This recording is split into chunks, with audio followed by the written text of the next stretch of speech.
Sonics and who gives a fuck? Suns.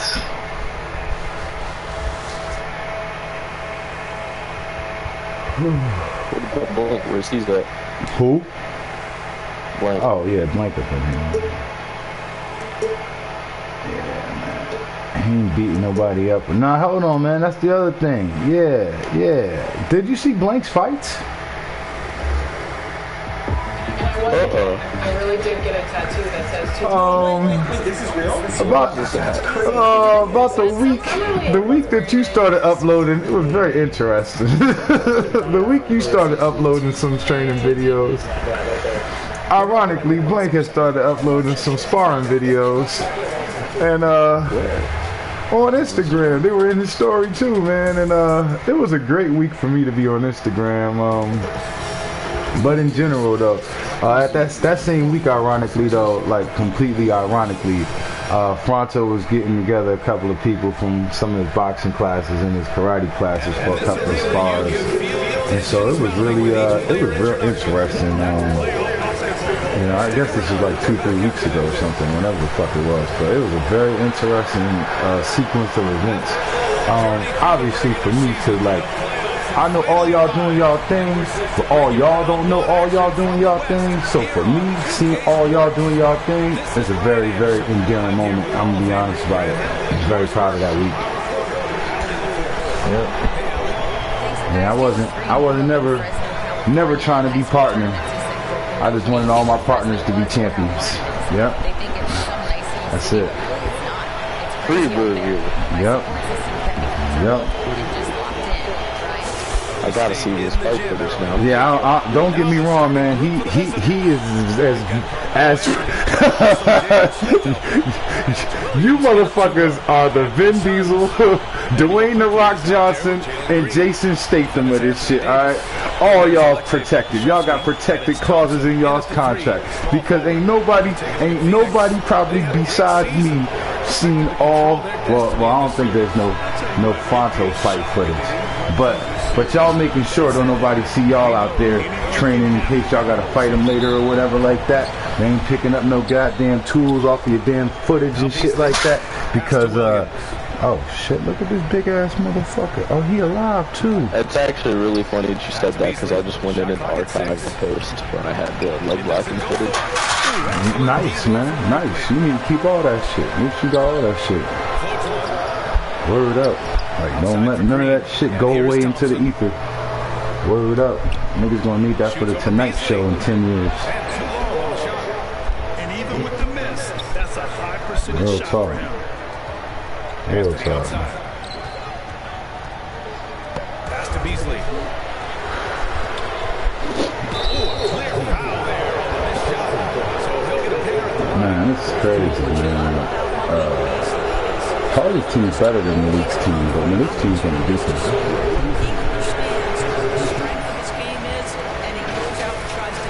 I don't know. I see him posting stories all the time. He's actually probably like the last person I talked to in this shit. Word up, Hardy? I know it ain't Malik. Yeah. The last person Malik talked to, it was Jack. Yep. And we don't know Jack. I talked to Hardy the other day. He told me that he wanted me on his G-State tape. I was like, yeah. I'll see what I can do. Yep. We'll see. Yep. Yeah, man. Hardy putting together something over there, man. Putting together something over there. And I'm excited to be part of it, my damn self.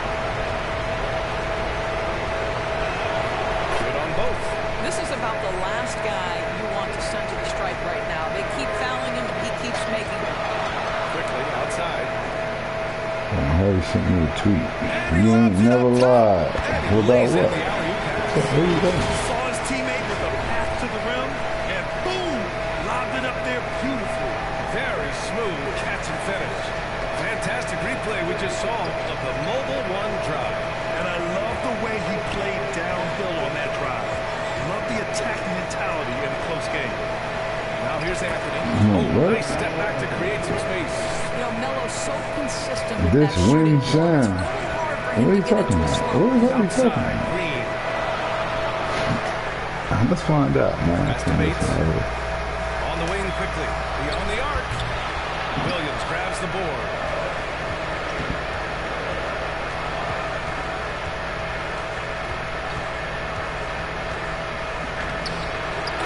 So is CM Punk going to WWE? We see this every night. He has the skill and versatility to keep Well, the defense guessing. this is what we do know. Impact hired his buddy and trainer that he makes sure has a job before he shows up to it. It's the one dude from... Yeah. Impact hired him. I'm guessing as a trainer or whatever the fuck, right? So everybody was speculating that he was doing a debut at Bound for Glory, but that never happened. But that doesn't mean it won't happen. Now everybody's speculating, but obviously that was in Chicago. Now everybody's speculating on Survivor Series because obviously that's in Chicago also. So I don't know. I have no idea. I know you're not going back to AEW though. I know that much. I also know after all of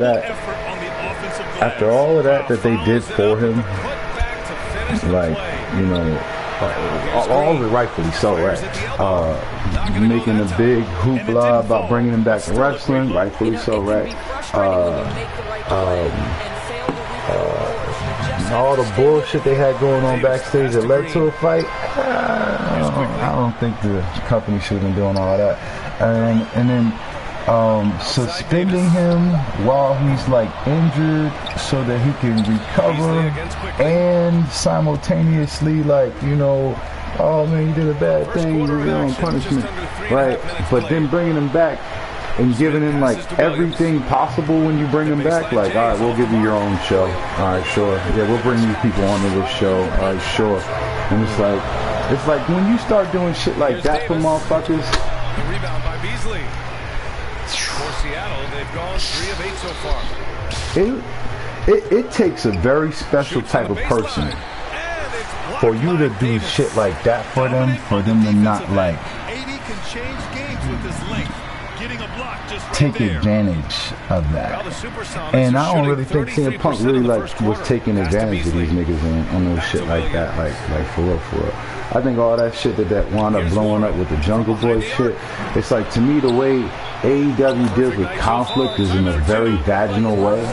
And so it's like, as opposed to like actually resolving these conflicts like men or like guys or like professionals or like workers, wrestlers, you know, instead of doing any of that, they did some shit that like a bad mom would do, where like, all right, you go in this corner and you go in that corner and you guys don't say anything to each other till I get back. And it's like, all right, so you're gonna leave the room too? Like, because as soon as you leave the room, we fighting. Like, it don't even matter. Like, it don't matter what you said, how much you about to give me.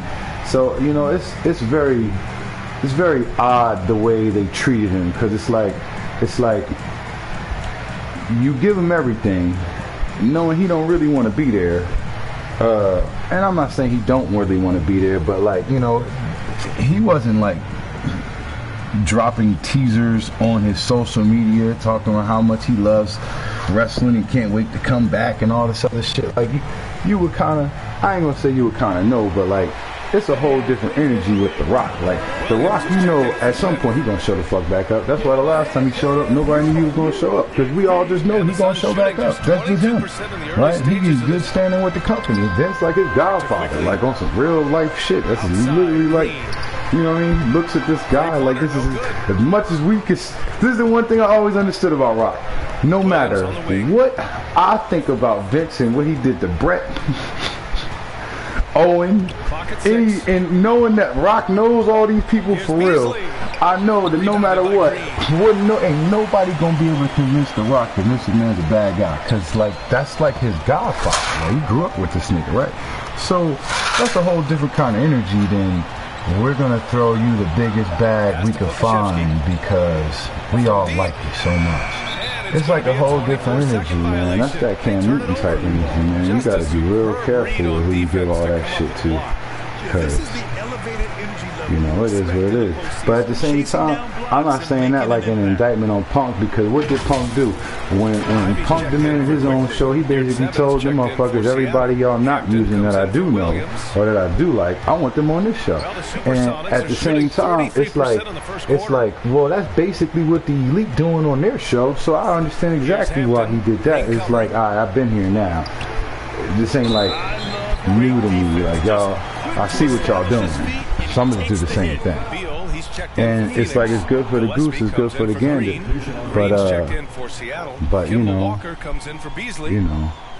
I don't know, man. I feel like they dropped the ball with Punk. Big ass way. All they had to do was like knock them pussy. Straight up. Shot clock at 5. It's stolen. Outside Walker. I don't know.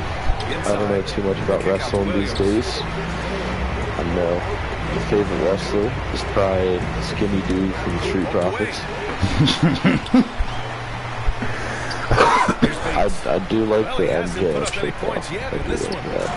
I saw some of that Adam Cole videos. Yeah, I ain't seen much Adam Cole. I've been seeing. Wait, so you know Edge over there, right? Yeah. Oh, okay, word. Yeah, I seen him. I haven't seen any Adam Cole since Edge got over there. Or Adam Hangman Page. Adam Cole broke his ankle. Oh, okay. That sucks. Like I think he had like shoot broke his ankle. No, I mean, when you said he broke his ankle, I'm assuming he like legitimately broke his ankle, because I really ain't seen him. Yeah. Or heard he was in the ring or nothing. I know he's doing some program with like Roderick Strong, MJF. But I ain't seen none of it though.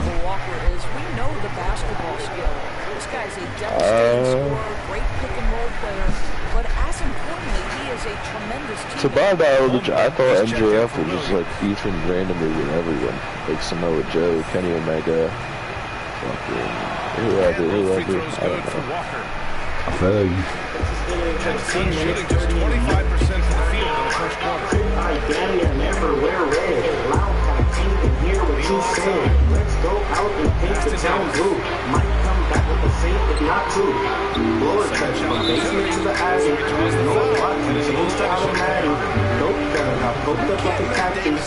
Call me easy, asked to put your cactus. Stop smoking, pepper, you too low. With Draco, put it with all that bullshit. Yesterday's price is not today's price. And then was not nice until he's paid right. Night crawlers should be cracking in the daytime. Fight harder when you swapping that wayside. Seen the county skate 10 and K9. Yeah, I wouldn't buy my bitch a Birkin if I'm 31. You've been moving for a minute, but you still ain't touched 10 and it's 30. The first one at the line is good. Alright, I ain't never lied. This So I one. assume you're not watching much wrestling then either. Nah. I seen Naomi fight Mickey James in I didn't Impact. see that.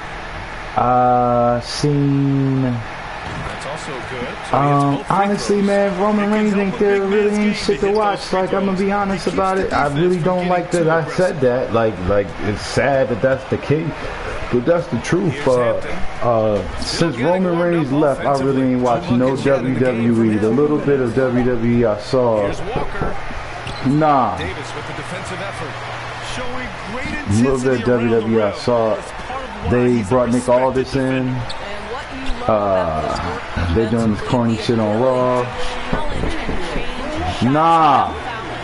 He's consistent from out there, especially when you They give doing him this that corny kind of shit on Raw with Cody and Sammy, and all of them feel like Nick Carter. I don't like none of that shit, bro. I did like. This Yeah. He the GM of SmackDown now. great effort to Word turn up. the miss Like into 2 points. they Yes, made sir. the Those announcement. are the He done hustle already been on points. Raw talking shit, trying to recruit talent backstage and all this other bullshit. They doing so much silly, dumb shit, bro. The things that I have seen look like things that don't be making no sense. Like every time I turn on something, it's like the women's tag team, but like they don't put none of the women's tag teams in these matches. So I seen a couple of things. I seen I ain't watched Becky's match last night, but I do think I seen all the other title defenses she's had with this NXT title. You've seen Dominic's segments because, you know, he's the most over guy there. That's really kind of it. I definitely ain't seen no AEW, and I think I just told you all the Impact I seen. Yeah, Naomi. Yeah, and the Motor City Machine Guns. Yeah, they're like doing stuff, but that's like, nah, I'm kind of tapped out, man. I did, man. It's Strowman Reigns, bro. It's Strowman Reigns. It's sad that that's the case, but you know, Seth's doing some good work, but I mean, you know, him and Nakamura was doing some good work. They had a good program. Nakamura kept talking about his back. The shit was funny. I'm giving him props for that. I see they had a crazy ass thing with a whole bunch of people going to NXT. Yeah. NXT was on the same day as Dynamite. So, like, yo, you gotta let King Slayer tell this shit, because all those dudes, everybody, like Tony Khan had like a meltdown on Twitter because of this. Jericho's like going off, talking about like bringing in the NBA All-Star team. And don't get me wrong, man, they brought Undertaker out for like damn near no reason. They didn't manufacture the reason to bring him out. All of a sudden, Braun Breaker's talking about he's the only badass in WWE, and immediately my brain starts thinking of the badass Billy Gunn, right? So I know this is a shot, right? And then all of a sudden, it's like Undertaker's talking about something. If you want to be talking about badasses in the WWE, you must have forgot about me. And I'm over here like, nigga, we definitely forgot you was a badass, because you ain't told nobody you was the American badass in like 12 years. You didn't even tell us that when you fought AJ Styles in this outfit. You didn't hard sell it or nothing. Like, you just was like, alright. I still didn't see that match. Man, you know, I'm gonna be honest with you, man. A lot of people gave that match shit. The match is great, man. It's one of the best things they've done in Mania. I've never heard someone give a match great. Man, it's pretty good. Man, I've heard like nothing but criticism. This is why they haven't done one since. This is like the critics hated it. Like, I don't know if it was the critics or management or just the Undertaker, but like, they definitely haven't done it since. Why I think that Matt Hardy is one of the best of all time. I agree with you, but nobody's trying to do that. I seen Matt Hardy say some shit about AEW, that when he came back, he wanted to come back full broken and all this other shit, and they told him it wasn't the time to do it in AEW. And I'm like, oh, alright, so you just telling niggas that you don't like, that's like, you letting people tell you that you ain't got a shot at the title. Like what the fuck is that? Like, why would you sign him and then tell him that no, it's not the time to do that? Like, that's the only thing he's got. And all this hokey shit that they've been doing. This is what happened when I talked to King Slayer last. He told me that I said Jeff Hardy there. He's like, yeah, he's in a 6-man tag match for the 6-man tag titles.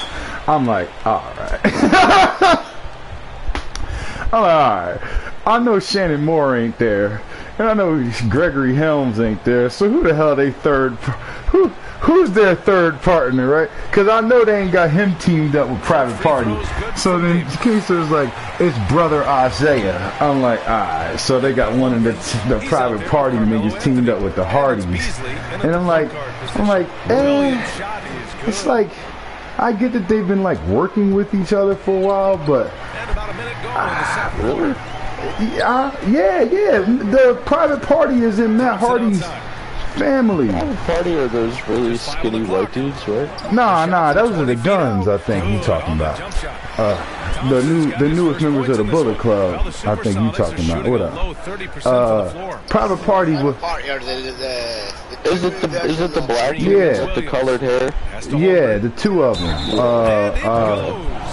You know who the Bucks signed because they reminded the Bucks of the Bucks. So that's what I was gonna say. So it's not the Street Profits. So look, Here's the scoring breakdown for the Suns. The knockoff version of the Street Profits.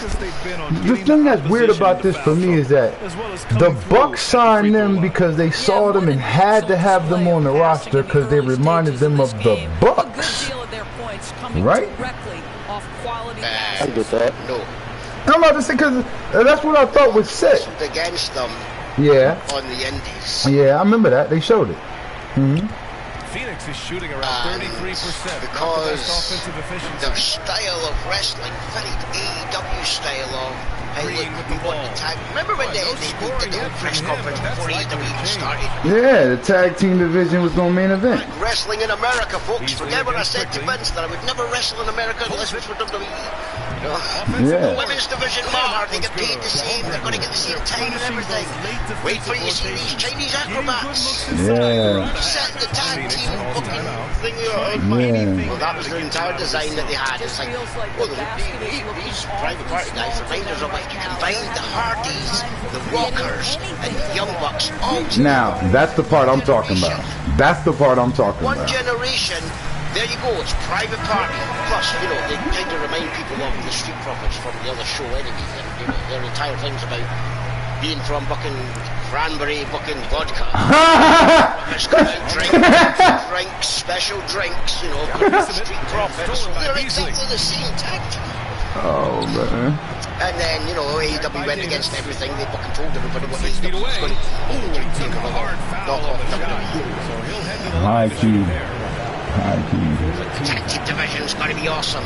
It's shit. The women are going to get the same amount of time. What, 2 minutes? I don't see any 2-minute fucking male matches on AEW. One match. The women get one match on AEW per show. That's Listen, man, when special occasion when they actually have two. when they said the tag teams was going to be in the main event, they fooled me, bro, because, like, the first thing I started thinking about was, yeah, man, it's about time, because I remember when Shawn Michaels and Stone Cold was teaming up fighting LOD, and that just didn't make no sense. They need real tag teams in the main event, but there ain't, like, no tag teams in the main event over there, like, ever. It's like a very rare occurrence, especially for them to have, like, you know, the Bucks and Revival and all these teams. The only time that AEW ever put a tag team in the main event is when it's Young Bucks versus Yeah, yeah. Bucks versus Hardys was in the middle of the fucking broadcast. Precision pass in rhythm. Warren checked in for it. Expected it to be since they designed their entire fucking career, the Hardys. Yes. Third party in the Rockers. But, you know, the Hardys designed their career on the Rockers, and the Young Bucks designed theirs on fucking Hardys, which means that, you know, in the event. Yeah, and man, able to say the Rockers designed theirs on the Rock and Roll Express. So like, Exactly. oh, this is, listen, I'm literally the mark for that. All right, so I'm not even about to throw no shade on that. I didn't care or know about the Rock and Roll Express when I became a Rockers fan. All right, and I didn't need to see the Rockers become 5-time tag team champions for me to like the Hardys, right? To me, the Hardys were just better. You didn't deserve to see them be one-time champions without the belt being taken off them. Yeah, I did see them once as champions. Once. I think so, yeah. Or did you see them with the titles, but they were actually called That might have been it too. That might have been it too, but you know, did you see them beat the Hart Foundation, or is that just, you know, of your imagination? no, but see, this is So the Hart Foundation had the titles back again. that what you're saying right there. That's hard for me to answer. It's hard for me to answer because if they would have fought on a Saturday night, I would have watched that. Those was literally my two favorite. Like, I liked both of them more than I liked Hogan at that time, and I don't even remember if there was a Warrior. Yeah, house show type shit. Oh, they came back on there. Yeah. And they should have kept that going. Like, that should have been a main event. 6 on the shot clock. Obviously, because, you know, two of the biggest main eventers came out of those two tag teams, but, you know, I get why it wasn't a main event at the time, but that shit mattered to me. Yeah, and I get that. I get that. Lots to talk about here, guys. I mean, losing momentum and looking for This what you're describing is something that I've understood for quite some time, because I got a brother and I know what it's like to go to school with a brother that's already at the school when there's like other niggas in my class who ain't got no backup. So I get exactly why he formed the clique, cause like Brett whole family here, and like, you know, it's not a hard sell. Like, hey, listen, man, you want to work with me, or you want all those brothers to keep kind of like you, or you want to be one of their brother-in-laws? Like, all right, bro, like they ain't got too many pretty sisters, all right. So I think I'm gonna roll with you, Sean. You seem all right. So I get all that. I get all of that.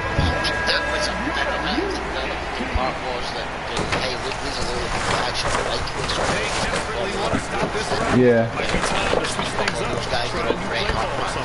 Yeah, there's that too.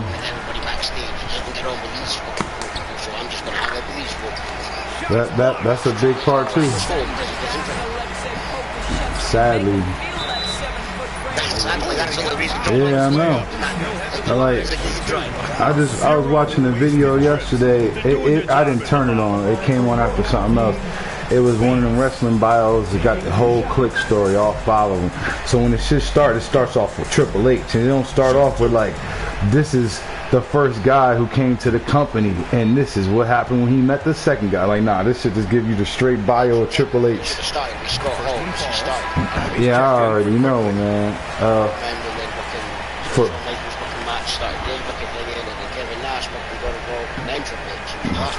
For me, all this started in WCW with Vinny Vegas and the Diamond Stud, but you know, I know a lot of that ain't as flashy, noteworthy, drawing.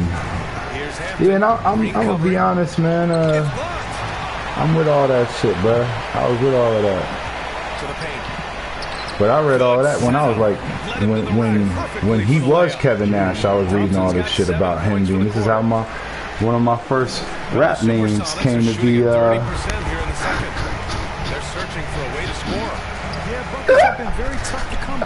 One of my favorite wrestlers' previous monikers.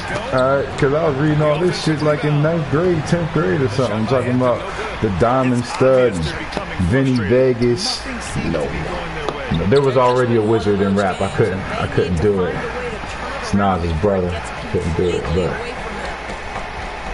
but it is what it is. I grabbed the most rap sounding name from one of my favorite wrestlers, and it wasn't Hitman. Nope. But yeah, when I was reading that shit about what they was doing in like '92 in WCW, obviously I had never seen that shit. They showed me like a picture of what Vinny Vegas looked like. And I never got to see a picture of the whole group the way they did this. It wasn't Wikipedia, but you know what I'm trying to say. Whatever the fuck this wrestling bio website was describing these motherfuckers as in 1999, they ain't had no picture of the whole faction or nothing, so I couldn't get a good look of it. But what I did know was that basically DDP was like the actual third member of this faction. Like, you know what I'm saying? Before any rest of these other motherfuckers came into the picture. So off the rip, that's why I like DDP as soon as I read that. Like, as soon as I read that, I'm like, alright, I knew I liked that guy DDP. He's been feuding with Macho Man. Yeah, but that's because of Shawn Michaels, though. You know what I'm saying? Triple H. But see, this is the thing about that shit. It's like I'm glad that the shit went the way that it went, because the guys who went to WCW were the cool guys. The ones who stayed in WWE were the suck-ups. Like, it's like, it's so interesting the way the dichotomy broke down with Shawn and Trips staying, because Trips was like fifth fiddle the whole time. until all the clique left, until Rock was hurt, Austin was hurt, Trips got hurt finally, ending the two-man power trip. And he came back. Triple H was unstoppable. But by the time he came back, wasn't nobody there. Like it's like, all right. So I'ma believe that Triple H can go be a main eventer. Yeah, and it was at least on his Hollywood Rock run. Yeah, and we already passed Rock's WrestleMania with Hogan. We already passed the NWO coming back. Like, we already passed through all of that. And it's like you know, Triple H is all right, but like, I don't know, man. He's a great heel. He's a great heel, man. I'm not trying to take nothing away from Triple H, but the part that I'm never going to forget is that X-Pac was more over than him. I understand what you're saying. Triple H would have always been fucking Terra Nova. Yeah. In WWE, unrehearsed helmsman. They've always been booking Terra Nova. Stuck in the fucking lower fucking mid-card without any fucking thing. He's just... Triple H got lucky with his opponents being fucking who they were and the rise that he got, because if his opponents then decided to put him over and who they were, nobody would have cared who Triple H was. Yeah, that's facts, man. And it's like, oh wow, both your fucking quads during fighting Jericho. I still remember yeah, for real, like his biggest feud. That's the other part that what I'm saying is like you're bringing up the clique put him over, but I'm about to say, because when did this clique put him over? And the fact that Troy fucking had the balls, all of that is what Triple H fucking There's a whole lot. The owner of the company's fucking daughter is telling the fucking owner of the company to treat him any different from everybody else. It's like, yeah, that's bullshit, because he is going to treat you fucking different because he doesn't want to fucking upset you. Yeah, and then if Triple H continued just being fucking in slop fucking matches and everything, Stephanie would be fucking happy. No, because it boosted them all. It helped Vince get over without Austin. Yeah. It fucking Stephanie fucking get over without the Undertaker kidnapping. Yeah. You're right, though. It boosted them all. It gave them all more storylines to stay on fucking TV because Triple H. I mean, it should have also fucking boosted fucking Xbox Test as well, but unfortunately, Billy Gunn decided to bury him. China. And it's Phoenix's ball. And China got buried as well. That's what my actual problem with this was. Is while this was happening, Billy Gunn in China wasn't being positioned as like the top babyface in the company. And even if Billy Gunn couldn't toe the load, they wasn't confident enough to put all that on China. You know, the Austin versus McMahon type feud with, you know, China versus McMahon, Helmsley, you know, whatever the fuck. But they wasn't going to do that. They do this all the time. I mean, look at your favourite non-brother, non-tag team. Certainly a big time finish right there. Bring up all the time. One big exclamation. They're one of the best tag teams ever. Bart Gunn was the better of the two. AT&T 5G Slam. This is the fact. Especially someone to gimmick. And he won the Brawl for All, but because he's Brawl for All, who is an actual boxer, got beat up by Butterbean, who is fucking a legitimate fucking what he does. Vince felt, oh, that's a company because we just held a fucking boxing tournament with wrestlers. Yeah, you forgot the with wrestlers part, Vince. But you just held a boxing tournament to then face Butterbean and get knocked out by one fucking punch.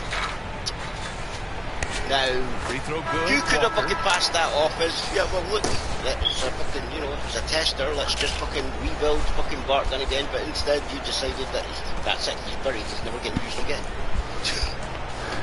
Yeah, but in this tournament, this is what I'm trying to figure. Wasn't Tank Abbott supposed to be in this tournament? Both good from the because the fact that this entire fucking Brawl for All was so that fucking because they thought fucking Steve Williams, Dr. Death was going to win it, Bart knocked him out. Yeah. But then Butterbean knocked out Parker. What the fuck did you expect? Officials call the foul, and he'll take 2 free throws now. That's like fucking when Jackass fucking who was it? Johnny Knoxville got knocked the fuck out with Butterbean in a fucking store with 1 punch. Did they stop filming Jackass? No, because it was to be expected. It's what he's fucking known for. Yeah, well, Vince must have been drinking the Kool-Aid or something, because the thing about that didn't make no sense to me was this was like why, like, I can't remember who was in it, but like Dan Severn, I'm sure it wasn't. Ken Shamrock, I'm sure it wasn't. And it's like, if this isn't made, like, why is this being made for Dr. Death Steve Williams? Why is Tank Abbott here? Why aren't those guys in it? Because although they want to claim that it wasn't fucking premeditated, it wasn't Yeah, that shit was. it wasn't fucking pre-scripted, they selectively picked the opponent so that Dr. Death And so it's Phoenix. They have a 5-point cushion at the end of the quarter. Their key to consistency has been their dominance in the paint. They've Yeah, been the and more everybody's physical got team, a and great they'll go idea far. until you get We'll punched be in the right face. back. And now, the 2K I know I'm Sports supposed to say that in a Halftime different way, but that's really what it is. And You got hello great again. What a ideas. showing Punch in the tonight. face. A sold-out building is where the action is happening. Ernie Johnson. Yeah, that's wild to me, man. It's like the 2023. Some people just forgot what it They feels put like. themselves in decent shape. That's what I was telling somebody the other day. That Cancel culture and everything. I was telling Blink. No consequences. I was telling Blink, like, cause you know he's throwing mad shade on Jada Pinkett, saying Jada ruined Will, and I'm like, this nigga Will Smith has been a bitch, like, for the last 30 years. Fucking Will by staying with her for fucking so long. So that's the way she was treating him in the ring. Sleep. I look at this a little different, man. That right there is the most street credibility Will Smith has ever had outside the set of Bad Boys. Word up. Word up. 'Cause we all knew a year ago Will Smith wouldn't lay a finger on anybody. We don't know that no more. Will Smith needed that. Yep. But I mean, it is what it is, though, man. It is what it is. Goodbye, Shaq. Tell the folks goodbye. Hopefully now Will can take more edgier roles. Let's go to Kevin Harlan. Did that really help him?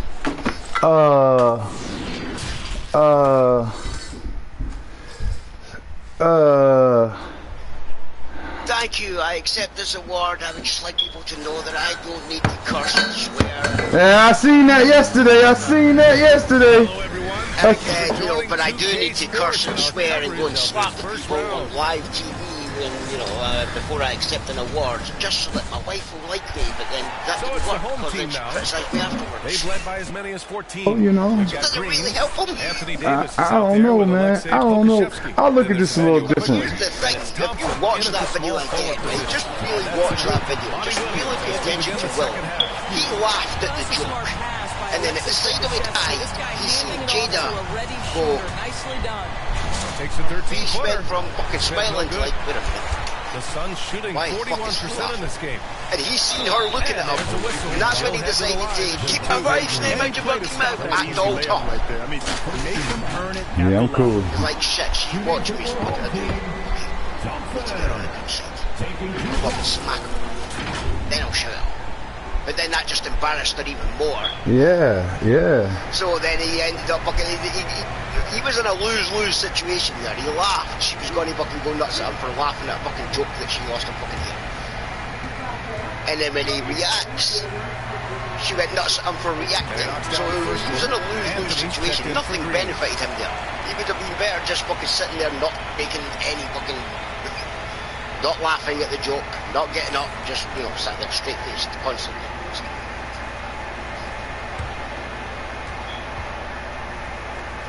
I mean, I get the fucking fact that, you know, I was like, oh, but I'm going to defend my wife. It's like, yeah, you could have sat in your fucking chair and just fucking Now the shouted Supersonics are shooting something, just around you know? 32% from the field. Like, Pass to that isn't Beasley. funny. You know, don't laugh at fucking people, blah, blah, blah. Get what you're fucking trying. Look, it didn't get charged. And he got the whistle on the way up. So If he did get charged, I hope he drop an album on his release date. Yep. Yeah, man. I like Will Smith. I do. He'll always be the Fresh Prince. But Between him and Jada Pinkett, it's never been a choice. It's a layup. I know which one of them from the hood and which one of them is most likely to be in the hood again. And I'm rolling with them. No offense, Will, but man, it's levels to this shit, man. I like Jada Pinkett. I also don't like the way she sat home and raised their kids while he kept doing bad sci-fi movies, because you know she could have been doing like good films, like movies that require actual acting, and it took him a really long time to be able to do those types of things. Probably, yeah. Like that's what my problem is. It's like the last thing she did in the last decade. Like, bruh, I cannot tell you something she's done besides Gotham as Fish Mooney. This man. Like, bruh, Fish Mooney don't exist. So, like, I'm not with none of that shit, bruh. I ain't with none of that shit, bruh. No, but for a creative character to set off the Penguin's origin, she did a good fucking job for fucking, you know, something that just created for the show. Yeah, I mean, I get that, but I also think Jada Pinkett's one of the best actresses in Hollywood. It's just like whack to me that we haven't been able to see that for the last 20 years. That's another thing. Like I was glad to see her in The Matrix. Like the role she played. We bought the video game because of that, basically, right, nigga? Like, who the fuck played Ghost? Who played Ghost? Have you seen him in anything since? I mean, because we all played as him for like, what, half the game, right? Alright. Have we seen him in anything? Could we spot him? If he was in John Wick right now, would we even know? Like, would we even know? Alright, so, and that's not even like an indictment on him, but like, Jada's like an icon. Will is too, but I mean, it's like, you know, Will's like the success story. Like, you know, like, his whole gimmick is that he's the success story.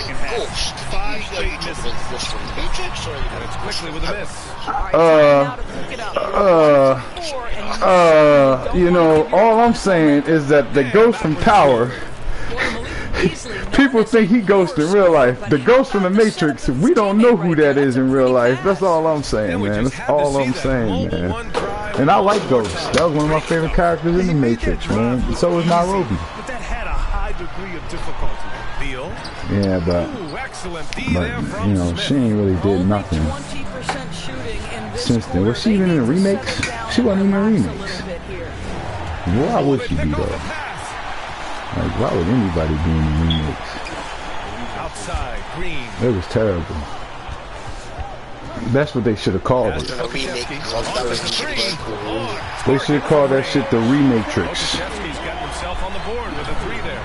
And this will be more and more a part of his game. More efficient Matrix. A big contributing Outside. Just bring them back. 6 to shoot. And I'm okay with that. Yeah, because that's how the Matrix works. The part for me that I'm not okay with is the little things, like we're gonna get fake Agent Smith and fake Morpheus, but we could have casted the guy who we didn't give the role of Morpheus and Agent Smith to as those guys, you know, since this is the second iteration of the Matrix, you know, like in the story. See, if they were going to do that, right? But that was been Sean Connery and Will Smith. Well, Will Smith was supposed to be Neo and Sean Connery was supposed to be Morpheus. And they should have did that movie. The way that they did. Whereas the only two main fucking characters who died were the ones that they brought back, and everybody else was playing different versions of the same fucking people, but then you have the same people in fucking video screens in the background. Yeah, that's so weird. Just fucking sit there and say that this is a knockoff version of the Matrix. Somebody else tried to fucking program and fucking brought those two back. That's why nothing makes sense in it. Man. I'm with that too. We're trying to fucking create a new Matrix.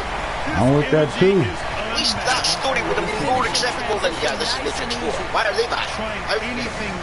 How are they back? Well, you just put them back. Yeah, this is why this is the part about Jada Pinkett being in these sequels that supposed to be the one. That was like would have made this make sense for me, because like out in the real world, you know, the way I perceived this was that there was a peace made, and I'm pretty sure that after that movie, that part 3 would have happened, I'm pretty sure Jada Pinkett would have been like in the government in this new society that they had. So like her not being in it at all was like weird to me. Like the way you presented most of this shit in that sequel was weird to me, man. But it is what it is, man. It is what it is. Too bad we didn't have this conversation before they dropped the movie. Then they could have just. Yeah, they made a Spider-Man does. Yeah, I know. It's great. Yeah, word up. It's no way home. Get the script we've got. Ivy's checked in for quickly. Yeah, that shit crazy. And we honestly, if the Flash would have actually, you know, not just like took. I think that when it comes to Matrix 4, I would have still, even if they, I would have rather that they had Keanu play Agent Smith. Word. Arnold was a bad guy, and then there's good guy. Word. Somebody back that they recognised to play a different role this time. Word. He's now there to protect her, not kill her. But she's going to freak her out at first, but then she knows she's going to learn to trust him. And the defense has no so, one to blame but if you're fucking about with the Matrix, and he already died, then just program him as Agent Smith, because he's the one. And technically, you already made Agent Smith the one anyway. Yeah, they like came to an agreement. Combined both of them, then Agent Smith could just take over everybody anyway and become Agent Smith. Well, the coaching staff has to love what they're seeing on offense. Yes, that actor escaped. He went out of the Matrix, you know, to be continued. So it would make sense that that actor's not exactly going to be that actor in the next movie. That's why you look at Keanu. That shit was terrible, man. The Matrix now. That shit was fucking terrible. Man. Yeah, man, I don't know. Don't just go, is there any other English actors available that isn't in The Walking Dead or anything or Star Wars or that? Oh, yeah, okay. You do an Agent Smith, please. Here's Gillespie. Yeah. Literally, it's like what they did. Bro, I'd have took Rick. Yeah, okay, all the good English actors are taken. I'd have took Rick, bro. Like, word up. And again, and I'm saying this because Rick, the same way I'm talking shit about Jada Pinkett, don't ever be in nothing. Rick ain't never in nothing. Ever. I've never seen this dude in a movie. Ever. Ever. Like I said, that's what he's contract. Well, which is a weird part. I'm about to say, bro, like niggas could get away for 2 days to be in a cameo of something. Like, I've never seen host Saturday Night Live. Actors that think that, oh, if I star in this for so long, it's like, okay, Walking Dead, season 1, kicked off straight away, everybody started watching it, everybody thinking it made them big ass. Yeah. Season 2, season 3, you think by season 3 when he renewed his contract, he would think, okay, I've made such a big name in America now, before he knew me in the UK. But now everybody knows me in America. I look forward to it. I don't want to sign this exclusive contract to just do The Walking Dead. You know, and then years later, I no longer want to do The Walking Dead. I want to do other things. Yeah, well, you know, we still have the contract. We'll take care of the show like you want. Holmgren's got 7 points in the game. Oh, but I ain't seen him in those movies neither. Yeah, we're not going to do those movies anymore either, so... Like, they're just... Give me a show to end it. This dude, they stringing this dude along, bruh. Yeah. Like, basically, all I take from that is, okay, so we made you a star in America. Yeah. And then we want to be a bigger star in America. Nah. We're going to wait. We're just going to hold off until The Walking Dead's over with. You can't come back. And then we'll bring you back to do the little bucket thingy parts. Then you can fuck off once we're finished with you. Yeah, but is that not the Vince McMahon way of business though? Is that not like? It's the Vince McMahon way. Hurry up. Oh, you want to go big and be a bigger star? Well, I made it. So now you're gonna lose to. By the time I'm finished with you and your contract's over with, nobody will want to fucking deal with you. Logan Paul. That's the other thing. I seen Ricochet. I did see something this past week. I seen a segment with Dom and I seen Logan Paul come out there like a face. I see Logan Paul come out there as a face, cut a heel promo, help get Dominic helped him get over as a heel, and then Logan Paul out of nowhere just start calling out Samantha Irvin because we need the announcers to be on-screen characters too all of a sudden. I guess Well, I already had the feud with Ricochet, but I'm going to continue that again. So. on this show now. But it's like, why you did all, like, he's really bad at the acting part of the wrestling, but so he did all of that just to call out Samantha Irvin so we can get another match with Ricochet. And then, like, during this exchange, I heard Ricochet say something. I can't remember what it was. And I was like, oh, man, Ricochet's fired up. He finally showing some personality. And he probably said, get back here. That's probably all he said. But it's like, come on, man. Like, how are you this bad? Like, how are you this bad? It was, like, funny when Nacho said that joke a few years ago. I'm not going to repeat it. But that was a few years ago, and he still ain't got nothing as good as that joke yet. He don't. I mean, the tagline. Yeah. Word up. I'm so good because they're gonna say it on Monday if you do, man. Like, but it's like he still ain't even got that much figured out yet. And it's like you having a great match was never the problem. It was you mattering. You know when when the company be looking at the shit like masked wrestlers can't get over with the crowd because, you know, they're not, you know, they don't have the facial expressions and they don't talk and stuff. Well, Ricochet's a masked wrestler, even without the mask. Like, that's really what it is. Like, that's stupid as well, though, because everything that WWE's done has proved them wrong in that aspect. well, yeah, of course. Yeah, I get that. He was more over in the mask than he was without I the get mask. that. Definitely. And Rey Mysterio is like their most iconic wrestler He ever. was more over, even in WCW. Yeah. When he lost the mask in WCW, he was more over with the mask on. Free throw's good. Just, Yeah. when he took that mask off, what happened to Rey Mysterio? Nothing. Yeah, now for some guys, Fans and everything. yeah, but that was whack, though. Going, oh, Rey Mysterio Jr.'s pretty cute. Yeah, Jennifer Aniston. I ain't gonna stunt. What happened to Hoovy when he lost the mask? Nah, I'm gonna be honest, man. Back on again. Hoovie's like the one example of That's why Hoovy stole the Rock's gimmick, because he had no and that's the other part of it. It's like, yeah, I like Hoovie more without the mask. Like, I like Hoovie a lot. Him and Ray was neck and neck, like literally, like they was promoting Ray way more, but him and Ray was neck and neck that whole time. They was both in the cruiserweight division. And then when they started all of this LWO shit, again, neck and neck, because it's like, when they started fucking, let's just destroy all the fucking... fuck all that. When they were doing the thing where, like, Hoovie's down to join, but Ray don't want to join, it was like, oh, this is great. See, now we can have some more matches between Ray and Hoovie. You know, Hoovie gonna be down with Eddie, Ray gonna be trying to argue with him. I'm here for all that.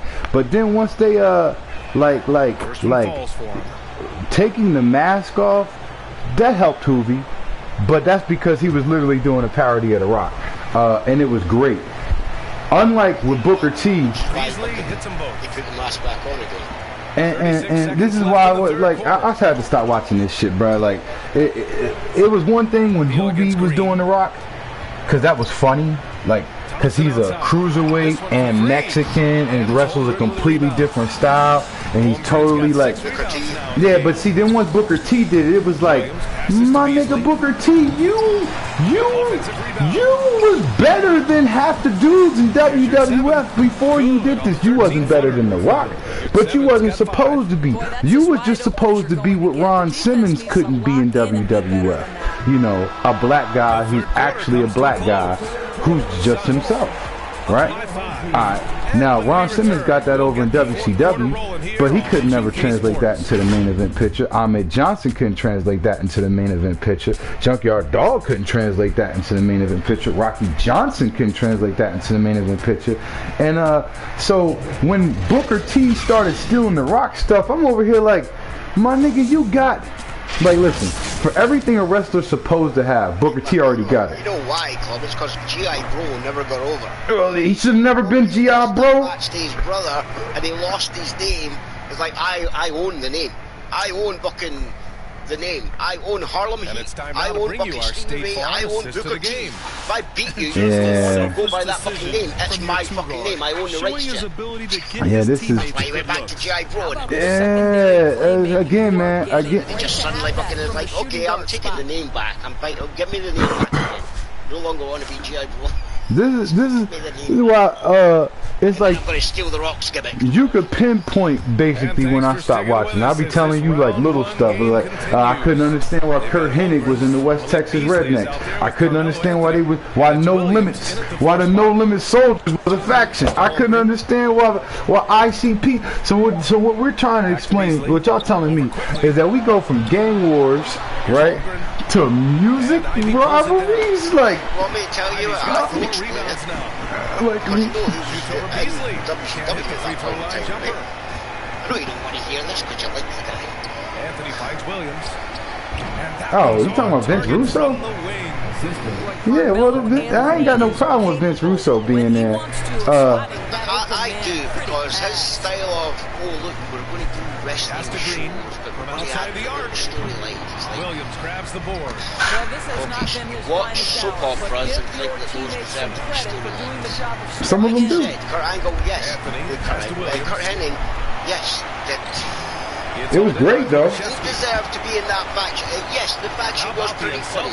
Yeah, but that's like it. It like makes Kurt a joke. Like. Just because you've seen it on a fucking TV show as the world turns, or whatever the fuck this stupid fucking show is that you fucking watched and you're fucking, oh, this is what I get from it. Yeah, you're just stealing their storyline.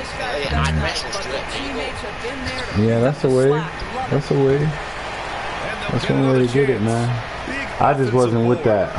I'm again, man. When WWF was doing gang wars and the gangs was based on race, right? I was all the way in.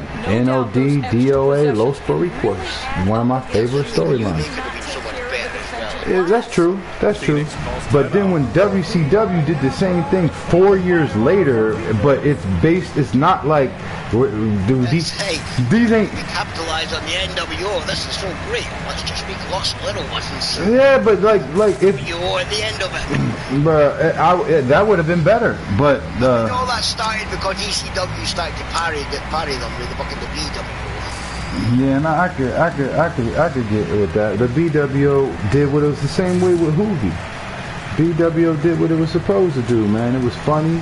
It got over. I didn't take them seriously, but I wasn't watching ECW for those guys. I was watching ECW for 3 other guys. Yes, Taz, RVD. Yeah, I say it every single time. Every single time. They to me seemed like they were the only ones there who were ever going to make it anywhere. I mean, you know, like I already knew who Skip, Bam Bam Bigelow, and Dean Douglas were. A few people. Well, he won't there no more by the time I was watching. He was already in WCW by the time I was watching ECW, and that didn't make no sense to me either. Because when I would be watching ECW, they showing this huge feud he had with Tommy Dreamer. Alright, cool, that's a personal feud. But then they showing outside of that, he's like a former world champion. He's like the guy here, and it's like in WCW, the highest he's ever gonna get. Polo in WWE, just a manager.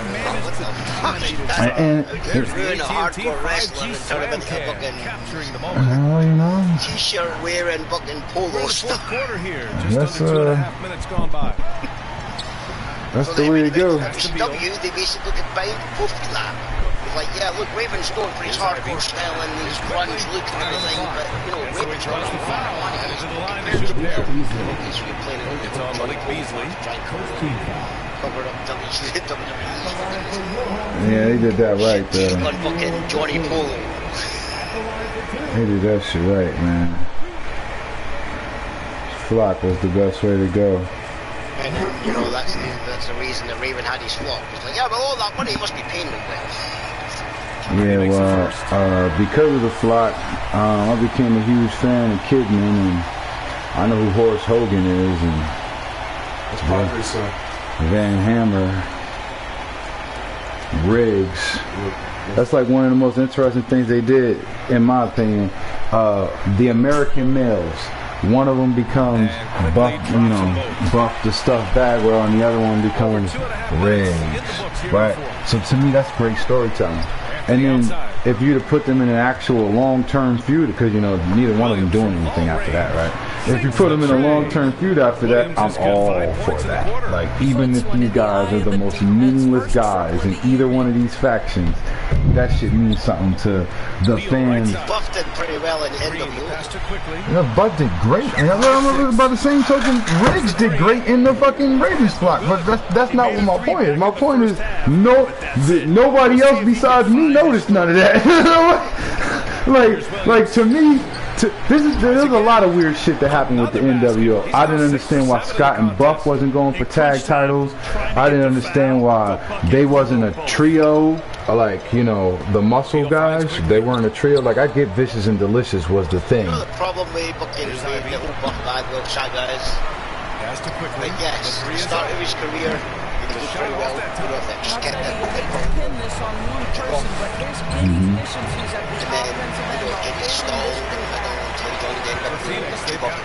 Yeah, and then stalled. Yeah, with his mom. Judy Bagwell on a pole match.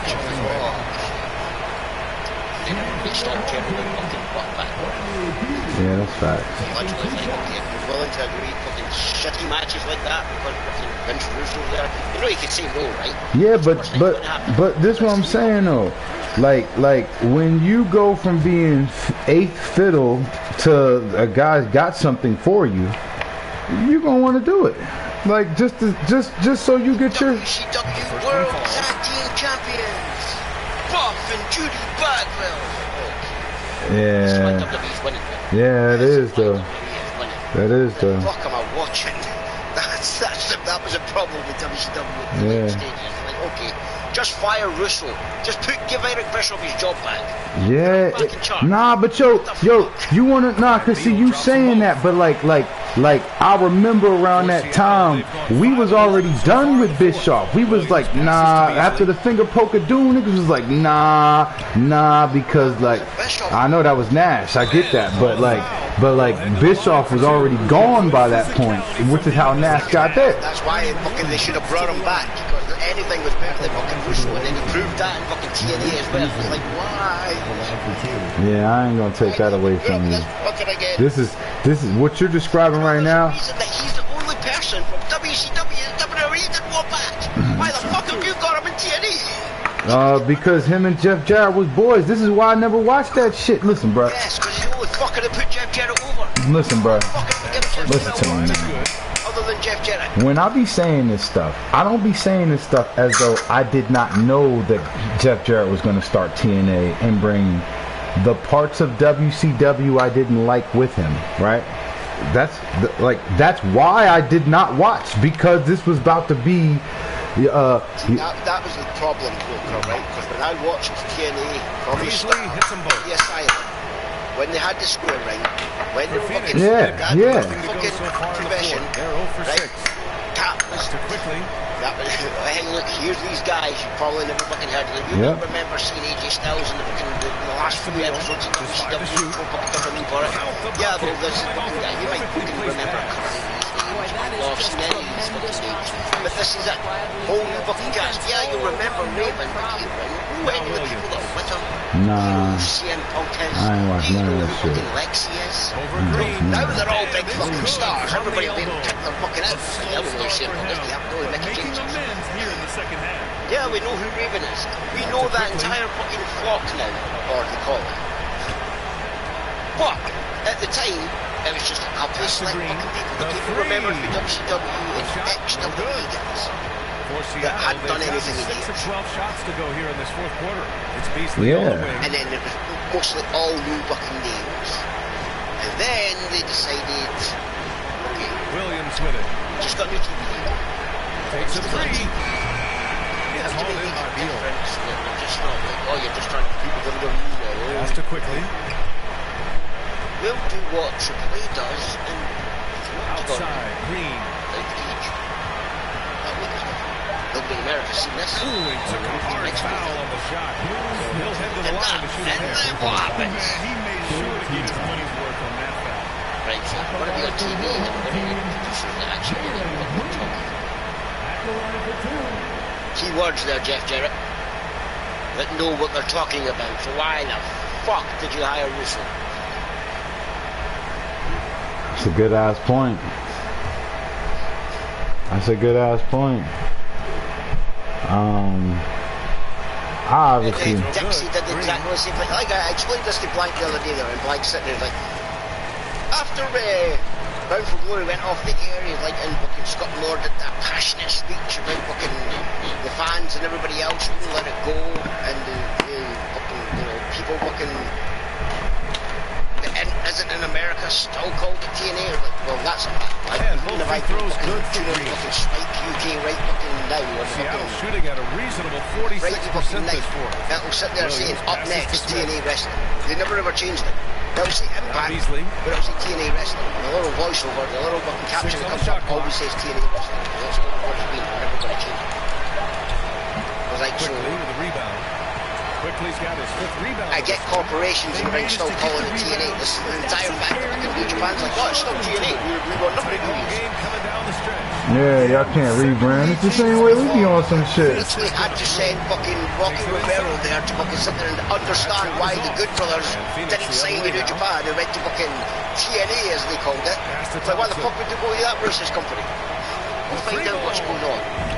While we're fucking doing the American pop in there, just say it's like, and here is Williams. Oh no, yeah, it's a new company. Literally, there's nobody there for the old days. To the wing on the left. Wow. Yeah, getting the tag team title. New Japan was like, okay, right. That's always yeah, bro. But hold on. When they pulled fucking New Japan from Access TV and everything, when they realised fucking Anthem owned Access, it's like, wait a minute, the TNA guys own fucking the company, the station we're on? No, we don't want to be on it anymore. It's like, how petty can you be? I understand New Japan's a petty company. You piss them off once and that's it. They don't want to tell you again. It's like, but you have to realise there's been 2 different owners since then. Like, okay, and then, you know, Good Brothers fucking went there, and if it wasn't for the Good Brothers, you wouldn't have fucking New Japan wouldn't be involved in AEW. That's for a fucking fact. No fucking Impact fucking setting up the whole fucking thing. The Rocky go there in the first fucking place. Whole thing it back, Impact did everything in their fucking power to convince New Japan to be not the same fucking team. Don't judge us on the past. From Smith. New Japan shooting listen, about 34% here in the field. Pass to Beasley. I know listened. Okay, right. Fires from One the fuck wing. up the look. Straight. Tries it off the glass, but it's no good. The Suns shooting just 34%. And then, because AEW is fucking aligned with fucking Impact, that opened the doors for New Japan. Turn it over. They wanted nothing to do with AEW because they stole fucking Kenny Omega. Yeah. And, you know, if it wasn't for fucking Impact fucking alignment with fucking New Japan, it would never have opened the fucking forbidden door to AEW. And they're going to fuck that up eventually. They fucking that shit. That's what I was talking to Casey about earlier, as far as like trying to update him. He asked if was Punk going to WWE. Well, the Supersonics are shooting about 32% during this quarter. Williams from long range. That's still has the open. And if it wasn't for that stupid fucking hockey game, Phoenix balls to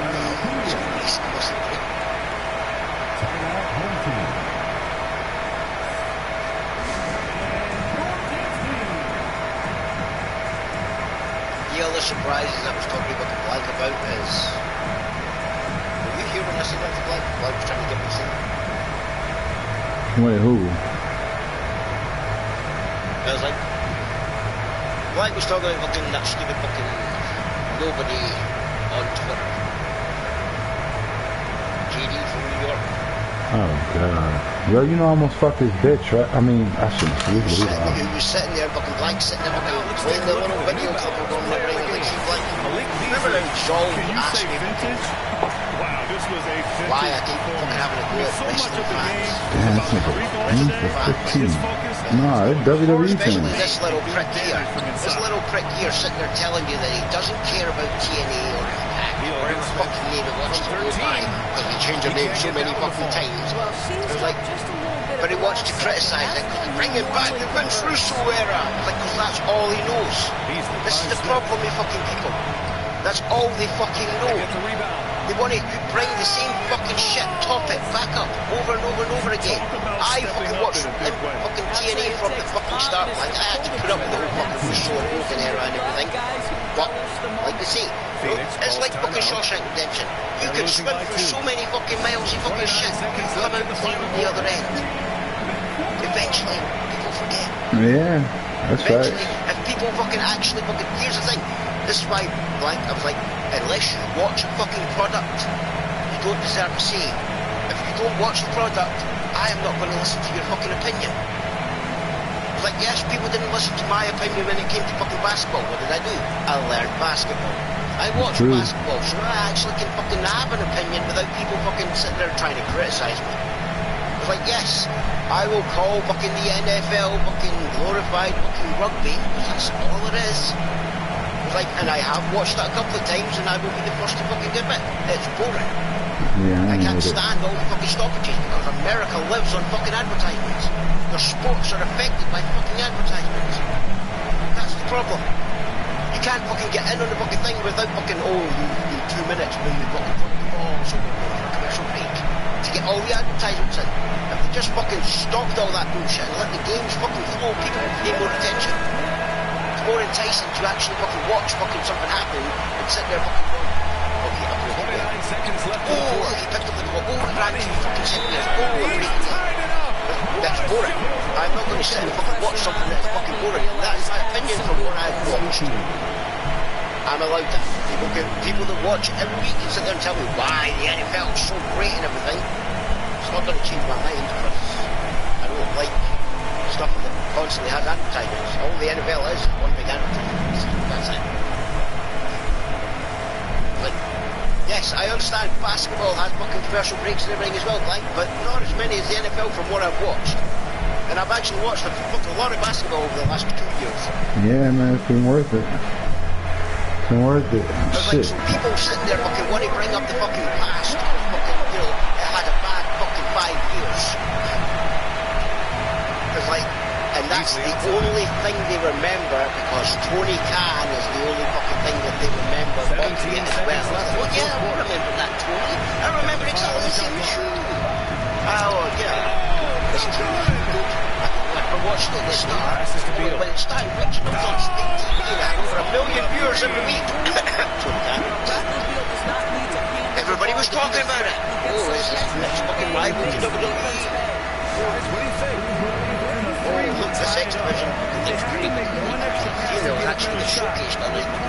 And then along comes Hogan and everything to ruin it. And Russo. And Hogan. And Dixie by fucking proxy because she didn't understand what the fuck she was doing and fucking believed Hogan and fucking Bishop. That's the problem. That's the only problem with Dixie I have. Like I said, Dixie in the end did the best fucking thing. When she sold it to fucking Anthem and told Anthem, look, I'll sell you the company.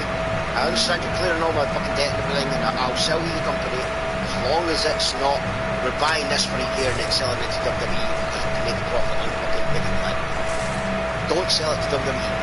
That's the only clause I'm going to fucking say again. Don't sell it to WWE in the next fucking 3 years because the fans who watch this show deserve better. They don't deserve it to fucking just go to WWE and fucking be another fucking monopoly. That's the best thing that fucking Dixie's fucking best fucking thing that she ever did. Like, okay, I realise I fucked up by Hogan and everything, and I realise I fucked up fucking by, you know, trying to get my family to constantly fucking fund my fucking little fucking hobby. But wrestling's not for me. Wow, the Suns really won. Nice. That's crazy. I'm still going with the Sonics in the series. Actually, you know, had them borrow at the end because I go, okay, I'm going to look after the fans at the end.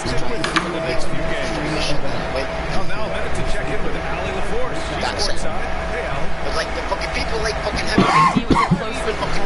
not give up on my fucking like, here's the problem we have. Who wants to know why they went back to the TNA name? Do you know why? Because you did. Fight Club. As Clever Die. If people are going to fucking sit there and fucking criticise you for your past, then you may as well own it. embrace the hate. Yeah. Alright, King. If people only remember you for being TNA and don't want to watch Impact Wrestling, then put it back to TNA and they'll probably tune back in again.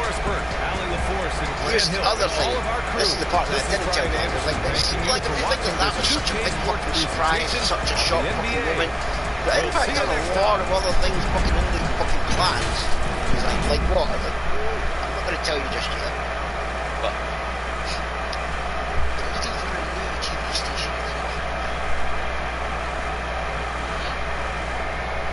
you know, one that can handle, you know, like Spike used to get a lot of views, and a lot of fucking, you know, not just like Access TV that's only on like one side of America. Yep. But you know, one that's across America, so everybody can tune in. Everybody doesn't have an excuse. You know. That way they get a lot more TV revenue to pay for certain people's contracts. Yeah, because that's what does it. And that's how Collision happens. Well, pay for certain people's contracts that are supposed to show up, but you know, had to be at home. Yeah, that's cool, man. He wants to fight people like, you know, Josh Alexander. Where it all started at. TNA Coliseum. This Saturday, y'all.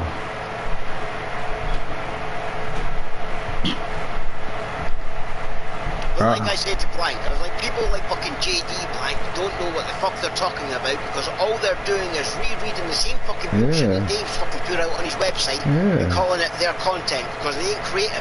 He's reading every fucking thing from fucking the dirt sheets and then fucking telling everybody else that don't read the fucking dirt sheets but want to fucking follow him because he's not creative. Well, it's not that he's not creative. It's that like he just wants to fucking rehash the same bullshit. That's already knows. He's very creative. Doesn't watch it. It's like then he sits in and admits, I've never watched fucking TNA. I have no interest in Impact Wrestling. He's like, so I'm going to put my 2 cents forward anyway because it's a big news story. Yeah. Then it goes on 2 minutes later to sit there and go, nobody gives a fuck about TNA. It's never going to be in the fucking news. I was like, but you're covering it because it's a big news story, but it changed its name again. It's like, here's the thing. Wounds heal. You may not realise this, but the #1 fucking trend on Twitter the moment that was announced was TNA is back. The #3 trend was Bound for Glory. The #7 trend was Impact Wrestling.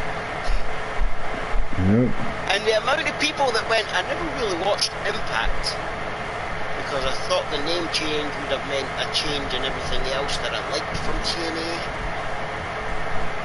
Now that TNA is back, I might actually tune in and see if it's any different. So yeah, just the name alone gave people back. Just for the simple fact that I also seen a lot of fucking people tweeting that I'm going to tune into fucking TNA when it returns to see if it's the same old shit. Just so I can criticise it. So yeah, they will get more fucking viewers.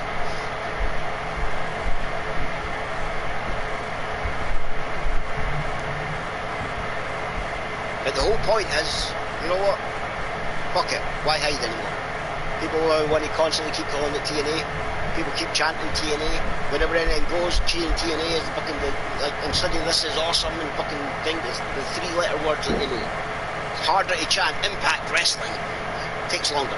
You can fit in 3 TNA chants fucking with that 1 Impact Wrestling chant. Yeah, now, are you making any adjustments or is this how y'all roll? Let's leave it like that. I'll see how they go. Alright, big fight feel. SAG's team isn't that fucking much what too short of, so. Yeah, nah. They got some just, talent. You know, blatantly fucking thingy, but when you look at the fucking team, it's like, okay, probably have a tough fucking challenge.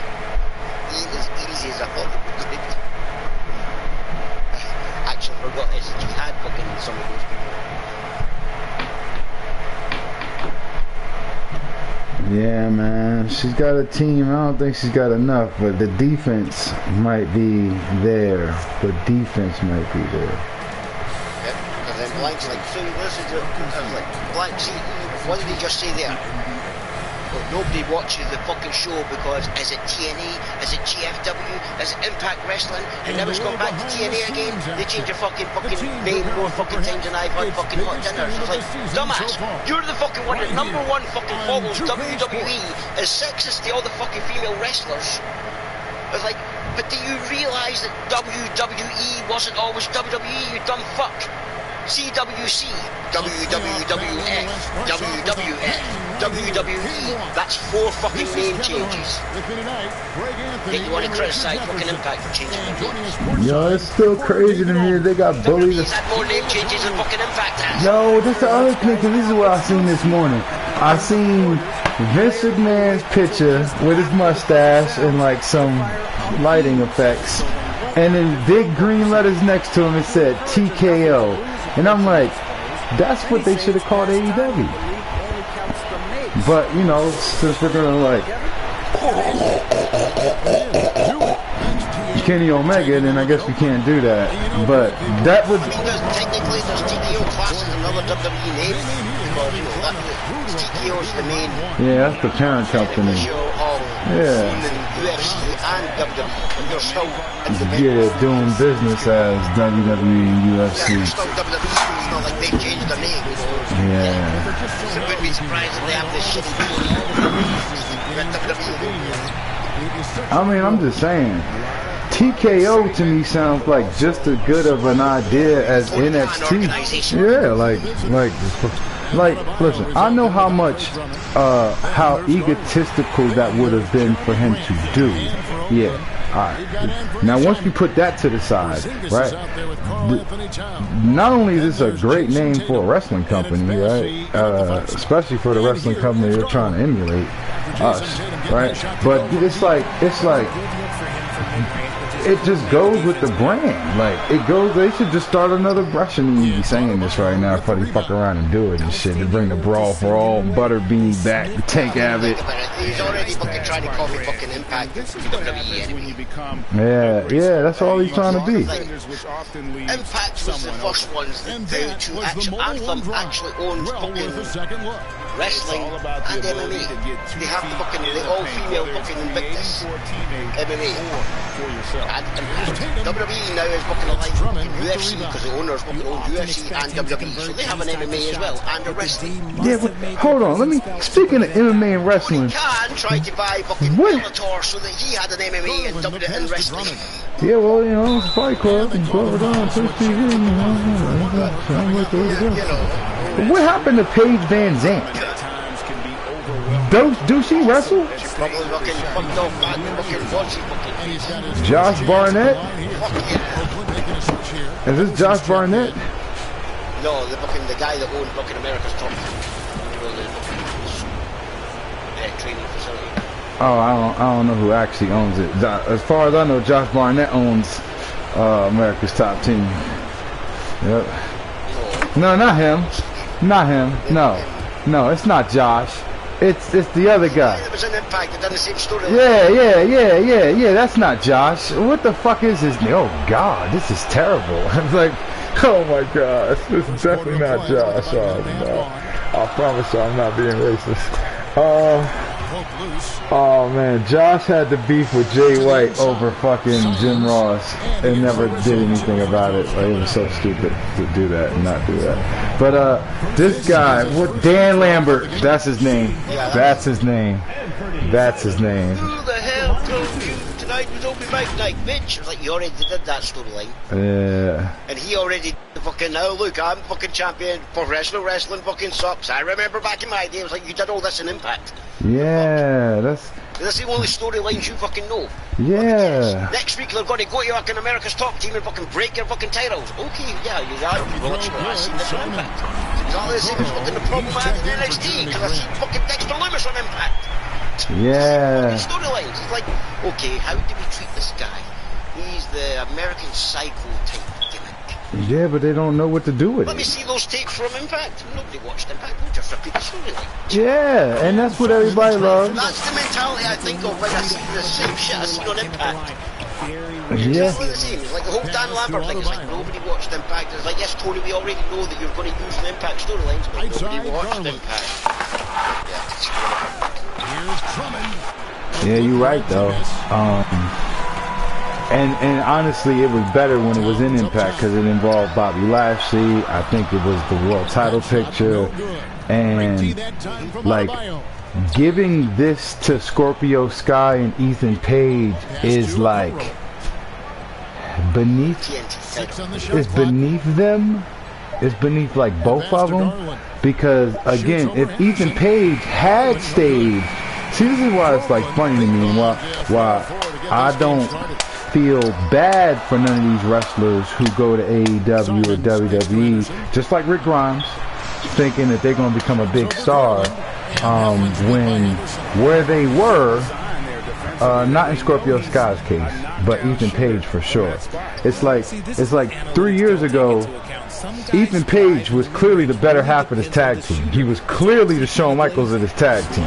Josh Alexander's now the bigger half. Clearly, like, literally, it was like, bruh, neither one of them was fighting for the belt, right? But it was very clear that in this Rockers, that's Marty Jannetty. I love him because he looked like Kurt Angle, Canadian Kurt. But in this situation right here, especially after all that Karate Man bullshit, after that, once I seen that, I was like, oh, yeah, sorry, Josh. Sorry, Josh. It was fun while it lasted, right? But then once you said, oh, yeah, the Karate Man, you fucked off the AEW, I'm like, red flag. Yeah, Karate Man killed Ethan Page in Impact. Because he used all his creativity in his last fucking Impact storyline. Yeah. And then, you know, yeah. how did I get myself over now? Okay, I'm going to use Razor Ramon's Razor's Edge. Back to Garland. What else? What else? To Autobio. What happened to the creative Ethan Page? He was on Twitch. Yeah, during the pandemic, like they held down the show during the pandemic. Like listen, the people, it don't matter who you were or what company you were in. If you held down your show during the pandemic, see Sasha and Deb, see Britt Baker, right? If you held, see Ethan Page and Josh Alexander. If you held down your show during the pandemic, see Brody Lee. If you held down your show during the pandemic, in a time where your company and all the rest of the talent were trying to figure out what the fuck to do, but you were consistently good, week to week to week, I got a lot of respect for you. So it was very. I would just like to bear note that during all that time during the pandemic and everything, you know, New Japan, AAA and Impact were the only ones who actually actively seemed fucking wipe down the fucking rings between each match. Yeah, word up too. WWE do that, or AEW. It's just like, yeah, everybody got fucking tested. Yeah, that's what they was doing though. That's what they was doing. I remember that because when they started doing that, my school started doing that. Talking about like it went from like very strict to like, well, as long as you got a test 2 weeks ago, at some point, yeah, you can come on in. Like, no problem. But like 2 weeks before that, it's like, we're practicing social distance in here, and we need you to go on this side of the room, pre-screen you, make sure you don't got no symptoms, and then you can move to this side of the room. Oh man, but as soon as WWE did that shit, I swear to God, as soon as they did that, as soon as you could tell the difference on television, as soon as they did that, rules changed the scope. It was crazy. It was fucking crazy. Man, and you had to sign a waiver all of a sudden. Like, alright, bro. But man, that shit neither here nor there. It's just interesting what's happened between Ethan Page and Josh Alexander, and it's like at this point now, where we're at now, if AEW releases Ethan Page right now, right? If they release him right now, I don't think Impact should sign him. And if they do, I definitely don't think Impact should have him working with Josh Alexander because he's a main eventer. And Ethan Page is like, you know, we might be able to get a story in there where he gets the X Division title and tries to, you know, option C his way into, you know, you know, kind of how like the Motor City Machine Guns, one's got, you know, they could, like, see, like, all this ain't lost them, you know, but one of them's like the X Division champion, one of them's the world champion, but they're a tag team, so they're still tag team champions, right? Like, yeah, right. So I could see that happening, but like, bro, this dude's stock has dropped so much since then, and I'm not even saying that Josh's stock has risen. I'm saying that Josh has been so consistent that we got to do nothing but respect what he's done over there, right? Like, so fuck whether or not he's more famous now than he was then. You know what I mean? Because that's what I think Ethan Page was going for. I go to AEW, I get the chance to be famous. And it's like, no. But at least Josh has worked. Shows you the difference, right? Yeah. This is the part that I was trying to explain. Yeah. Right? Yep. That, yeah, you know, you may not watch it every week, right? But when you do watch it, so it's Oakland now. You'll always sit there and go, I like that match, and I like what they're doing there, you know. Yep, and the tag team. And the Rascals versus the Bullet Club, I watched that too. Yeah, does Impact do some fucking things that I don't agree with? Yes, I'm not just sitting there going to fucking think. I criticize fucking Impact as well because I watch it, I'm allowed to. It's like there are a few storylines that I wish they wouldn't do, but they do anyway because they want that little comedy factor. Yeah. You're right. Like, just to bring same way WWE's gonna do that type of shit anyway. We have another intense match. We hear a little comedy. Yeah, but that's the thing about Impact that I do like is that when it comes to that, like, because that's a part of wrestling, right? And it's like we could sit here and say that's a part of wrestling that, you know, we could try to say that that's like a Vince thing to have all that wonky shit in it, but it's not. But even if we do try to say that, wrestling is at a point now where Vince done pushed the needle for 20 years. It's like literally so entrenched that you gotta have that. You have to give Vince credit. He did take the start. He did that basically at the story. Yeah, definitely, especially the weekly. This guy's fighting this guy for a reason. It's like, yeah, here's the reason why. It may be stupid, but this is the reason. Yeah, and even down to the wonky comedy stuff that it's like, oh man, why did Kurt Angle have the yucca? You know what I'm saying? Like even shit like that, like the shit that we gonna be like making fun of later down the line. All that's still necessary. Funny little storylines that all leads up to something serious in the end. Yeah, that's the thing I say. Impact does it better than everybody else. Rosemary and fucking Jessica and everything. Yeah. They all led up to fucking, it's like, okay, you don't want Jessica anymore because she wants to just be Jessica for a while, so how do we put this story? Just can't seem to find his conscience. She's friends with Rosemary. They have a whole undead realm that we use to get rid of gimmicks and everything, get rid for the end. Yeah. It's like, okay, Jessica, so Havoc is basically trapped. The personality of Havoc is trapped in the undead realm. She's taking out Jessica. She can be herself. Sick. You know, that worked. Jessica's having so much fucking fun just being Jessica. It was like that. Rosemary decided, okay, time to give the fans something else different. So I go and try and rescue Havoc soul because Jessica's pissing me off with all this fucking laughter and brightness and everything. You know, I'm a dark character. I don't like it. I'm going to go into the undead realm and try and fucking rescue her, and then I get punished for fucking not listening to fucking, you know, my devil father. So now I'm Courtney Rush, all happy and everything to keep me Jessica. So it's a whole routine for the death dogs. They're no longer doom and gloom. Now they're fucking bright and happy.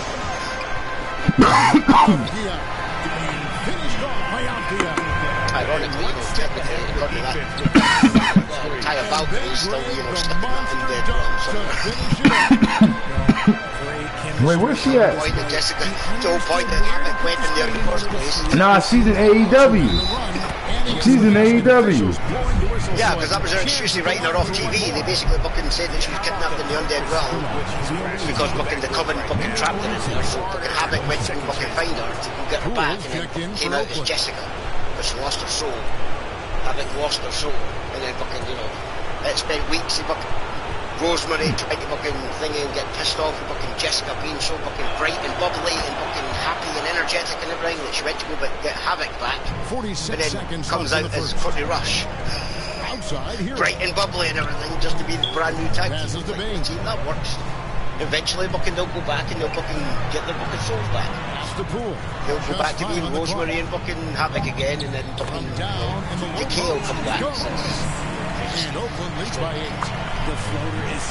Yeah, I like Crazy Steve. I like Crazy Steve. I like, you know, that's my favorite Steve on the roster. I'll put it that way. Yep. But it's no good. Yep. There's the pass to Moody. Don't like Steve Perazzo. I also don't like Steve Rogers neither. You know. You know, it's funny because Thor was fat. Captain America's powers basically mean you can't get fat.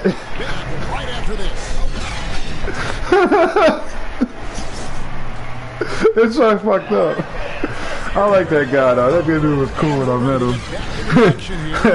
Oh man, he was cool when I met him. So I ain't even mad at that, man. I wish he would get in a little bit better shape so he could get this Captain America gimmick over though. For real, for real. Yep, they can give him a main event push, right? Yep, some top guys are Canadian, right? Yeah. Not like. So it's the visitors now. So then, I mean, sound like a great run. There's more fucking Canadians. Yeah, that sounds like a great run for him. Run through the whole Canadian roster. Yeah, it is now.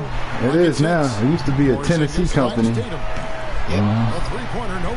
is making me want to drink. It's making me want to drink. Good time.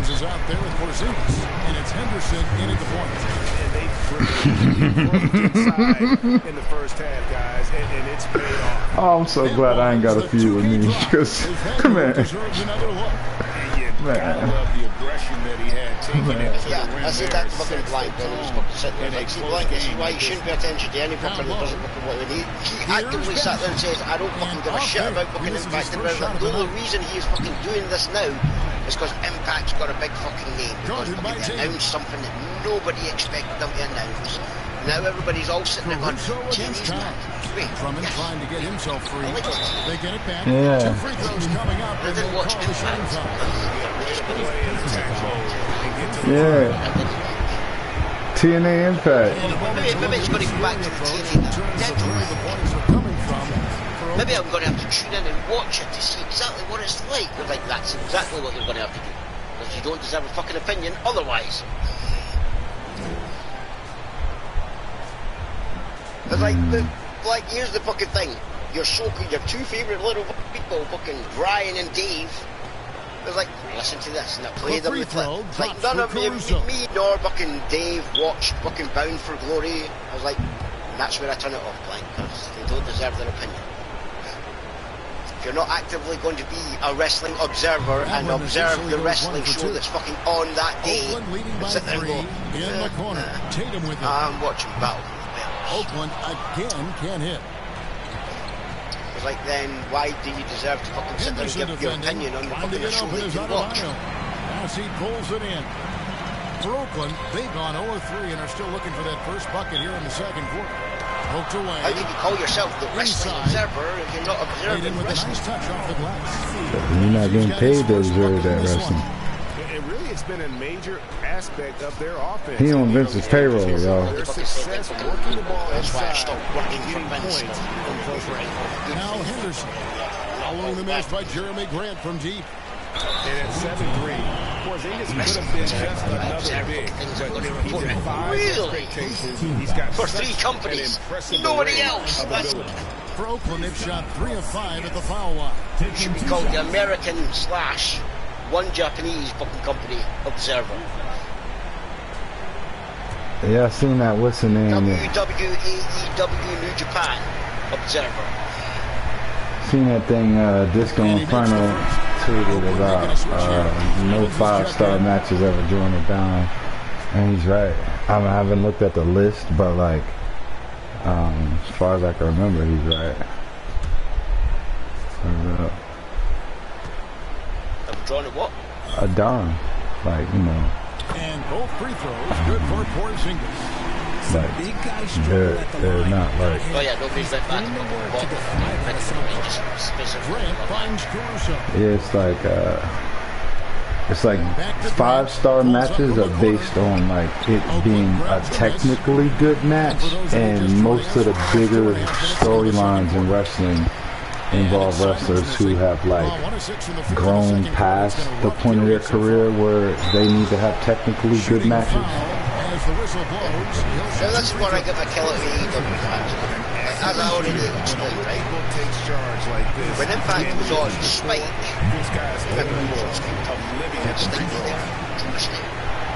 yeah. Kurt Angle. You know, it was always getting over 1 million views. Right? 1 million views. Every fucking week. Well, that's credit to Sting and Kurt Angle, which the credit was given. Scott Moore said it was a little speed. The combination of shooting and speed Oladipo provides Jeff Jarrett, Dixon Carter, and his hunger to keep Kurt Angle and Sting. Also impressive. And the fans. You'll notice that he didn't thank Bruce On the second free throw, good. Yeah, in this quarter, listen, man, we all know Hulk Hogan's the reason why everybody tuned in. We all know that Hulk Hogan's the reason why fucking Okada had fucking nerve to fucking sit there and say, I don't give a damn about Impact Wrestling. What I really hate was TNA. Hey, Okada, you'll be pleased to know that you said that. Yeah, this is kind of what I'm saying, though, man. AEW's so weird. It's so weird. Don't worry, Okada. We're going to invite you to TNA. You know, show everybody that it's different. You know, you can actually look and come back. Be yourself this time. Not a racist fucking gimmick. Yeah, it's yo, man. I get Okada's got his feelings about that.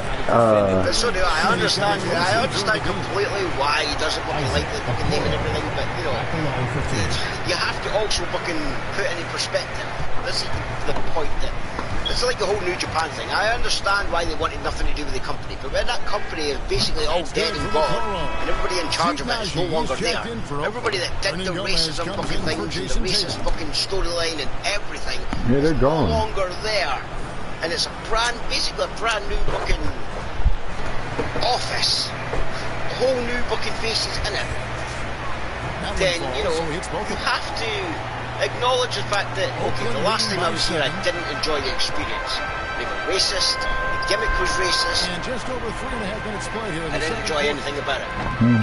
I'll give you one more fucking chance. But I ain't going out on TV. Come backstage and just see my friends. Has got 4 rebounds in this game. Fine guys are there as well. So there's people there that he knows. That's all he needs to do. Go backstage and fucking see the atmosphere. Oakland again can't hit. Henderson then he can decide if he actually wants the fucking thing here. Grant the pass to Okoro. Now, clearly, yes, I understand that just because he said that recently, I don't give a damn about Impact. TNA's what I hate. Yeah, but to me, this sounds like a storyline waiting to happen, like. And then, you know, the name changes back next year, and it's like, okay, so we're in New Japan. And here's Simon. Japan. Can we make it up to Okada? Okada wants nothing to do. We may have changed our mind, but you know, he's the reason we were pissed off at you in the first place, because you know, that was our top guy that we had plans for, that we sent off to used to train, and he didn't really train him very well. And he came back pissed off. Like that, don't send me back to America, they're racist. So. We may have changed our fucking thoughts on you, but we can't tell him to change his thoughts. He has to do it himself. And the first one at the line is good. No wasted trips at all. You know, I understand that. Business at the line. Like Lee Russo. he wants me to change his fucking thoughts, he's going to have to sit down with me and convince me. Yeah. Yeah, well, you got to show up to a stream, bro. So you ain't showing up to a stream, bro. Alright. Alright, now I did invite him to Impact one week. One of my 2 invited guests, but he wasn't having it. Yeah, man, but as far as the Okada situation, man, I completely agree with you. It's probably complete different infrastructure and all that shit. Different people you'd be working with and talking to. That's literally the secret of the ooze of how WWE always is able to get people to come back. Because by the time they come back, the people that fired them gotten fired. Or their marks. Look at Eric Young. Yeah, I seen him at Impact. But he was just like sitting down. Yeah, but that's where we go. Eric Young. He got fired. Went back to Impact. Went back to WWE. Nobody knew it. Didn't get used. Nobody knew it. Was there. And they were like 6 months. Asked for his release. Got released. Went back to Impact again, and then fucking, you know, now it's like. And he knocks down the first one. Wait, so Vince is in charge of radio from the line. So right now, a big improvement over what they shot. I can't speak about this. Here's what Oakland's going with right now. Diaz checked in for Carl Anthony Towns. Bane comes in for Herman Gomez. And Tyler Hero in for Anthony Simon. Now here's the other fucked up part, which is why I'm a little lost. He's starting to work himself to the free throw line. That's a good move. And White kicks to Ingram. Is it really contract tampering? If WWE doesn't have a union? If wrestling doesn't have a union? Nah. Contract tampering? No key possession. Because there's nobody to enforce it. I peeped something like that. Agents, you know, they're fucking self-employed free agents that, you know, temporary. It's like getting a plumber. If I don't like this plumber fucking thing, you're fired. I no longer want you. I'm going to hire this guy. He's quicker and knows what the fuck he's doing. And it's Carter picking him up. Pass to Hero. Really sit there and think, that's contract tampering. Yeah, the contract. Yeah, but you fucked up your contract. Yeah, but see, this is the part where we get into the whole like because wrestling doesn't have a union, so to speak. Yeah, but this is the part where we get into these wrestlers. How do you know it's contract tampering? How do you know for a fact that wrestler didn't go for WWE and go, look, I'm not really under contract then. Actually, I can say goose. It's like I can just rip up that contract. It really means nothing. What are they going to do? Sue me? Can't sue me. They have no proof. Yeah, that's the part. True. Welcome aboard, Tyrion. That's the you're describing the part though, cause see like these wrestlers aren't gonna sue the company. They never are. Which is the difference between Tony Khan and that fucking prop. There's a difference in the fucking thing. They're classed as employees. They're signed to not just be wrestling contract. You know, that, which is why as soon as he's fired, they're gone. That's it.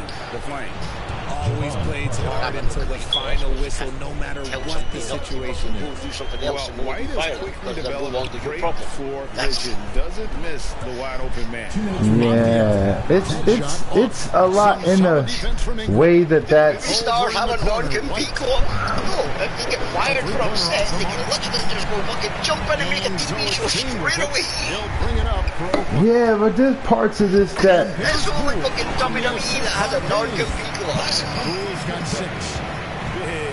Yeah, but you know. It's like the moment you're fired from something, that is it. Your contract, your employment with that company is null and void.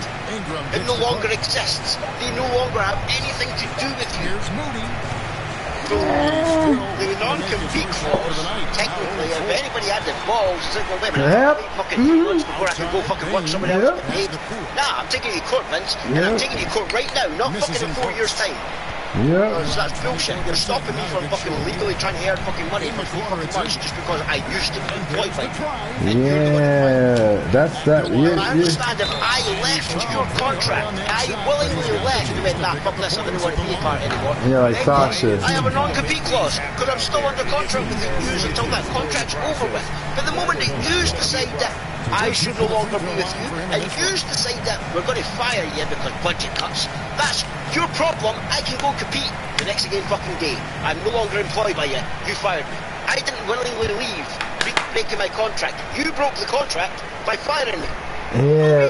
Now let me ask you this though. A legitimate reason to fire me is just we want to save money, so we're firing you. We're not used to you, so we're firing you. Therefore, you shouldn't have a 90-day non-compete clause. But nobody has the balls to go and take WWE court for it because they know it's going to take 3 fucking years. Yeah. See, and that's the other part. And so there's a 2-part question. How long do you think before we do see something like that? You know, the next true Lex Luger moment, the next true Scott Hall breaking the 4th wall moment, and you mean the Edge moment? Wasn't Edge off of TV for like 3 months now? Yeah, no, because he's off for like 3 weeks. Got shares on SmackDown and that was it. Like Edge's contract fucking thing is trying to negotiate it right now, but he's going to eat them. You know he's going to eat them. The only reason he went to WWE is because he was talking to AEW fucking plus. Yeah. Hey Vince, AEW's offering me this much. Can you match it? Can you give it a little bit more than Steve? Or Steve Yeah. Yeah. That's what all our players in the KBA be trying to tell us. Fucking WWE, you know, you stop your wrestling for fucking all these years and everything. This is my whole point with this shit, man. Friends work at AEW. Like, bro, we got just as many storylines in the KBA as we do in wrestling, and we ain't even trying. Like, this game is not made for us to have storylines. But me personally, I got 4 big men that's all mad at each other and all mad at me because all of them want to be the top big man.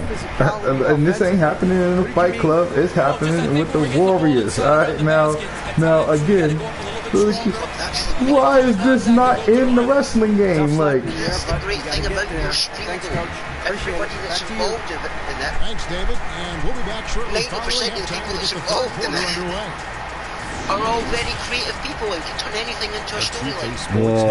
Which is why it then ends up on TV. Yeah, but this is the thing I'm trying to say though, is like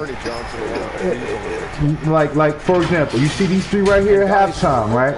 So how come when I'm running a pay-per-view on WWE, you don't see the 3 announcers in between the matches? So far, they've clearly been the better team controlling the flow. And when do you see them? You don't never see them from the front. When do you see them?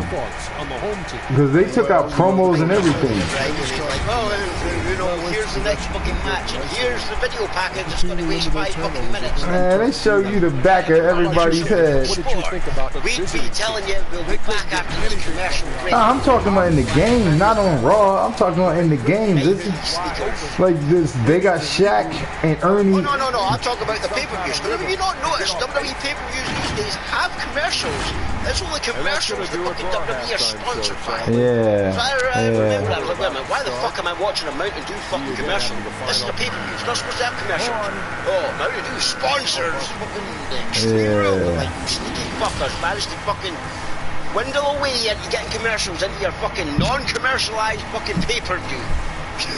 Yeah, shit, Mountain Dew paid more. Premium live event. Yeah. No, you can't. Nah, they're the master of reworking the words. That's how the motherfuckers got into this non-union. Yeah, but if this wasn't like the I can just imagine that. Back to the Future 4 comes out. Let's go see what Vince was doing. Then there's Andre Drummond. The young Vince McMahon. Down the front on the shot clock. And plenty of contact on the shot. So, you want to wrestle those coming up. And each year we see Jeremy Grant. He gets better. And the players have their hands full with this guy. Well, you changed it to too many W's. 5 this. Sure, just don't destroy anybody else. You know, it's a working relationship with everybody. You know, we borrow people from there, we borrow people from there. Just don't destroy any territories. This is your part. Stay there. Okay, right. No problem, Dad. No problem. Yes. Take over 10. First free throw is good. And you know, with more that's how it be though, man. Changing the name to WWF. Too many fucking W's in that. Don't need worldwide. World. Taking away the wide part. Worldwide's one word anyway. Essentially, taking over the territories. Actually, it's not though. Worldwide is two different words. Because that's why it was WWF. He took away the wide and just made it the World Wrestling Federation. I was just going lowercase the second W, but then you can't do that because then www.yahoo.com would be www.yahoo.com. We'd have to change it for everything. Think about it, their website could have been great. You know, www.f.com. Nobody takes the www. Okay, f.com. Get the F out. Alright. .com. Oh man, that's not gonna work. Yeah man, but you know, it's just funny, man. A lot of this is funny. Like I said, I mean, technically the new logo doesn't even fucking make sense because you know they could have just added a leg to get the F out. You know, making it look like it was kicking the F out and made it an E. Yeah. It's just WW. Yeah.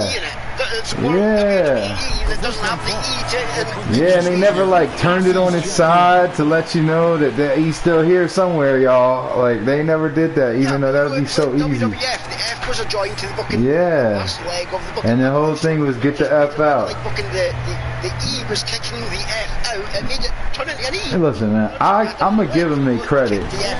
The thing I'm giving them their credit for is, although I didn't agree with the decision to go PG, I did like the fact that when it came down to the rebranding, they rebranded everything. They said get the F out. They took the F out of John Cena's move. They literally called it the attitude adjustment. Like all this is gold. Like cause it was the attitude era. That's being adjustment. STF. It's like all of that was genius. Like so. When it concerns the part of, like, man, how did John Cena really rank up against all the rest of these guys? It's like, for me, that's a big part of it, is that he's the guy who basically had to be the quarterback throughout this change in guard. And he literally tailored his gimmick around the fact that shit was, like, really edgy and shit. And then he like found a way to get the F out of his own stuff, and you know, go from Eminem to Will Smith real quick. You know what I'm saying? And he did it so seamlessly that I got to give him credit for it. And then it's the part of that's none of that still. Not only did he get the F out of all his fucking names and everything, he got the F out of his fucking gimmick as well, because that's when the rapping stopped. Yeah, and it became, and then the Marine, when he found the Marine though, I feel like is where he really found his footing in terms of. He gaslighted the entire WWE universe. He fucking sat there when he was a Marine. No, he wasn't. Yeah, I know. He was never even a Marine. He's nothing to do with it. He watched one fucking movie and thought, oh, that's why he was casted as a Marine. Does that mean the Miz is a fucking Marine as well? Nah, but this is what I mean. He got it over though, like you know. Yeah, he was like a deserter. Like, I mean, yeah, you know, we got a lot of respect for the service Nash put in over here. So thank you, Nash. You know, I know there's a couple others, not Sergeant Slaughter though. Sergeant Slaughter just recently unfollowed me on Twitter, by the way. I think it's because of a white supremacy. Nah, I think I retweeted something that was calling out white supremacy, and I think Sergeant Slaughter had enough. He started thinking. I think he thinks that I'm defecting. I think he thinks I'm running defected to Cobra, or at least the Foot Clan by at this point. I got the Venom picture up there. I don't think Sergeant Slaughter. You know, it's tough, Sarge, because technically, you know, it's weird that when you think about Twitter, right? It's weird the power that Vince has over fucking sellers. I understand contracts and everything, right? But that's weird. If you don't like a storyline, you can always say no. This goes against my religious beliefs, and you know that will hold up in a court of law. Yeah, but that's the thing though. You keep skipping over that part. You keep skipping over this though, like defending fucking his country to sit there and go on fucking national television while he's no longer defending his country but still portraying the character that he was in the army to then burn the American flag, which is technically classed as treason in America on national TV, and then not expect to get backlash after. Hey, look, man. Okay, so after all that, you just decide that I'm just going to come out with the American flag. Again, just go back to the patriot, right? Just going to sit there and go, oh, this American soldier guy. You'll always be that. Maybe it's because I'm not American. You'll always be the American guy that committed treason on national TV just for a story. Well, I know, thanks to 9/11, how much America fucking protects that flag more than they protect their people. Fuck yeah. That flag means more to them, they can't touch the ground, than it does their people. Because the first fucking thing they fucking picked up from that rubble wasn't fucking the bricks to save the people, it was that fucking flag. Yeah, it's a symbol, man. You seen First Avenger, Winter Soldier, Civil War? It's a symbol, man. And that's why John Scholar needs to work. As well, because I'm pretty sure in fucking your little American rules, testaments, wherever the fuck the words go, you're not allowed to desecrate the American flag or wear it. So why is everybody wearing American flag style clothes when you're not allowed to?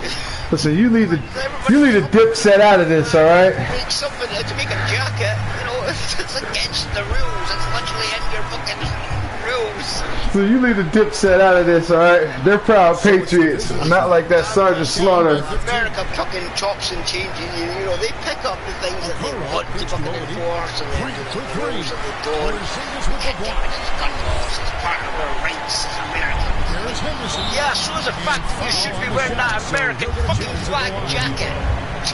Alright, listen, Joel Santana almost died for our freedoms. I'm just saying, that's a contradiction. It's like, oh yeah, we protect this flag more than we protect our lives.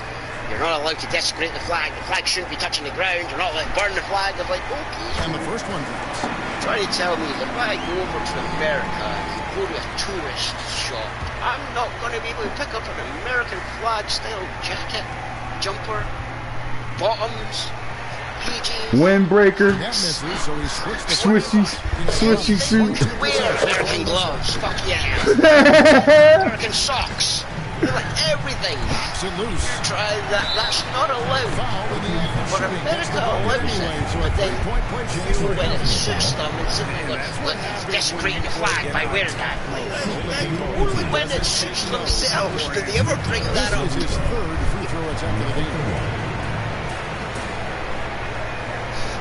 Oh, that flag touched the ground. He's a traitor. You know something? I'm starting to think that we need to. You don't get an opinion, Kingsley. You're not American. I have to deal with Americans all the time. That gives me an opinion. We need to make sure that we bring some total non-stop Americans, all right, around here, all right. Yep, some killer basketball Americans, all right.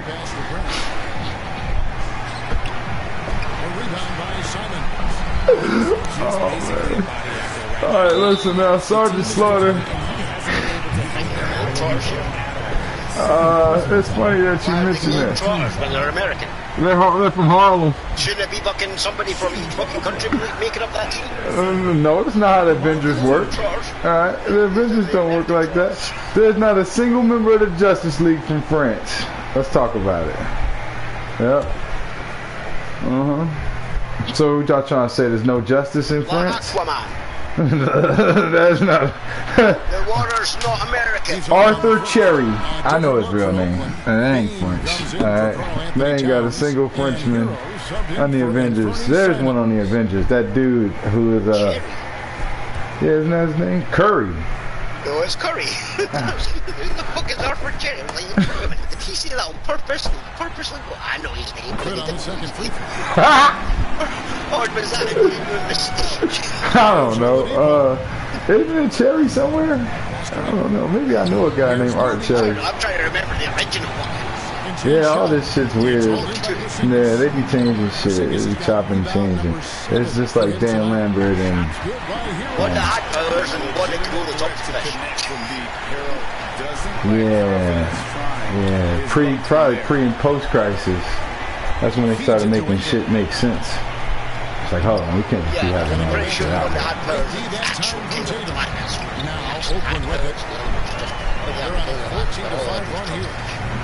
Yeah, but then they be rolling all this shit all into one blunt after 30 years of it not... becomes live action. I can fly through the air on invisible water.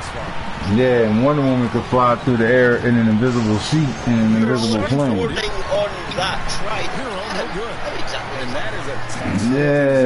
Yeah. She forgot she could fly. Yeah. You can. Like, I get what y'all trying to say, because it's air currents, and that's supposed to be the same. Water particles in the air that can make them fucking light. Yeah, even that explanation would have been better. I've never understood that. Yeah. There's water particles in the air. They get fucking bigger and heavier when it starts raining. I understand the concept, but to sit there and go, yeah, I'm just lying. Why? Because I'm lying. I fucking flew you and then you fucking just decided that I'm surfing. I didn't know that tried and had those powers. Yeah, but you know. Wonder Woman's explanation was a little bit better. It's like, well, yeah, my lasso actually attaches to the clouds. You just don't see it. That's why I'm able to swim. Yeah, and that was weird too. In your last movie. No, that was so weird. Yo. I had fucking Batman versus Superman. Or Glide. All with style. Yeah, all that was weird. She was getting her Spider-Man on. You learned how to do that and then forgot about it in the future. Yeah. Weird concept to fucking try and pull over somebody's Yeah, because it wasn't that 1984 or something like that. Yeah. Yeah. Like Wonder Woman today, that she doesn't know how to grasp what even though she had the lasso then. Like, even though she's learning all her powers now. Nah, but they explained that. They forgot where they parked the plane, so she never was able to find it again. No, that was just the joke that everybody does anyway. Everybody made that fucking joke. Like, if it's invisible, how does she see? How would she remember where she put it? So they did that in the movie. Like, yeah, that's again, man. That movie would have been great. They tried to find the fucking the mug that I turned invisible. What's another one I just watched? Your hands together and turn into fucking thing invisible. Why is your hair not invisible? I'm pretty sure you wash it. But it require you rubbing it together. I think I might have been watching Morbius. There was something else I was watching. I definitely started watching Blade, the series starring Sticky Fingers finally.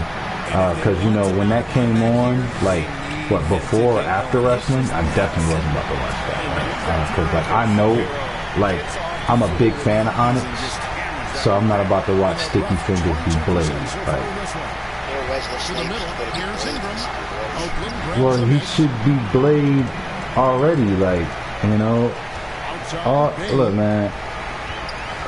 They Secret Wars is their crisis. Yeah, I know. How do we bring back? It's like, okay, Deadpool to bring it back. Fox. We want to bring back the other ones. Yeah, but that's what they should be doing. That's what Flashpoint was fake trying to do. Like, it was so weird how they tried to do that in Flashpoint, though. And then, like, what they couldn't get, they tried to reconcile it. Flashpoint was just a fucking shitty fucking crisis, but using the Flashpoint name. Like, you totally fucked that up. Yeah, like, oh. Like, how are you going to have a crisis on Infinite fucking Earth without the original TV fucking Flash showing in it, or the fucking current fucking Flash? They're the only two good Flashes. And then you have fucking the other one that fucking, you know, nobody really cared about from the Flash TV show, play the original Flash enemy. No, that should have been the original fucking Flash. Yeah. You would include fucking Grant Gustin. You still should have fucking had the original one, the one that set the character in life. Yeah, now hold on. That thing that you just mentioned, because that was something I was seeing a little bit of, but I couldn't get my finger around that. So they hired the guy who played Zoom, who pretended to be Jay Garrick on the TV show, to play Jay Garrick in the movie. Yes, instead of the original Flash. That's who should have I just want to roll that back. They hired the guy. Oh, we about to get up out of here. That's 21 points. Yeah. They hired the guy. So on the show, he was running a scam likely. Him and DJ Envy and Lil Pun was selling real estate as Jay Garrick, but he really wasn't Jay Garrick. But now they want us to believe that he was able to be so good at Jay Garrick those first 2 episodes because in the multiverse, he's a variant of Jay Garrick. Actually. Yes, that nobody ever got to see, because technically if they're saying that, then they're like, okay, yeah, look, this is the CW show. Yeah, but then they didn't roll nothing else from the CW in. Nothing. We're going to show you all the good guys, and then look, we have an AI-generated fucking Supergirl and Superman. It's like, okay, why? Yeah. Why did you AI-generate them when you already had the scenes from both the movies? You didn't need the two of them standing next to each other. Yeah. You could have added fucking Grant Gustin in there. Yeah. Considering, you know, I did see something that they hired somebody from the CW to be in the thing, and I kept trying to figure out who the fuck they talking about, because they clearly saying it's not John Wesley Shipp, and everybody's saying it should have been, and I'm like, well then who the fuck did they get? And then the things I was reading kind of sounded like what we just talked about, like they got the guy who pretended to be Jay Garrick on TV for like 2 weeks, and then was revealed to actually have been Zoom, and then rolled in the whole Black Siren. They rolled in so much from that. Zoom was one of the best villains they had. They had Tony Todd doing the voice once he was Zoom, but that guy who played him, man, he was great. He was great. He was great at Jay Garrick, and he was great at Zoom. But you're saying that the Warner Brothers executives went down there, got the cameo out of Ezra Miller. Alright, said, alright, I'm glad you got down there. You're like Vince going to NXT. Like, no, I mean, Undertaker got Undertaker down there. Glad he's on that motherfucker. And then, like, fucking Jay Garrick, but nothing else. Oh my god. While they were filming Ezra Miller's Flash movie, yeah, they could have just did some other parts. The Flash was still in production, the TV show. They were on the last season. Shit, when they was on the set for the show, they could have just did a scene. All they needed to do is sit there and go, okay, remember when you used to Crisis? We had Ezra's show. We need to refilm that, but from Ezra's point of view. Yeah. So fucking, you know, it's the same scene, but you're getting it in a different perspective, so it's different. Let me ask you this, though. But now it's fucking, we get to show you Ezra, how Ezra got there. Like, okay, did they do that? Wait, what you just described, did they do that for Ben Affleck scenes too? Like, you know, so they. See, I was expecting in the Flash movie. Remember the scene from Batman? Yes, where he keeps coming back saying it's not you, it's her. Yeah, say her. Yeah, he was like glitching through time. Yeah, so they never reconciled that, because that's what I thought this whole thing was to be for. Was to. Remember when he fucking basically thinking through the TV, and then it was like all muffling up and everything. Yeah. Daryl and fucking Daryl show, but it's like. Yeah, I know exactly. This is the part I'm asking about. This is the part I'm asking about. And he's like, Cyborg's the key. Cyborg's the key, but it muffled up the name Cyborg. He's like, who's the key? She's the key. Yeah. So they never revisited those scenes. No, Wonder Woman's like, oh, maybe she's the key.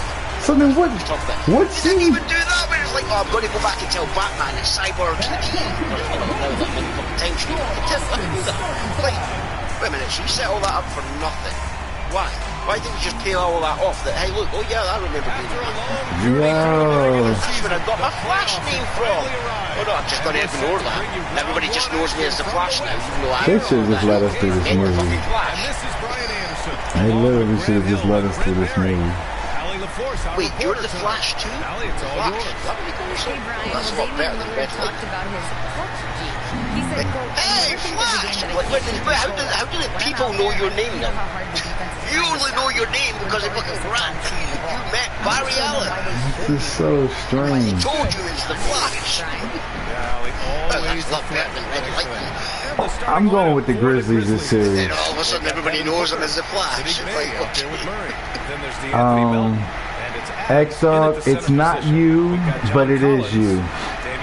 I think Dame Lillard's the best player in this series. I do not believe in Jalen Brunson. His daddy ain't here. And I seen last night when Max Christie checked into the game, all the Denver Nuggets. I'm telling you, this is the fucking match that I think could be the biggest upset. No, Forgot about Teddy's team. Yeah, because I really feel like Teddy's team's gonna win this. X-Dog, it's not you, but it is you. I've seen and played Teddy's team in the playoffs. They are one piece away. Zach LaVine could be that one piece. X-Dog, I've never seen I cannot recall your team having a track record of playoff success. If it happened, I don't remember it. I can't tell you a single person X-Dog beat in the playoffs. But I know Teddy had to beat somebody. Yeah, and then we still going back years, ain't we? We still talking about the Falcon win. Yeah, the Falcon win. Yeah, but we couldn't even see the last of that year. Yeah, corruption's in the league. But that was probably his best chance. That was. And, you know, we never got to see those playoffs because of corruption. But, you know, he was in the running. He was going to make the playoffs. He was like, what, top of his fucking bracket. Hey, it's also funny because of the Conan shit niggas talking about the corruption. I forget what you need to go get the corruption off of you, but X-Dog. Yeah, remember, it corrupted your fucking files. So yeah. You get it back. It couldn't do nothing. Corruption was saved on fucking plus as well. Yeah. It was terrible, man. That was my favorite year. And that was when the KBA throws good for Collins. That was my favorite year, man. That was the end of the club. The club ended up with corruption. And was rebranded. Fucking name changes. Tired of all these name changes. Yeah, man. It's all in the vein, but I just don't think X-Dog's team got. I don't believe in Brunson, and I think that once LaVine comes up off the bench, X-Dog ain't gonna be able to compete. They've gone 0 for 3 for the floor to begin this one. Is that supposed to be an S on that little let's go fan That's his toe? second attempt to go. Now he's 1 for 2. And the lid's off. They're 1 for 4 to begin this one. S's look real bad out there. It look like 8s. Pass to Bay. 3-pointer. Yeah, it also looks like a B though, so it makes it look like it's a two. Yeah, well, that's what they need to do. Put their ass. They need to put them Grizzly Bears in a fan tune. He can't get it to go. Ooh, good work defensively by Adams. Still searching out their offensive game right now. Yeah, see, X-Dog, it's that part, man. I just don't think y'all got enough. I seen Dame Lillard drop 69 points early in the season. Oh, shit.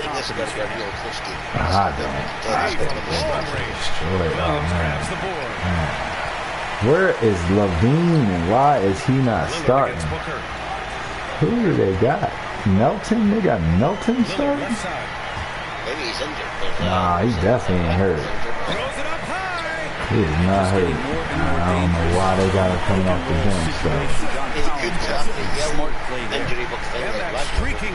I think him and Devin Booker having a light-skinned off, and he's trying to prove he could do it without Booker, and Booker's trying to prove he could do it without him.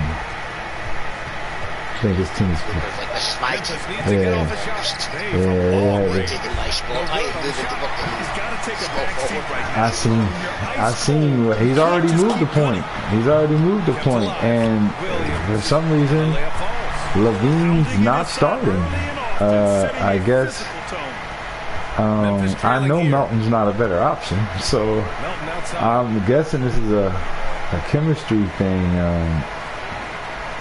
Maybe it's the launches it. Williams grabs the board. Ooh, that's a tough break. Maybe he has it poor communication defensively. Leaves him all by himself. Yeah, that could be it, man. I'm just curious as to where X-Dog's at. Oh, it ain't even X-Dog, it's Teddy. It's Teddy, damn. Yeah, that's what it is. The computer's like, yeah, but this is the same thing that was happening with Casey's team. I let him know that, you know, his guys got those awards. But his guys got those awards because Harden was benched in favor of Duarte all season, and the only reason Harden slid up in the sixth man is because Luka was out and Harden wound up starting. So it's like real interesting the way Casey just scanned his way to the most improved player, aka the guy on the bench who wasn't getting no minutes. And I guess that's developing Duarte, I guess, right? I guess. And I say I guess that's developing Duarte because when Duarte played the Warriors, Duarte's not going to matter in that game at all. To be completely honest with y'all, when Harden plays in that game, he's not going to matter at all. And this is not a personal thing with me and Casey. I love Casey, love him to death. Fierce competitor. But because of the result of them two motherfucking awards, most improved player should have went to Evan Mobley, and 6th man of the year should have went to LeBron James. We all seen it on the streets, alright? If we ever do play the Bullets, we seen it. Wait, hold on. Mobley and LeBron and them. Wait, no, LeBron. That should have been Banchero's award, but he was in front of it. Yeah. The defensive player of the year should have went to Bassi. You know. He was above fucking Giannis. You know. Giannis does other things. It doesn't include defense. Yeah, that's really what it. That really is what it looked like. Player of the year, which was Charles. Yeah. He was the number one. Yeah. He was number two. This is why I be watching YouTube videos, because they be saying chickened out of a 101 with Bassi, which proved my point that and honestly, I agree with you. I do think Bassi should have got Defensive Player of the Year. He was number one to me on the one stat. I said it on at least 3 or 4 different streams. That's the one that matters. Me being. Yeah, that's the one I'm talking about. That's the one. Yeah. Yeah. Yeah. Yeah. He should be the most offensive player of the year. And he did. He won the MVP, you know. And he's won every single Defensive Player of the Year that we've had at KBA, except for maybe the legend years. Yeah, and yeah, they're like valuing stats that don't matter. Like the only thing I've seen Giannis really do dominating as a defensive stat was defensive rebounding, which is good, you know, but steals and blocks and shutting the number one guy on the other side down matter way more to me than defensive rebounding. I mean, I get defensive rebounding is important, but like as maybe a personal philosophy, I've never looked at defensive rebounding as an individual like achievement. To me, that's just like, you know, we as a defensive unit need to get defensive rebounds. Yeah, like. Doesn't hit the basket, you grab the ball. Yep. Get it back up. Yeah, word up. Should be grabbing the ball. Word up. And and that's kind of the way I really. Yeah, no, that's defense. Like, yeah, stealing it, trapping them, and this is why the other stat to me, the opponent field goal percentage, gives you a scope of what I mean about defense, because there's like shit that ain't gonna come up. So like if we pressing, right, we picking them up as soon as they inbound, right, we pressing, and then we go to trap him, right, and because of the trap he rushes a pass that causes a turnover. Alright, now I was part of this trap, and I was probably the biggest part of this trap, but that's not a steal, that's not a block, and technically I didn't physically do anything besides put an intimidating presence out there which forced a turnover. So there's no stat for me for that. But without me standing there doing this trap the way I was doing this trap, he wasn't about to throw this fucked up pass that wound up us getting 2 points. And so to me, the thing that matters is us getting the 2 points. But, you know, when you look at what I'm doing on the court, yeah, on the eyeball test, it's like, man, he out there giving it his all. He got 100% effort. He's doing things other guys aren't doing on the court, and he's helping us defensively.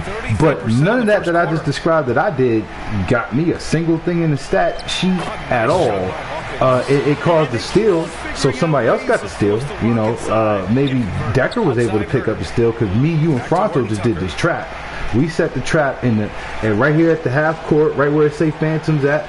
So they threw a fucked up pass, and then Decker on the other side of the court was able to get a steal, and you know, you might have got the points, you know what I'm saying? Because, you know, once we did this trap, I'm the biggest guy, so I'm obviously, between me, you, and Fronto, I'm gonna be the last one to get to the rim. So once Decker pushes the ball up court after he gets the steal, either you or Fronto is probably gonna wind up with this. Either you gonna go into the basket, Fronto gonna go to the 3-point line. I'm still trailing. Like, I'm still trailing. You know I ain't gonna shoot no 3. So me and Fronto both at the 3-point line at the same time.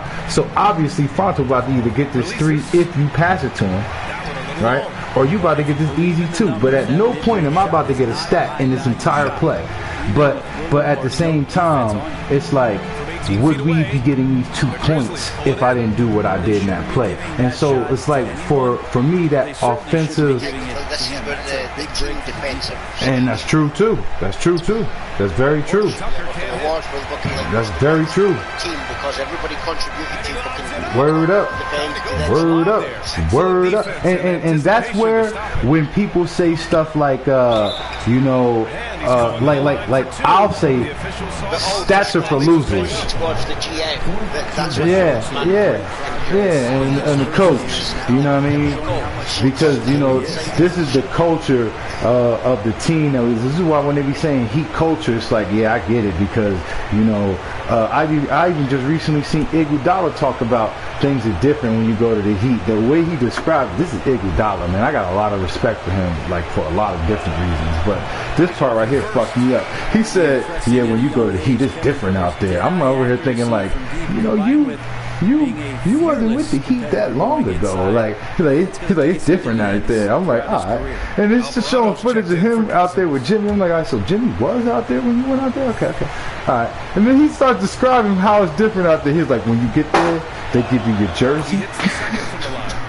They give you knee pads and a mouthpiece. And he was like, what's this? Why do I need, like, why are you giving me knee pads and a mouthpiece? He's like, I don't need this. He's like, hey, it's yours, bro.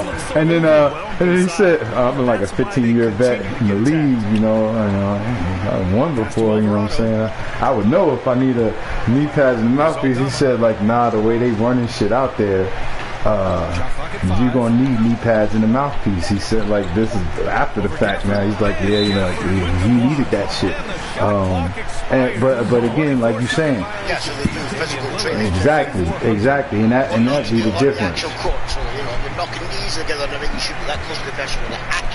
Yeah, and again, that go down to the team, the coaching, and again, like, because the scenario I just described would happen the next time we play this game together, right? It would happen if we all met up somewhere, wherever the fuck, in the UK, Vegas, North Carolina. That's what would happen if we all got up on the court together. Because we have already basically done that. Like, know what I'm saying? So it's like I already know that even though it would probably be your 5th time ever playing the sport, I already know that you already know to do that. You know what I'm saying? So it's like the mentality of the team is like a big thing. So when I say that defensive rebounding to me never really seemed like a and both free throws good for pretty tough on the defense. It's like a byproduct to me. Like that as a stat is like a byproduct to me of us having a good defensive mentality. It's not like a byproduct of, oh man, you know once Kingslayer get down there in the paint, ain't nobody getting them rebounds but Kingslayer. Like I never looked at it like that. I never overall rebounding, it's not like me playing fucking this small forward fucking part of your brain going, oh look, the ball's hit the fucking basket. I'm not in defence. Yeah. That's up to the power forward or the centre. Yeah. That's my job, man. Running toward the other basket. This is why. No, I'm right underneath the basket because, I was actively trying to stop the guy from fucking what you just described. I put him off enough for him to hit the rim, and then I'm just not going to go for the ball falling back down because that's not my job. That is why I don't like working with people who've never played sports, because people who play sports know that if my guy, football club, even if they get past the I already know we gotta make up for that. Like somebody gotta do it. Yeah, I know I'm fast enough to get to that line. Even if the ball goes in, I'm still going to fucking try and slide my foot across that line to stop the ball. Because, you don't want anybody scoring into you. Word up. You're the person. Like, okay, your one job in this team, you're the goalie. Stop people scoring into you. Yeah, but technically, if I'm near the goals and they've already passed the goalkeeper, then it becomes my job to stop them fucking scoring. I'm not just going to run back up the field and go, well, he did his job fucking thingy, punish him. Yeah. If we lose as a fucking team. You're not going to blame one fucking person unless that actual fucking person is the one that's scoring into his own fucking goals. Then it's his fault. This is a very eye-opening conversation, and not for us, because I already know we're a good team. We've transcended sports, rivalries, petty squabbles. This is why Adam Silver, yes, I know your name now. I've been out last year. I know your fucking name now. Word up. You want to adapt all the football fucking things to fucking basketball, then adapt the cards. Word. That'll stop them fucking thing. You just don't make fucking, oh look, he touched his pinky. Well, no. Allow a little bit fucking physical contact. It's the only way they'll learn. Yeah. And if they go too fucking hard with it, like elbowing fucking people in the ribs and in the face in the ring, that's when you give them a card. If they get 2 cards in one game, they're off for the next game. Adapt that mentality since you want to take it from football anyway. That'll stop them. Instead of saying, oh, he pulled a gun out on a fucking Instagram, so we're going to ban him for 3 fucking months. Like, no. If he elbows somebody in the fucking game and gets a red card or fucking 2 yellow cards, then he's off automatically for the next game. Because then that's going to change everybody's fucking game plan for the next game. Yeah. We have to step up now because this fucker just got himself fucking taken out the next game. Yeah, and then they doing all this bullshit about You're automatically back on the next game. There's no punishment. These guys are only required to play, so shit's different now. I'm realizing this, because like I said, I've been watching some shit in the past few days about the NBA in particular. So things are different than I thought they was. There's still guaranteed contracts, but it's not the way it was back when Jordan was playing, or even back when Kobe was playing. Now guaranteed contract says, yeah, you'll get to play for 3 years, but we're not guaranteed it's going to be our team because we will ship off someone else across America. Yeah, it's no saying that you signed the contract and we're moving you to another team. It's like you may have just bought a nice house in California and everything, but good luck in Texas. Yeah, it's that's definitely that's already a part. They're going to have to move as well, or you have to fucking move back. As soon as they sign you, that's the shitty part about fucking basketball. You don't get a say say where you go. Yeah. You gotta say, like, I don't really want to feel, I don't want to move. If you're going to move me, if you're going to trade me, then, you know, I'm in England, I'm already fucking established in fucking a year, can you just move me somewhere else in England, so it's not that fucking far for me to see everybody already know. Nah, I'm gonna send you to Spain. I've spent 5 years in fucking Spain. Yeah, I want to go back to You got a choice. just, you know, keep me in Spain. So Portugal. Oh man, the way the shit really is, honestly. Imagine if fucking football worked like that. It's like, okay, yeah, you work for Man United, we've just traded you to fucking LA Galaxy. What the fuck? Yeah. For everybody in America. Nah, it's like that though. Good luck. Like, what the fuck? Like if you're a certain level of player and you got a certain type of reputation, they'll try their best to accommodate you. But even Dame Lillard has that level of player, level of commitment, loyalty to the franchise. He said he wanted to go to Miami and he in Milwaukee. Basketballers don't get a say on their contracts either. Yes, they can negotiate the contracts with the team that they're currently with. But then the team that they get traded to, that team may not value them as much as the other team did. They don't get a say about it. Just in football, it's like, okay, this guy's fucking hot at the moment. Fucking everybody knows who the fuck he is. He's playing really fucking well in the ring, and we value him a lot more for our team than he's been for years. Fires for three. Trade for him. Buy him. Just allow us to negotiate with him. Here's how much we're offering. It's his second $100 million more than the world. One more before halftime. They're not going to bench me. Fucking they're not going to pay me this much money. You don't get a say in fucking basketball. It's like, oh no, here's your fucking contract, and by the way, we're shipping you off next week. Fuck. Outside Brunson.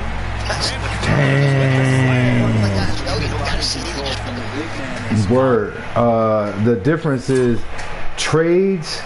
Don't get me wrong. There's a couple happening this season. Like this is way more than I usually hear about. But trades very rarely happen in the NFL because value is different in the NFL than it is in the NBA.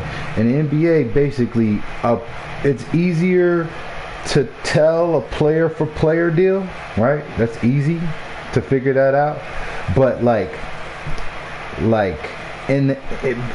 partially because skill and contract, finance, are the two things that matter when it comes to an NBA deal, as you've seen, right? But in the NFL, it don't necessarily work like that. Since there's so many guys on the team, it's like you're comparing apples to oranges. So guys usually wind up traded for picks. Very rarely is it player for player. Even when it do be a player for player, there's definitely still a pick in there somewhere, right? Alright. Now, the other part about the NFL is that when I say you trading for picks, you being an outsider of the NFL and a little bit more familiar with the NBA, you would think these picks would be like first round or second round picks, because that's where the cream of the crop is at.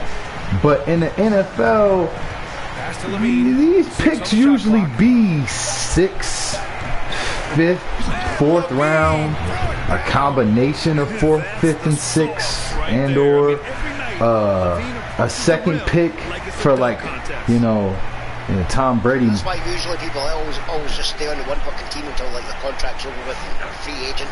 Yeah, and then also with the NFL, you could get cut and they basically don't have to pay you nothing. So guys pretty much stay on the team that they on, or they just get cut. Pretty much. Hunter can't get it to go. For Memphis, they've got 2 of 7 attempts. Yeah, and trades happen. They're happening a lot more frequently in the last maybe 5 years than I'd say the 10, 15 years before that. But they're still like the same type of trades. This second, third best linebacker in the league for like a 3rd and a 4th round pick. And it's like, alright. But there's so many players and so many positions that could yield some great results. It could. It could. But that's not usually what happens. A really big deal that my team did, the Cowboys did, is the deal that got us these 3 championships. It's like perhaps one of the best deals ever. But when we talk about this deal, when other people talk about it, they basically say that we fleeced the Vikings. So we traded them Herschel Walker, and I think we got 3 first-round picks, right? So like a deal like that damn near has never happened since then. And with those picks, Herschel Walker, I think, wound up being decent for them. But like we got Emmitt Smith, Troy Aikman, and Michael Irvin. And all 3 of them basically commentate the sport now because they've all won. They're called the triplets. They won us 3 championships.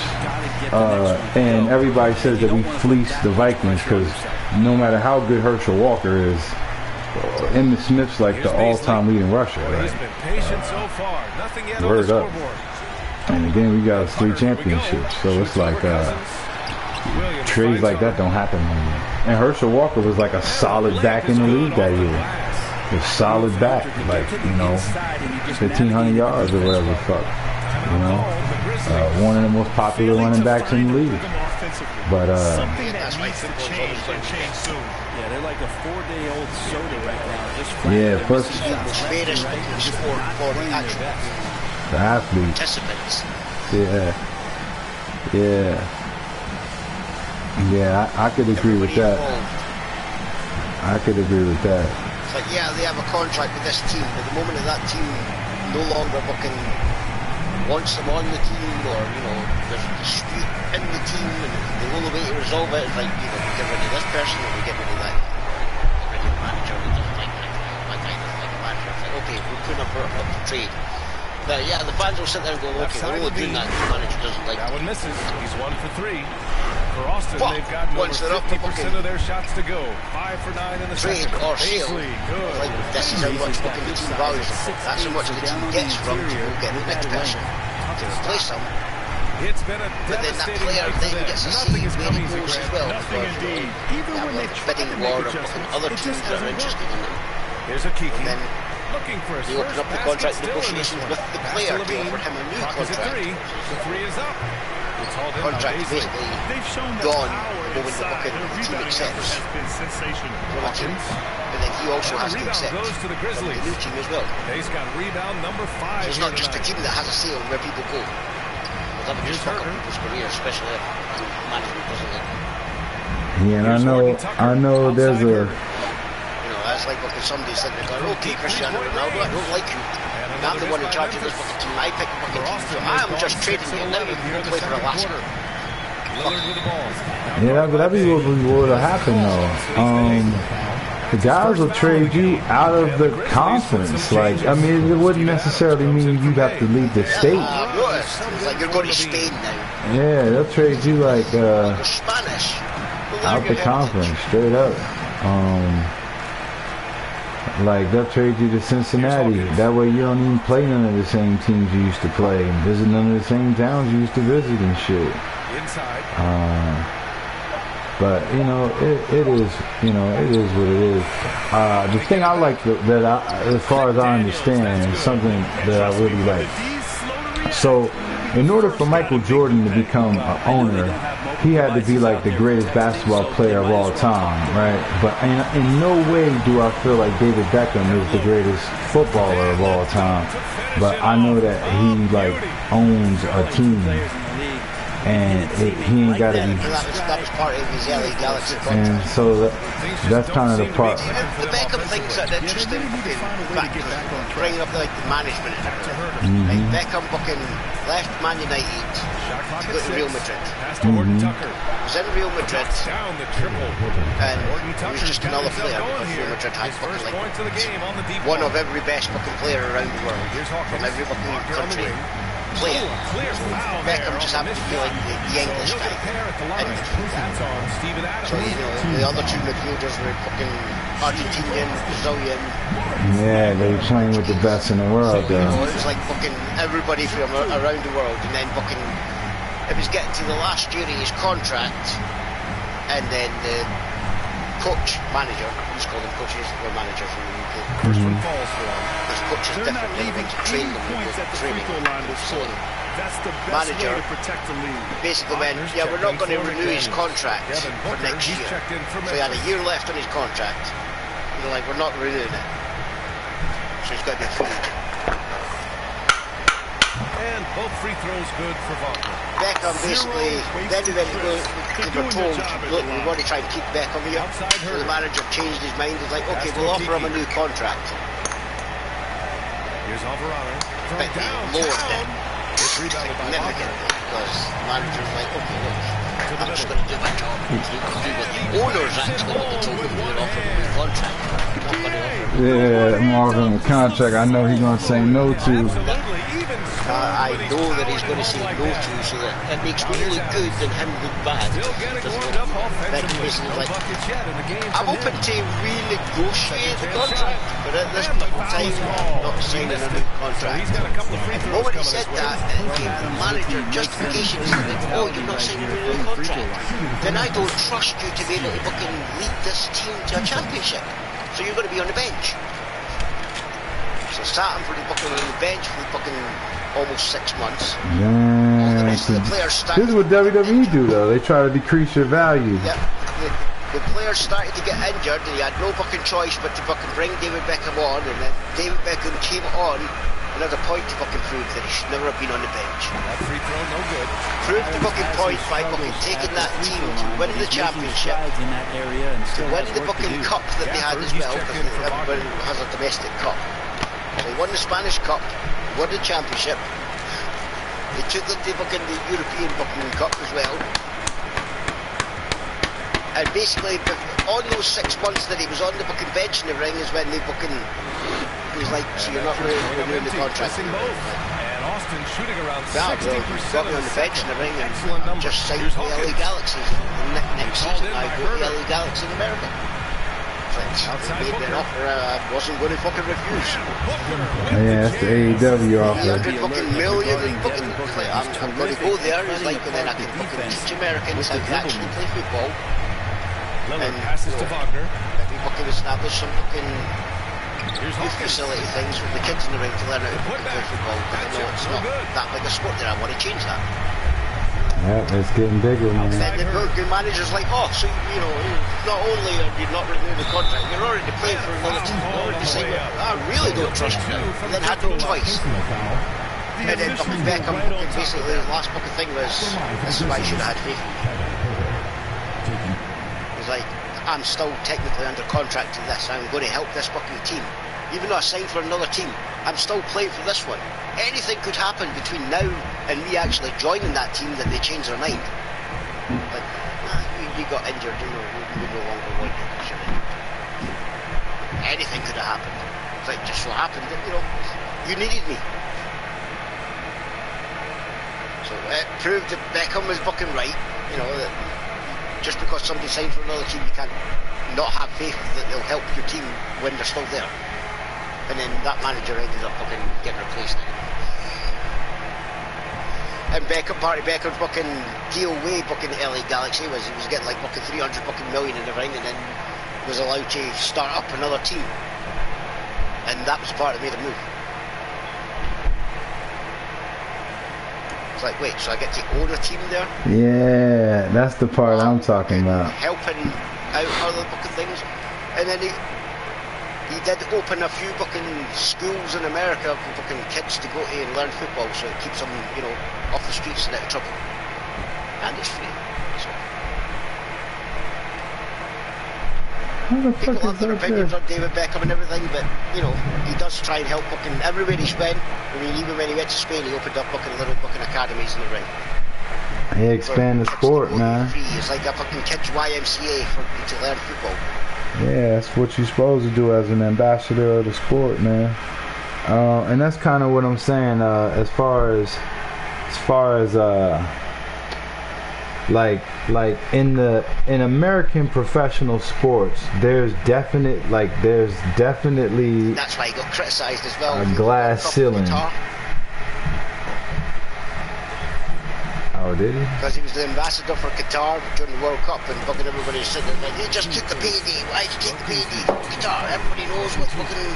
It's like, look, they paid me a lot of money to be the ambassador. What do you think I'm doing with that money? This is a team that takes every home game very seriously. I'm not keeping it. You can see that from their shot earlier as they came through the tunnel. I just wanted the fact that, hey, look, I'm an ambassador for football. That's all I ever wanted. But I don't need the money. Best friends. And giving us the rundown from the sideline. Oh man, speaking of money, I got my money on the Pistons. Yep. Yep, I don't believe in this Houston, Kansas team. They're all in though. Yep. I mean, before, you know, I may have said Curry and Ja, as I stated, from the moment that that trade was done, what was his name? Donovan Mitchell. Yeah, let's forget the guy. Hey, there you go. I've still never seen him do anything for Decker's team. So. Yeah, we're going to have to see it. That's what this is all about, man. Decker's sold, though, man. He's sold. And he couldn't have a better matchup. He's going up against Nimhard. Come on. Alright, so I expect Donovan Mitchell to do something this series. Steph's on Smart. Smart should be able to keep Steph busy and vice versa. I'm expecting Donovan Mitchell. If Houston, Kansas is going to win this, it ain't going to be Jabari. It ain't going to be Wiggins. It's going to have to be Donovan Mitchell, y'all. I think that this is the perfect matchup for these guys. And if Donovan Mitchell's the guy Decker and Fronto say he is, oh God, we're going to have to see it. Alright, go ahead, Jabari. Yeah, this is the one series I really can't call, man. I think this is the best even matchup we got. Yeah, perfect example of the East Coast versus West Coast. Houston, Kansas taking on Detroit Pistons. Yep, I'm waiting for Fronto's little animation of him though. A little basketball over the hockey coach. Thinks he can. Yeah, man, they saying a lot about him in the NBA. They saying the worst kept secret in the league is how he not going to stay with the Cleveland Cavaliers past this season. You know, the Jazz just traded him last year. He got them to the playoffs last year. It's his first full season with the Cavs. You know, but is he going to wind up finishing the season with the Cavs? They've already decided they'd keep him. Nah, everybody's saying he ain't staying. Like, he gonna go for the payday. Obviously everybody's saying he coming to the Lakers. Right? That's that's everybody. Right. But of course. But then they gotta think about what Jeannie want. And she want LeBron. So what LeBron want? He want Bryce. Not like that, y'all. Alright, she wants the best player in the league. And we all know that's LeBron James. And it wasn't last night, though. It wasn't last night. I don't know who won that Suns Warriors game. I'll find out. Outstanding execution. Good job working the ball inside. Because Giannis just signed the extension. $186 million. He wanted Milwaukee to do something to show him that they was like, you know, willing to commit to winning. So they went and got Dame.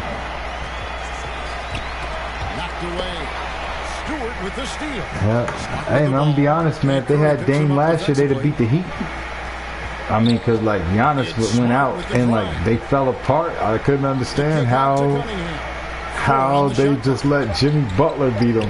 Like, You know, Hero won't even there. Like Jimmy Butler, man, he showed me a lot last season in the playoffs because he was facing some banged up teams, but you could only play who out there. He literally willed his teams. Yeah, he took them to the. He literally took them to the finals. Like, come on, like, man. I wish it was easier for him to get there. But he literally took them to the finals. Like, we watched it game after game. It's just him doing stuff and guys helping out a little bit. But again, to go with that culture thing, like the whole team got the same mentality. We're gonna all die for balls because we need the ball. Like, and that's what it takes, man. You know, I get what a lot of people was getting hurt. It wasn't just Giannis. Somebody in the series after that. I can't remember who the fuck it was. Yeah, but it was somebody in the East. Tatum or Jaylen Brown or somebody. KD. It's so crazy because, like, KD was on Brooklyn, I think, last year, right?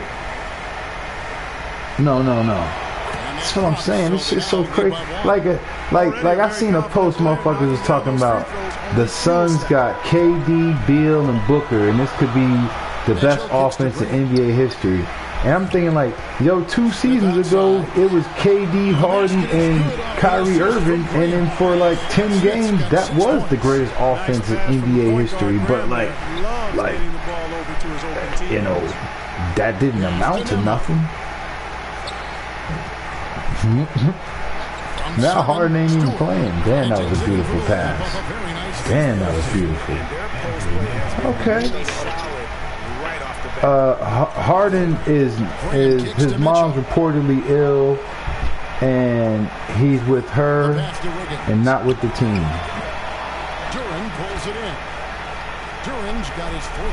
And somehow Embiid is now in trade talk with the Knicks. Like, the Knicks are trying to send the 76ers everything. Like, yo, they trying to send them everything that we know that they got. They trying to send Randall, RJ Barrett. It's like, well, what else do y'all got besides that? Like Fournier, they sending like everything just for. Like, bruh. If I was the 76ers, I would trade Embiid so fast for all of that shit. Are you fucking kidding me? Like, the Knicks are trying to trade the Knicks. Word up. But see, it do. I want that player.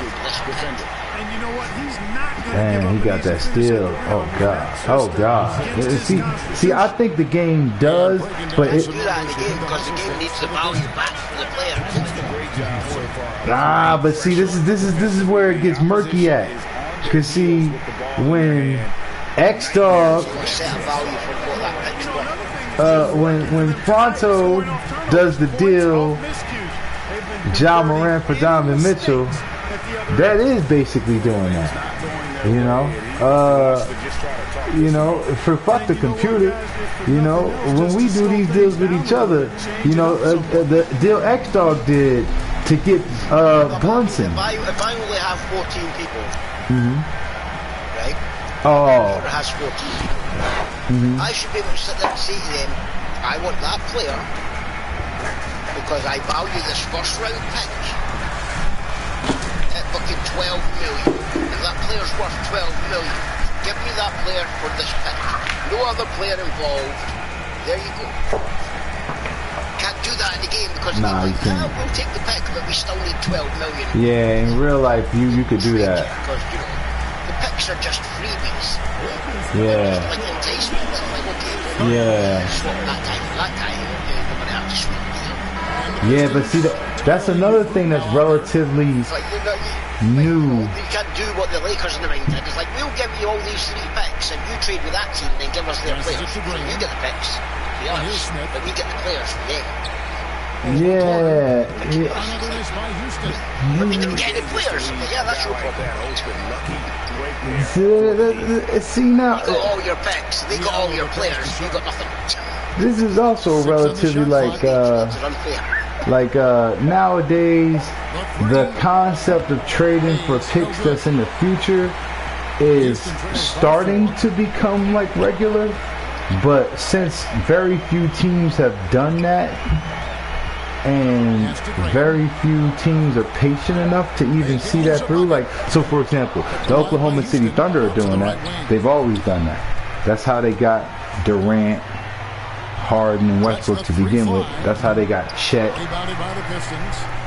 Gilgeous, Dort, because that's how they make the money, investing in the future. yeah, so they trade. So they traded Ray Allen and Rashard Lewis and got pretty much the picks that got them, you know, Durant, Westbrook, and Harden. And then when it was time to get rid of Durant, Westbrook, and Harden and Ibaka or whatever, Steven Adams too, right? They traded that to get the picks that wound up getting them, you know, Paul George and all the rest of these picks. And then they traded Paul George to get Gilgeous, right? Who was like, you know, unproven in the league at that point. And like right now today, would you rather have Gilgeous or Paul George? You know, because for me it's a very, y'all know where I stand. I hate Paul. Yeah, and right now Gilgeous is surrounded by Bernie Mac, Chet, Giddy, like. That was why. Do you remember our trade club when we all were picking our teams?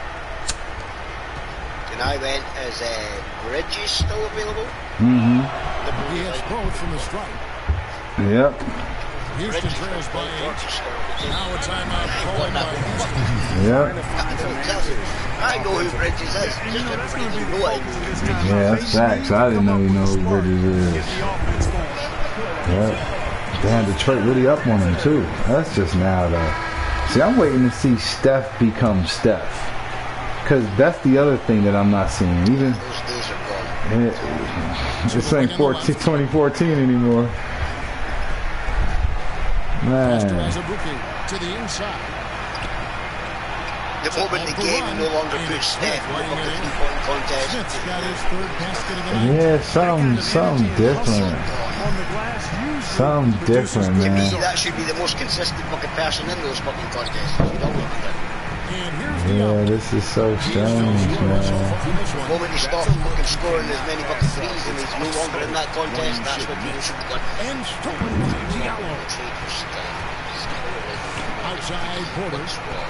Yeah, this seems more like a nostalgia act. They're like, hey, word up. This game never puts Steph in the fucking 3-point contest. Just trying to give everybody else a chance. Yeah, I like the years that him and Clay was both going against each other in our 3-point contest, because they was on separate teams and shit. It made it look interesting. Multiverse. But I think it's this year's version of Steph, not the previous seasons. Last year, yeah, but like, what game is this? 23. 23. Since this has been running in 23, this Steph has been like a role player and not the star of the team. And if he's gonna win, yeah.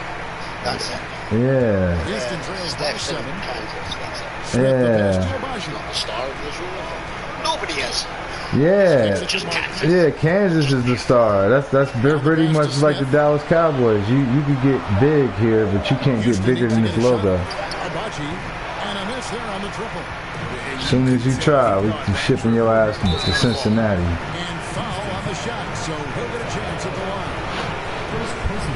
That's what be happening, man. Everybody trade the biggest name here, the French. Had nothing to it. Yeah, that's the other thing. See, that's the other part about it though. Why I kind of got why Decker did that, you know, storyline wise.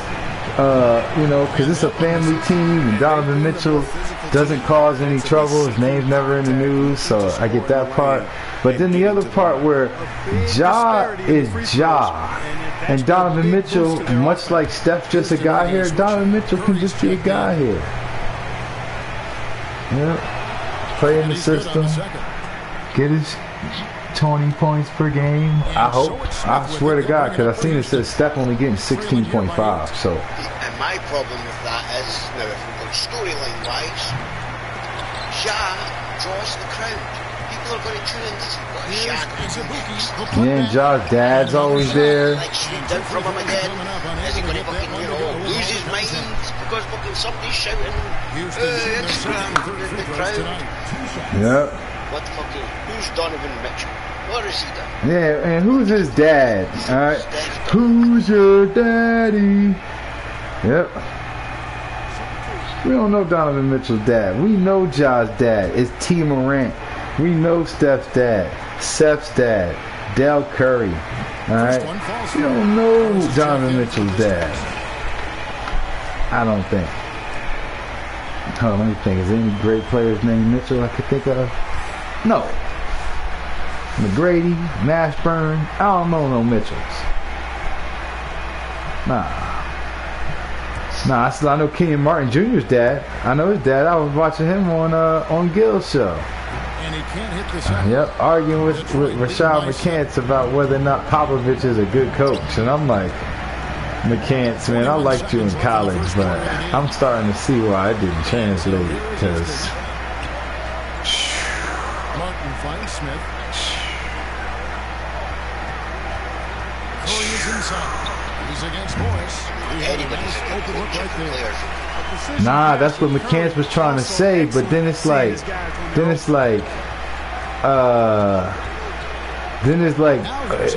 McCants is like overlooking the part that nobody thought Ginobili was good besides Popovich, and nobody thought Tony Parker French ass was good besides Popovich.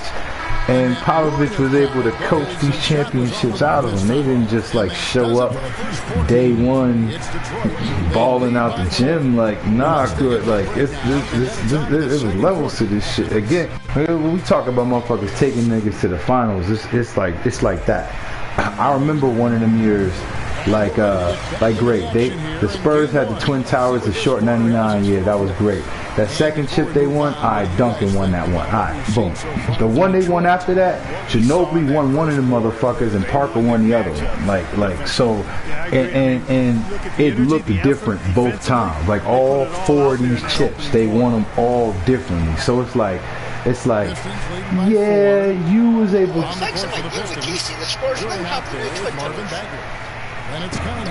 Wait, what? What Spurs? Oh yeah, and Sochan, nah, y'all not understanding me. Y'all not. I think y'all think like I'm like joking or something, right?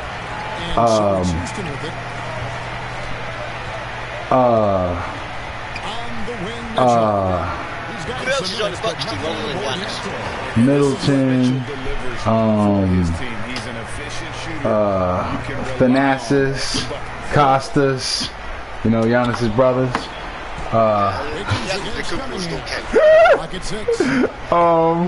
Giannis is the only Antetokounmpo that matters. Anybody knows? I knew he had two other brothers in the fucking basketball. I couldn't tell you what the first name was. I can't. Long enough to fucking learn how to pronounce Antetokounmpo. Yeah. Instead of looking at his name going, Giannis, I ain't gonna fucking pronounce that. This is why I hit him with the, look at Thanos. That's the whole faction. Yep. That way, if you don't know Roman's name or you don't know Dean's name, you know the Shield. All right, we know the Shield. Yep. Yeah, but I don't know who else they got. I don't know if they still got Brook Lopez and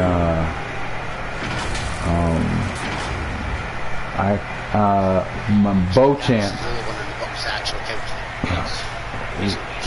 I mean, the way the playoffs looked last year, that's the case, right?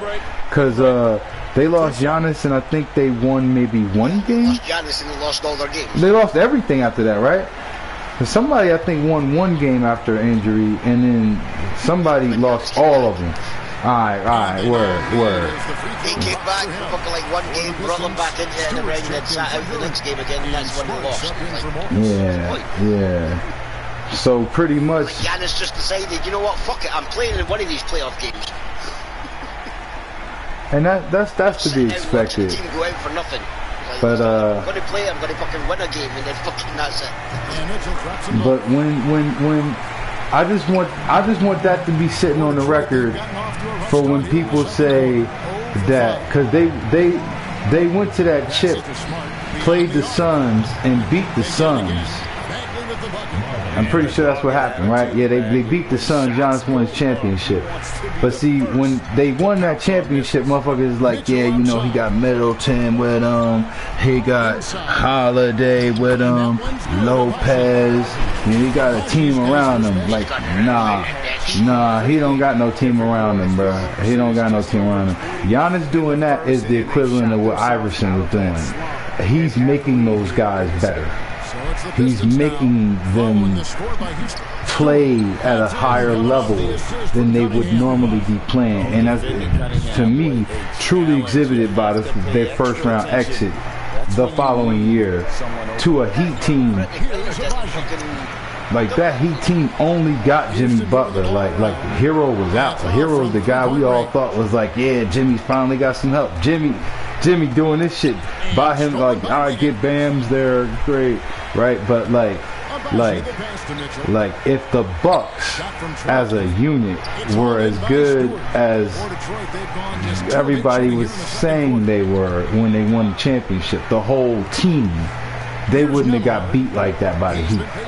A Heat team that didn't have no hero. Like, and that's kind of my point, because like Jimmy Butler should not be able to do that. He should not be like, he even beat the Celtics. Like, and I remember when they were playing the Celtics, Jimmy definitely rolled his ankle. Like, he was in defense and everything. Like, bruh. Like, I haven't seen. This is why I wanted to make sure my nephew saw that shit, because like, I ain't seen a guy do that to that degree. Like, when Kobe did that, it didn't look like that. It looked like he gave that much effort, but it looked like he was trying hard. When Jimmy did that, that's how Jordan used to do that shit. It's just like part of the game, part of the flow of the game. He's just dominating every aspect of it, and that's just him. The team know it. You could see it when you watch that game, because, you know, I didn't thought that he was going to get beaten because of that. Yeah, all them series, I thought, like, they ain't got enough. Transformation on his fucking face every time the camera goes to him. Yeah, it's like he knows something that we don't know. Like, these guys ain't it. These guys ain't it. I'm actually fully healed, or I'm still fucking there. I'm not going to play as well. Fuck you all. I'm going to think. Yeah. And if the Nuggets didn't have so much, because I mean, like, they do. It's like we're not going to sit here and act like they don't got Aaron Gordon just being a guy. Like, Aaron Gordon's one of the best finishers in the NBA. He won the dunk contest and everything, man. He's great. He's just a guy over there. It's like, alright, man. And they also had a fully focused Jokic. Yeah. And Jokic is, when, you know, even if he's against Giannis, because that's kind of what I'm expecting. So I'm gonna keep my eye on the Bucks versus the Nuggets this year, right? Because this year to me seems way more interesting than the past 3 seasons. A lot of this because Kevin Durant then played somewhere different, or Kyrie then played somewhere, like, all these top players have played somewhere different, so they keep reshuffling the deck up. But then it's also, the Suns were pretty good and they got better. The Warriors were pretty good and they got better. The Celtics were pretty good and they got better. The Bucks were pretty good and they got better. Now these were to me, the 4 best teams in the league, and I ain't even brought up the Lakers. who they gonna have to prove that they got better. I know they got more talent on their roster, but them motherfuckers don't even know how to play with each other yet. And figuring out how to play with LeBron is its own thing. Period. It don't matter who you are, unless you Shump and J.R. Smith. Figuring out how to play with LeBron is its own thing. Straight up. Yeah, last night. Last night was opening night. Yeah, he took on the Lakers. Yeah, it was the Lakers, and the Suns played the Warriors. Yep. Oh, Suns did win that. I heard Devin Booker went off. Bill didn't play. Draymond didn't play. I think all the Lakers played. I have no idea. Was that the only games that actually played last night? Yeah, but the Kings took on the Jazz today. Okay. Those are the games I'm paying attention to. I want to see if the Kings can repeat what they did last. Yeah, that's what I'm saying. That's another thing. What there was like, there was like #1 in the West, wasn't it? I think it was second. Okay. Yeah, I know they did some shit, man. The entire season on just like 1 or 2 games. Basically, we're like good for Okay. Yeah, I thought the Kings was having that kind of run most of the season. The playoffs, but they only lost like 1 game. Damn, that really all they lost in the playoffs? Yeah, I think it was like 1 game. So I think they lost 2 games in total in the entire playoffs. 1 against 1 team. No good on that one. Now the Pistons take it the other way. Yeah, I could see that. They're talented enough to be able to do that. That's kind of what I'm saying. Still very disappointed the Timberwolves ain't beat them, but yeah, the Kings were fucking right now. And so it's Porter bringing it up now for Detroit. 6-point game. Remember, the Lakers really got there for the play. It's tipped. Yeah, which I got a lot of respect for that, man. I think the Lakers belong there, though, man. Yeah, by another token, it's not that I don't think the Grizzlies are for real. I just don't think they're the same team that they was last year. That's another one. So when we talk about reshuffling the deck, they don't got Dylan Brooks. Yeah, right, there it is there. The Nuggets, the Grizzlies, the Kings, the Suns, the Warriors, the Lakers. And it's Rozier missing. There's an example of good defense beating good offense. Graham, the pass to Keon. Houston moving it around. 2 free throws coming up, and they call the shooting foul. Yeah, that's how they got Wembanyama though. But that's what McCants was talking about. Like they was tanking to get Wemby, but they. It was the Bucks, the Celtics, the 76ers, the Cavaliers, the Knicks, the Nets, the Bucks, Raptors, the Bulls. That's top 10. Yeah, because the Heat went through looking. And he knocks down the first one. I could see that. I can't believe who's on the damn Heat. So far here in the second quarter. What the Lakers wanted to do. Catching up on the changes for Houston. Martin's checked in for Smith. Smith comes in for Luke Kennard. And Curry subbed in for Javonte Graham. Remember that entire conversation. What if it's looking the Heat versus the Lakers in the finals? Both of them were in the playoffs. 1:27 left in the first half. 2 playing teams. And he's going up for the alley-oop. That's fucking nuts. Ain't even been playing long enough for some shit like that. And you know, guys, always a tough catch on the lob. Placement and timing have to be close to perfect. Now, here is Morris. Nothing yet on the scoreboard for him. First personal foul, second team foul. First trip to the free throw line for him in this one. Yeah, I think they were trying to establish that as booking, you know, the why they play and shoot the thing out, because they managed to make it to the finals.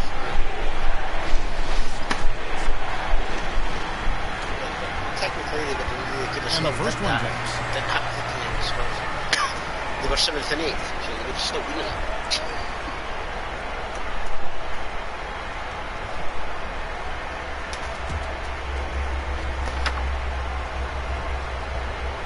Who's played already? Almost everybody. Sonic to the Suns.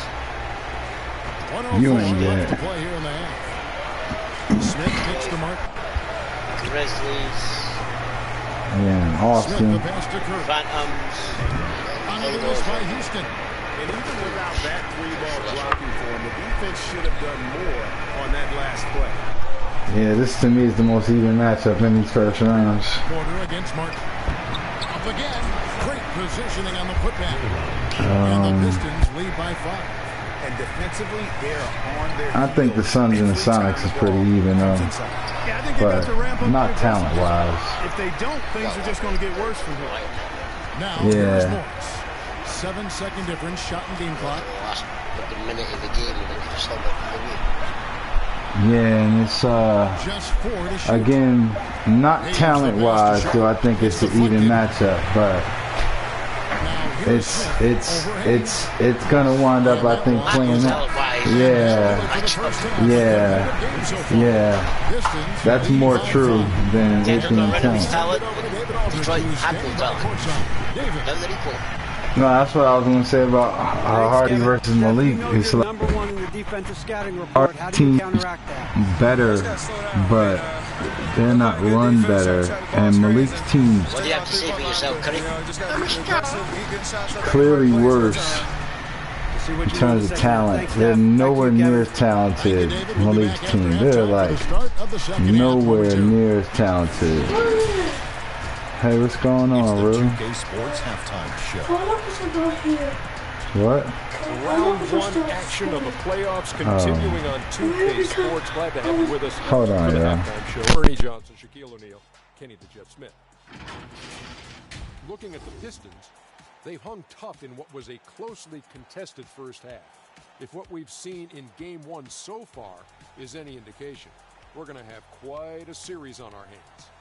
How about you, Kenny? What did you think about the visiting team? I like what they've done on the glass. Boxing out, reacting quickly, playing with an aggressive attitude. They set a physical tone, but now everyone gets a chance to recalibrate. We'll see if this rebounding dominance can extend into the second half. And, big fella, let's get your thoughts on the home team. Well, they're just not creating enough scoring opportunities, and they're pretty lucky they're not trailing by 15 right now, Ernie. They need to play more unselfishly, work for better spacing, go stronger to the basket. That about wraps it up. Time now for the second half of the game. We go to Kevin Harlan for the call.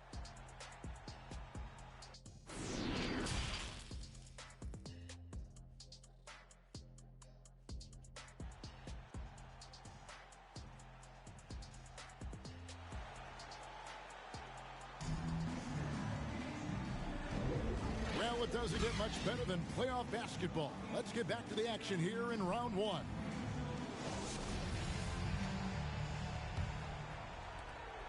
Detroit leading by 5. They've got Wiggins. Stephen Curry's out there with Mitchell. And it's Smith. And it's Şengün in at the center position. That's the 5 for Houston right now. Shot clock at 6. Here's Durham. It's rebounded by Houston. Right side Curry. Detroit with the rebound. Sharp's got the glass covered here tonight. 11 boards for him. Cunningham passes to Sharp. No good on that one. And it's Houston the other way. Here's Wiggins. Good, and it's Mitchell picking up the assist. Mitchell's got 3 assists tonight. Wiggins just staying with it, refusing to let the defense get the better of him there. That was a second look at our Mobile One drive. Amazing control on display. And a close game like this, you've got to dig deep and just find a way to make things happen. Oh, he blocked it and deflects off the backboard. Boy, they need to pick it up here now. I mean, they're 0 of 4 coming out of the break. And it's Cunningham with the ball for Detroit. 3-point lead. Pass to Nembhard. Nice ball movement by Detroit. Now, here's Durant. Covered by Smith with the fadeaway. Here's Sharp, and the layup falls. Sharp's got 7 points. Important points there. Got him on a nice play, getting the ball inside and right to the bucket. Smith kicks to Curry. No good on the 3. And they're 1 of 4 here to start the second half. Ball's knocked loose. Here's Sharp. And contact on the shot, so he'll be shooting free throws here. Second personal foul. He's gone 3 for 4 from the line. At the line for the Pistons, Daron Sharp. Taking 2 shots. Shoot 2.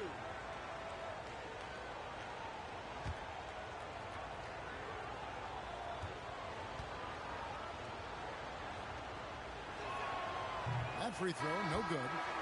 Wow, what, did he have something in his eye on that shot?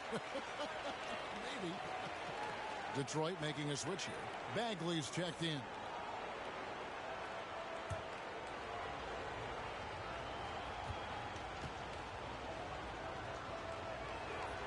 He's off on the second. Houston trails by 5. Some tough offensive sets. They want to turn it around. Yeah, right now you just need a bucket to get some momentum. You know, at close range, Curry has a plethora of shots. You simply can't allow him to get those looks. Smart misses. No other way to put it. Just a poor shooting performance for him. But luckily, his teammates have picked up the slack. And the shot goes down. Smith's got 10. That's their 3rd straight make off an assist. Outside, Smart.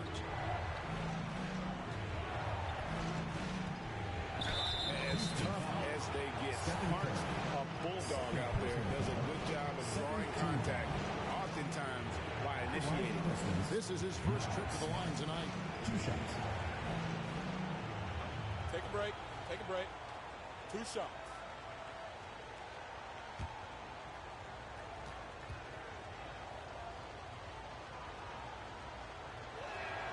And he makes the first. And some of what Smart gives this team doesn't always show up in the stat sheet, but he makes plays that help you win. Detroit making a switch here. Stewart's checked in.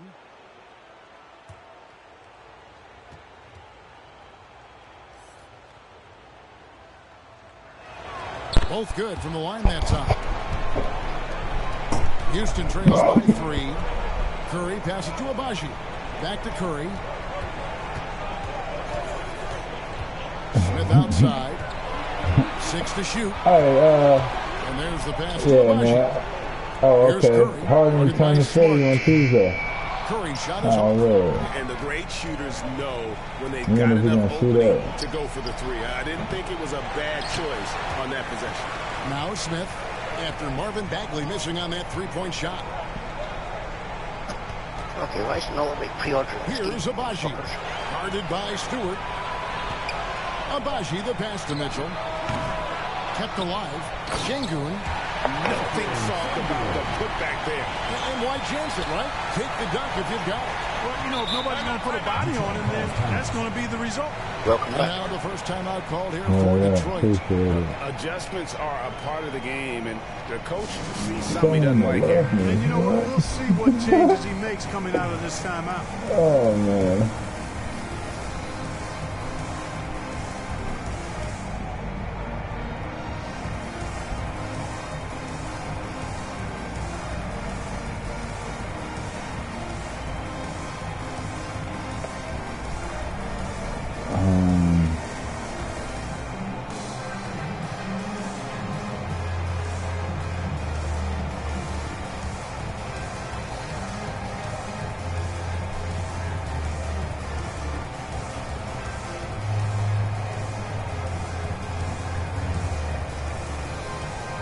Yeah,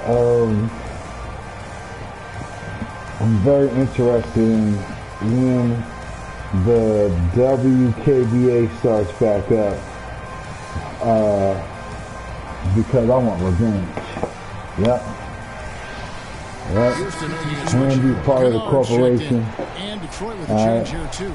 And we're not going to let Stone Cold, Becky Hammond, And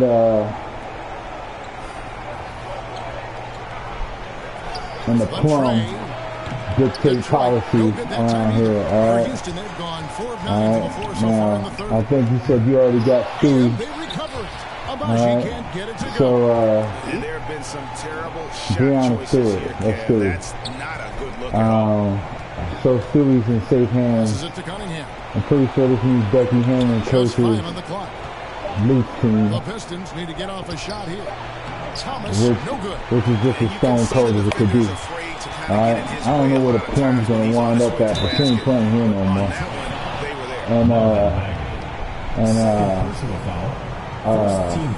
Who is it? I'm trying to figure. Scoring breakdown for the Pistons.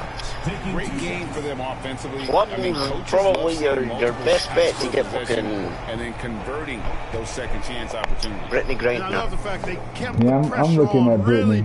I'm pretty sure that's what the computer wanted for you the last time when you refused to trade for them. Okay, that's actually good news. Remember, they wanted your best player for their best player, pretty much. It's like, well, Plum's technically not your best player. Yeah, she may have the best ratings on your team, but she's not your best player. The other one is. Yeah, Collier. You know, now that you dislike Plum, you know, because of politics, then it's probably your best fucking bet to get fucking, you know, the number one politic fucking person that, you know, clearly the women's basketball fucking 2K felt sorry for. It's like that. Yeah, but make no mistake, Big Pronto, I'm doing my research. I know about Aja Wilson, John Quell Jones, AMSQ. I don't know how to say it, but I know how to spell it. Alright, I know when I see it. Alright. Shingun's got the lead up to 3 now for Houston. Alright, so look at Jewel Lloyd. Yep, I know little girls out here. Alright, and I know that Becky Hammond said Aja Wilson's going to be the GOAT of the GOATs. Okay. Alright. So we want to bring in Aja Wilson. We trying to see what's happening with John Quell Jones. But hold on now. I did find out Kai Jones is Bahamian. Yep. So he's got Mom Duke samples approval. Yep. Yep. Got Mom Duke samples approval. He's proud that he's one of the V-Bros. So much more confident doing this now than he was earlier in his career. IT showing the range. I have no idea. I literally have no idea who Luke got. I barely know who I got. I only know I got Collier. He has Jones as well. He probably do. He probably do. And that's actually kind of funny. But they basically said that they felt Kelsey Plum was kind of classless to have won the championship, and you said that afterwards and shit. Jones and I mean, to be fair, she probably didn't think anybody would hear her anyway, so nobody watched. Nah, man, I'm gonna be honest, yo. She cut that bitch like it was a promo. This was a one-on-one interview and shit, and she cut that bitch like a promo. She's talking about some hurt, arrested, accused, champions. Like, bitch, you was thinking about saying that for the last 4 days, wasn't you? Like, come on, man. And you didn't have this. Did you say that to Greiner? Nah, and I said that to a reporter or whatever. It was like, you know, hold on. Was it about Brittany? No. She's talking about... She's been arrested. Her teammate who beat up her wife. Kevin Porter Jr.? No. It's basically the same situation, though. Her teammate beat up her wife, and then... But wait, it isn't Kevin Porter Jr.'s girlfriend that...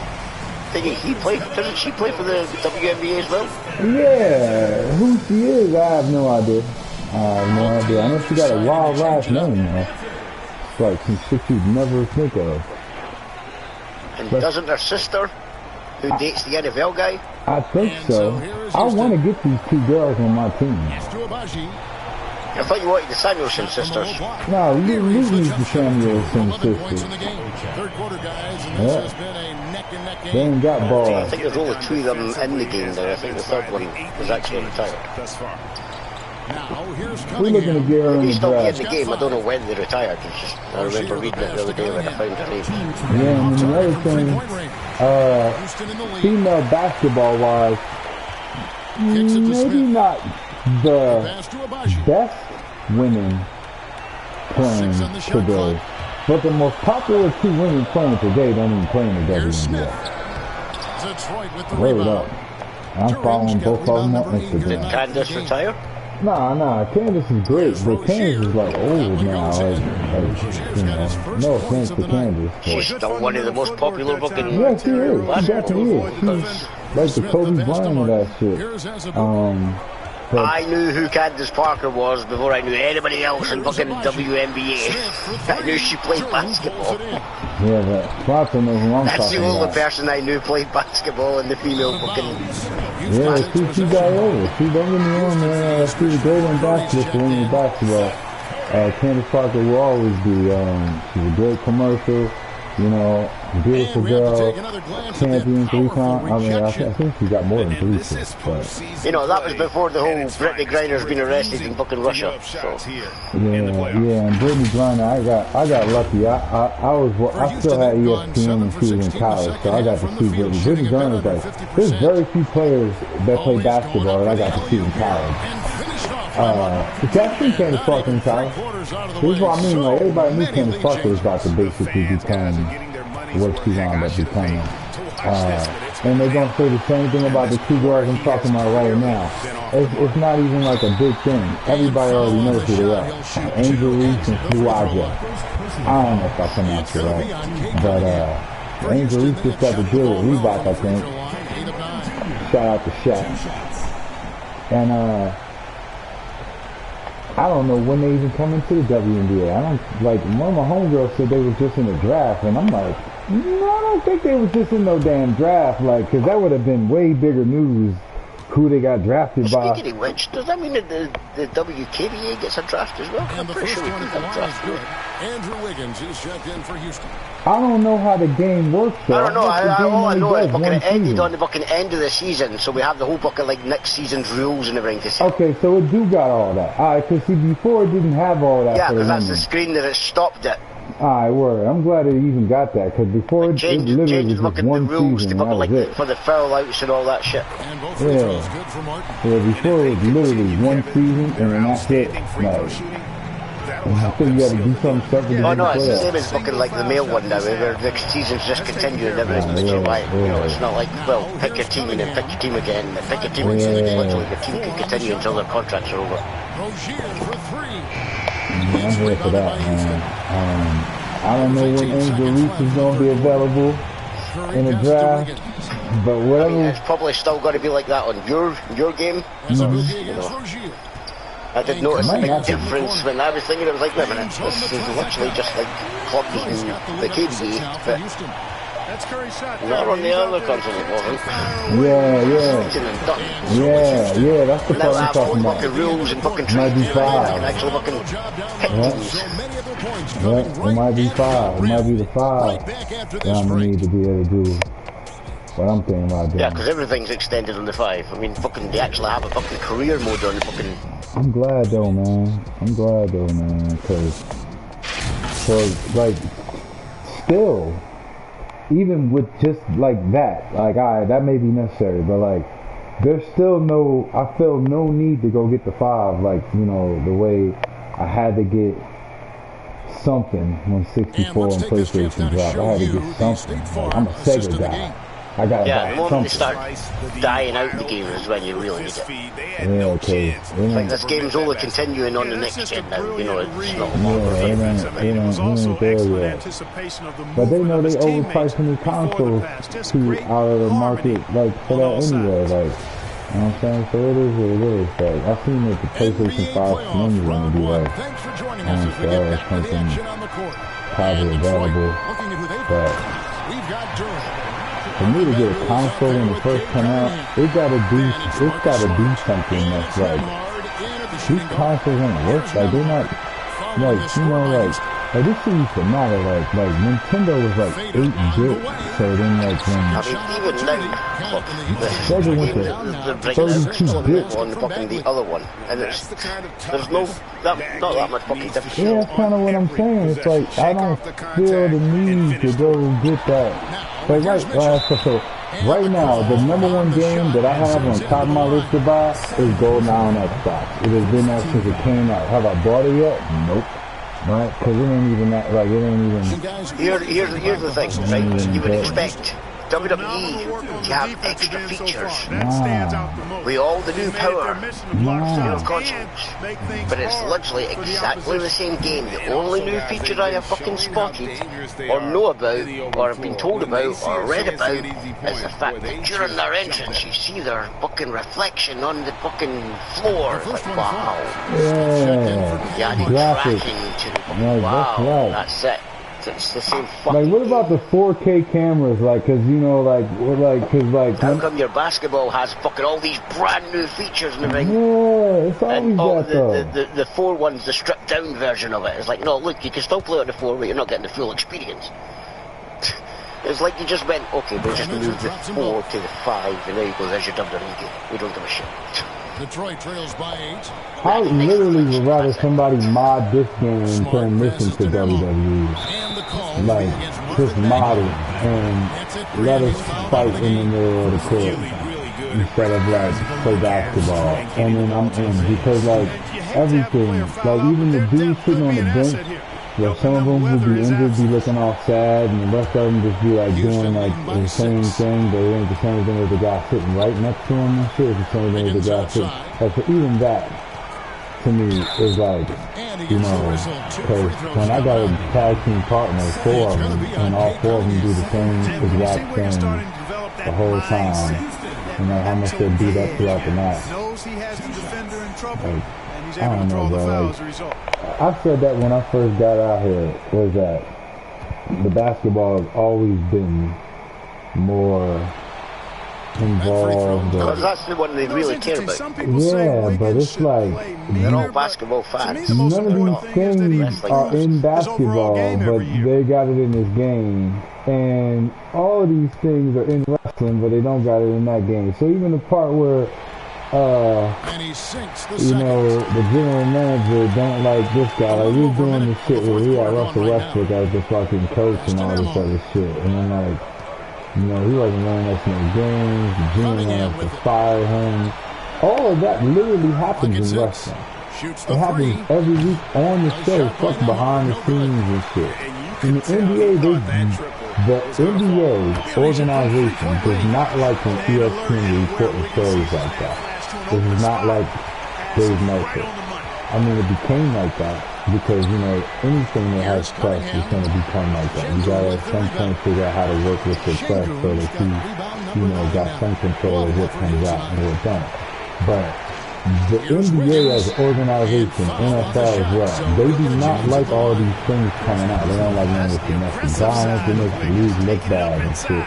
Finding out that the referees is betting on games, all that shit is all bad. Now, I ain't saying the betting on games part is in the game, but like players not liking other players, all that shit here.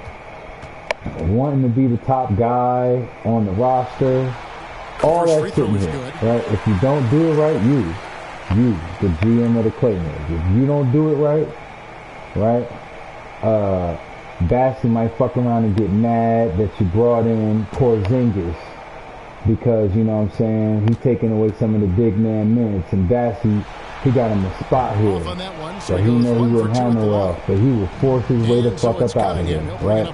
Now, that's an example, because you played this enough to know that that can happen. Now, in your wrestling game, that can't never happen. Like, it can't never happen. But that's literally like the whole basis of like the NWO. All of these. This is why everybody wanted them to put in fucking create a story again, because it couldn't fucking happen. No, but they put in my faction instead. Think about it. Think about this club, right? For everybody in the Fight Club that is a GM, like, pretty much has the game. Yeah. Right? So if I was to sit there and go, okay, right, so I'm the GM of fucking TNA, right, club, I have done this week's fucking show, all you need to do is download it and play it. That's it. Yeah. Because I've already created the story, I've already done all the fucking matches in the ring, I've done all the fucking run-ins and everything to do with the fucking entire weekly fucking show. You just download the story, Now, even you could, it's got to Yeah, think you about it. can't This is even do why that, I though. wanted them to add it again, because you, as the streamer, the host of the show, right? You as Access TV, for this example, for TNA, right? You don't know what's going to happen on that show either. So when you're doing the commentary for it, you're going to be just as surprised as the commentators like Michael Cole is like, oh my God, what the hell's happening?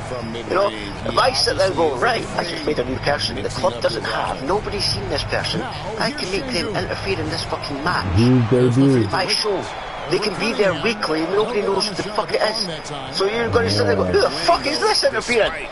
Right now, though. What the fuck's going on? Right this and then minute. Hardy could do exactly the same Right with now. fucking New Japan and everything, and you just download it and you're Right sitting there now, fucking though. watching it. It's like, what the fuck's going to happen? Right this minute. Right now.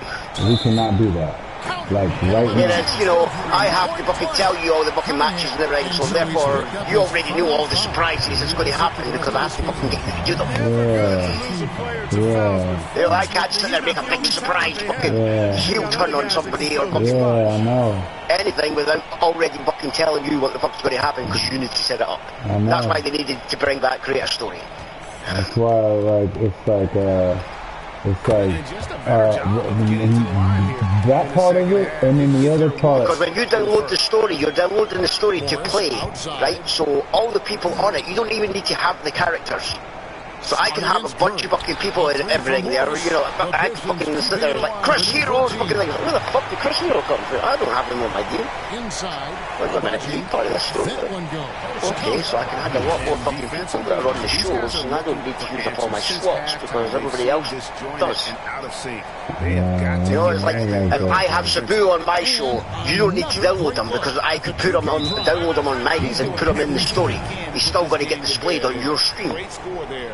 Saving up the slots for your game, you know, for fucking. Hey, they've just committed too many Yeah, like if we were trying to book the Triumphant Return, the Suicide, you get all fucking, that way you can have fucking like the Hall of Famers as well that's on your show in the ring, you know. Jason in the ring can return.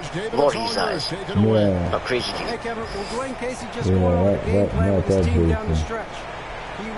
And this is why they need to fucking bring back fucking Creator Story, because it just adds so much, especially since they know that people want to stream the AI versus AI games. Nobody wants to play the game anymore. It's like, yeah, we'll play the story mode. When we're streaming the game, we want to stream the computer versus the computer because we want to create our own stories. That's why universe mode is so fucking intricate to the game, and you refuse to update it.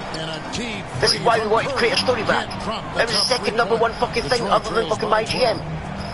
What do you want us to do when we rebuild this game? Add my GM and my story. That's it. Oh, and a special guest referee. Oh, we're not going to do anything. We'll give you a little fucking tore-down version of my GM, but we're adding my faction because we want money. He didn't have a 3 in the first. Yeah, for no reason. Like. Give us fucking my story and let us. And then like rock all the outfits behind that. It's the weirdest part. It's just so like I get but that. that's what I mean. Think about it, right? If we had the my story part, then we can use our cost slots for extra outfits. It wouldn't be that bad. Yeah, that is something I'm thinking about. You know, think about it. It's like fucking you hear the burn it down. It's like, wait a minute, what the fuck is he wearing? It's like, it's Tyler Black. Yeah, Chef one of those sexy outfits this week. A new sexy outfit. Right, cause these are the things that I be like, cause like, yeah, dress him up like fucking Becky Lynch. He can do his little dance. You know, we got Rock in the game, but we don't really got the Rock in the game because he ain't got $1,000 shirt or shoes. Yeah, he does. Not faction, man. You just haven't unlocked them. Yeah, well, you can sense his frustration. That's also right. Because I'm not about to play this game. I don't have nothing. And that's the stupid part.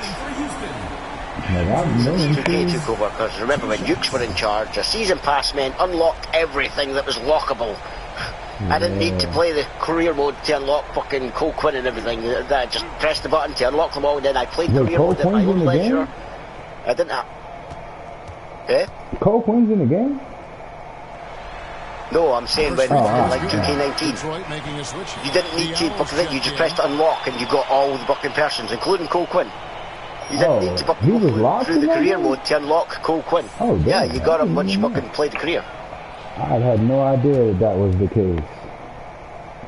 None. But that's the thing, once you met the people on the story mode, you automatically unlocked them when you beat them. And so it's smart, right? Bring up the ball for but because if you got the season pass and you got the unlockables, it unlocked everything that was locked in the game, so you didn't have to play it. You don't have to play it, you can just buy the season pass and unlock everything, and then, you know, if you want to play the career mode, you can play the story and figure out the story. You don't have to worry about booking wins or losses to unlock people, because you've already unlocked them by the season pass. That was a better way. Now it's like, oh yeah, we're only going to unlock belts and legends. You know, not all the legends, but some of them.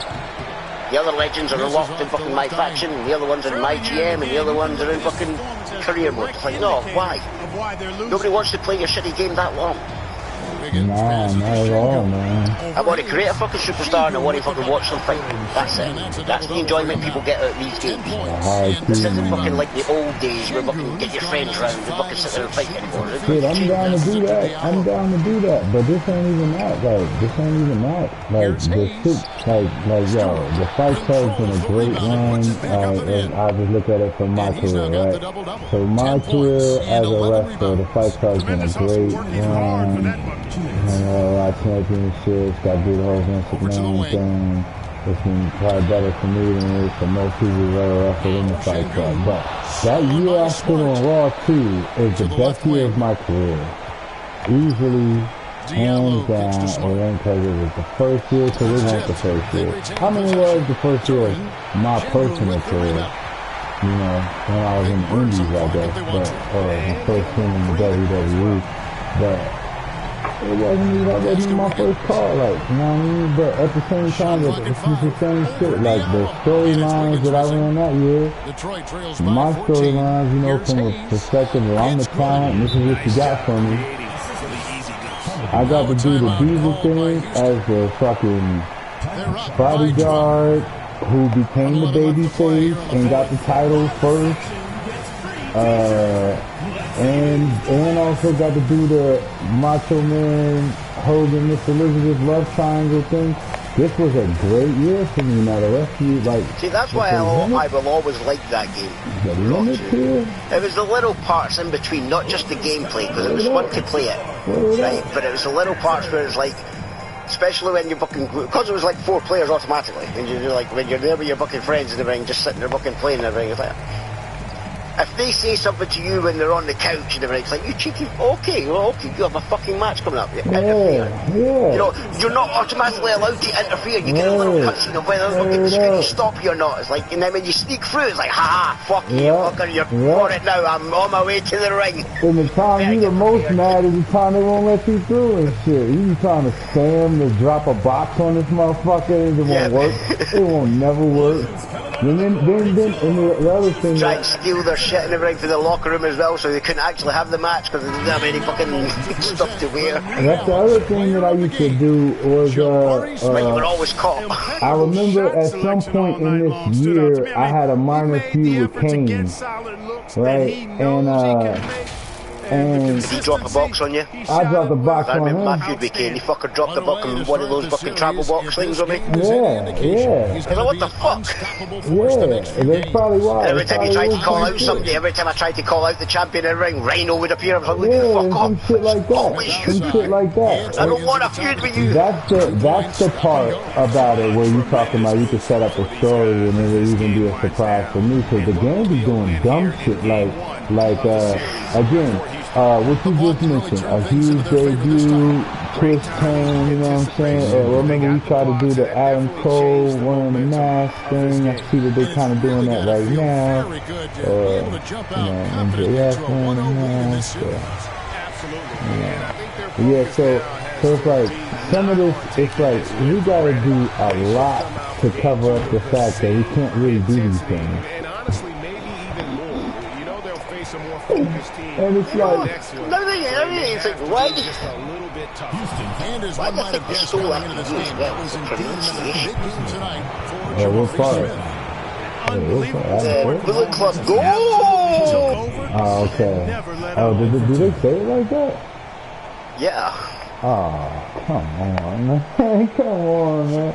The worst part about this joke is that the person that this is actually about, like, the person who was actually being called old is, like, the coolest chick in the whole fucking country. Like, she's the coolest chick in the world. Like, man, this is way cooler than anybody in AEW. Like, but the whole point was that, of course, she's not going to be down with dating 19-year-olds because she's old. Alright, now, it's not that she's old as an old woman. I mean, she's old to us. We've known her for so many years. Like she's she's not gonna. But you know, you can use that excuse for DiCaprio as well now, because I seen it. Old people. I seen it, bro. 25, they're last for sell by date. Bro, I seen this shit. And I fucked that. I seen in this new movie. He's playing. This shit was fucked up. It was like DiCaprio's 48 playing a 26-year-old, and De Niro's 73 playing a 48-year-old. And then there's this other guy in the movie who's like in a lot of other stuff that we've seen. There's like some goofy, campy ass guy and shit. You don't know who he is when you see him. And he's like actually 26, but he's supposed to be like older than DiCaprio's character. So he keeps calling him son, and it's like, yo, Scorsese, like, can you find some new actors to work with? It's like, I was just watching a video yesterday that was saying that Joe Pesci had to do a lot to convince Scorsese that he was young enough to play the role he played in Goodfellas because he got cast for the role, and then basically kind of got fired because he was too old for it. So what he did on his own volition was he went and got the best makeup guy who worked on Star Trek to give him that hair and shit that he got in the movie or whatever, and he filmed a reel and sent that and had Scorsese watch it with him, and he's saying basically that, you know, you're looking at this, you know, you're looking at all this, like, yeah, how could you not give me the, like, you gotta see it, like, I could definitely do it, like, I could definitely do it. I know it's supposed to be younger than me, but I could definitely do it. I want to work with all my Italian friends. I mean, and he do. I can look younger. And so, and Scorsese want him to too, so it ain't even a thing. It ain't even a thing, man. I get that Scorsese want him to as well, but it's like, I just seen a thing where Scorsese said Adam Driver is the best actor of this generation. So why the fuck he not in this movie? You know, why is Have you seen that Harry Potter's the new Wolverine? Yeah, I've seen that motherfucker's been trying to make that happen for the last 15 years, so I guess. I just watched the fucking behind the scenes fucking thing where he's like fucking filming and everything, and it's like Daniel Radcliffe is Wolverine fucking, is like, but when you take this out of context and you just watch this fucking, you know, this person's camera of them recording them rehearsing things, it's like, if you didn't know he was playing Wolverine, because, you know, you can't see the, you know, the blades or anything because they're all added, you know, CGI. Yeah. It's like fucking, all you see is Daniel Radcliffe standing there, you know, with little, like, mutton chops and everything, and then he's just like, ripping off his fucking shirt and fucking everything. He's standing there in his underwear just fucking screaming his head off. Like, okay, he's finally lost his mind. It's like, this is actually a scene because, you know, they're adding the CGI and everything. But when it's like, oh, look, I'm just going to record whatever they're filming here. It's like, okay, if you take it out of context, it's like Daniel Radcliffe's losing his mind. He's going, I knew it. It's like, wait a minute, why the fuck did you get Harry Potter to be fucking Wolverine? Yeah. Of all the actors you could have chose. Hey, man, I get it, they're remaking fucking Harry Potter, so he's no longer Harry Potter, so now he's going to be Wolverine. Yeah, I'm not. Why are you remaking Harry Potter? The last one just finished. I'm not, look, man, I know they're gonna do a lot of freaky shit since we told them, you know, pretty much, right? And I know everybody, not just comic guys, but like everybody is doing the multiverse now. You're a mutant, Harry. I'm a what?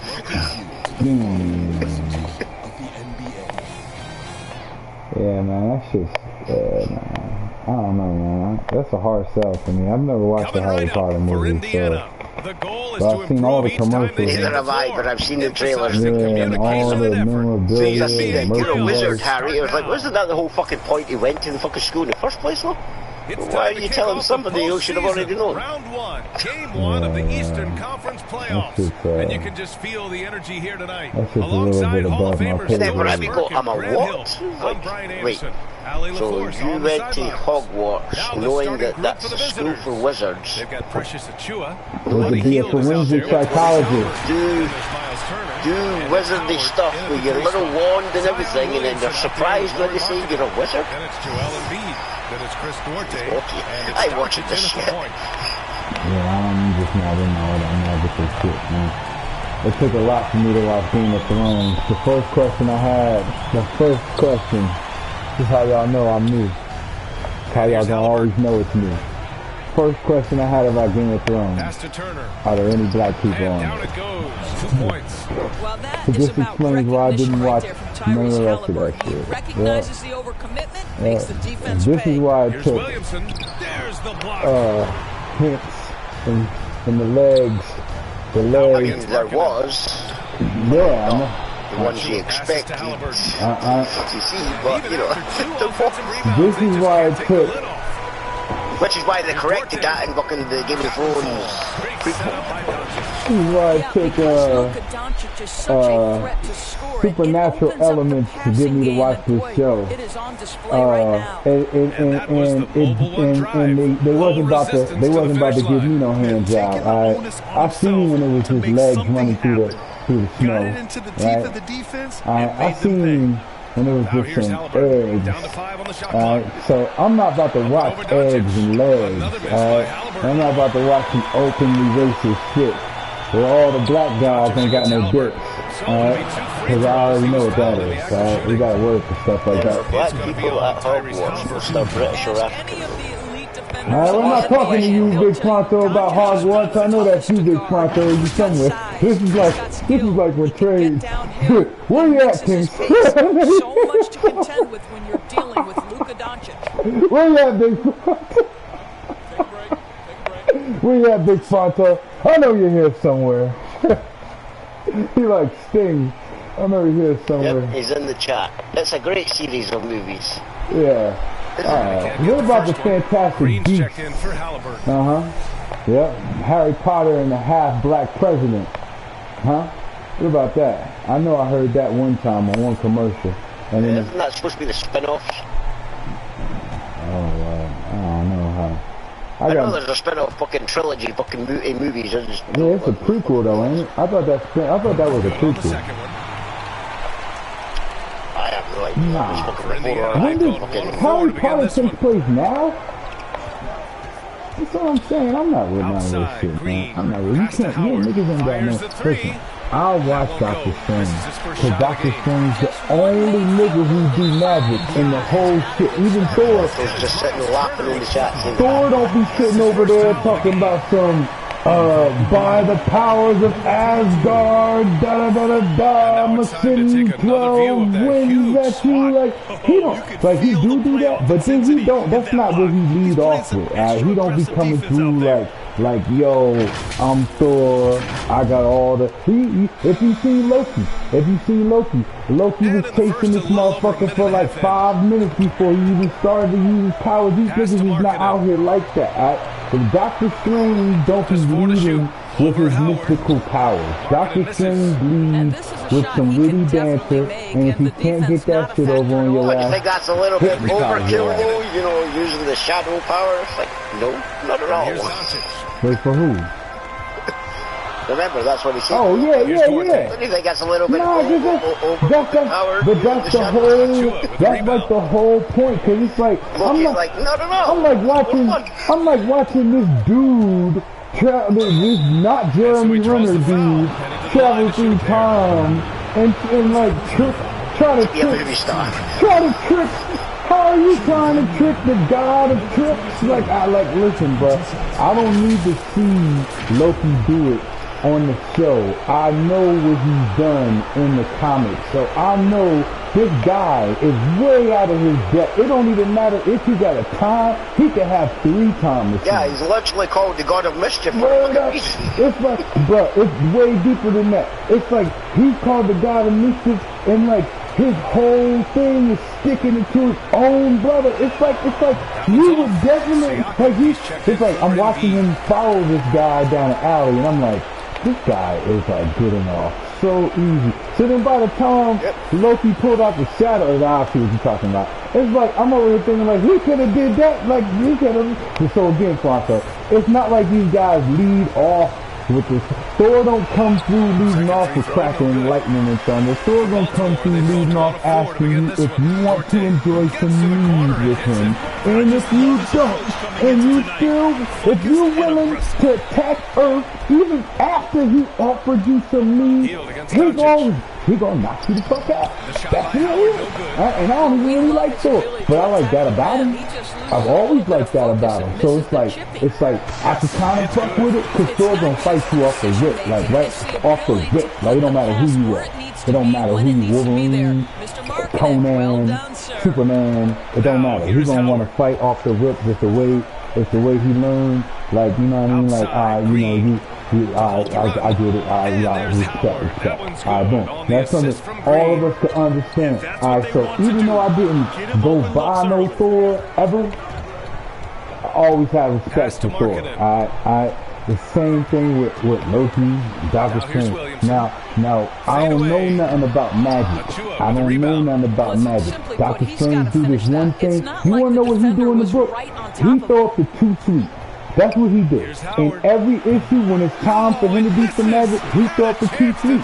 I was with it. By that point, I was already in the That's because his cape does most of the work. I couldn't tell that in the comic because the 2 sweets say by the Eye of Agamotto, and then like in 2 seconds, these whatever the fuck it was that was trying to fuck with Spider-Man, like to see the only time I would see Doctor Strange is like, nah, I mean the X-Men gotta go to hell or something, so they gotta call him up real quick. Or Spider-Man gotta go to hell or something, so they gotta call him up real quick. Or Ghost Rider just came from hell, so he had to call him up real quick. He was like the only time I'm seeing Doctor Strange and shit. So it's like he throw up the little 2 sweet, say by the Eye of Agamotto, and then all of a sudden shit that was blue turn red, and everything turned all over. Alright? Now I don't know nothing about no magic. All I know is by the Eye of Agamotto.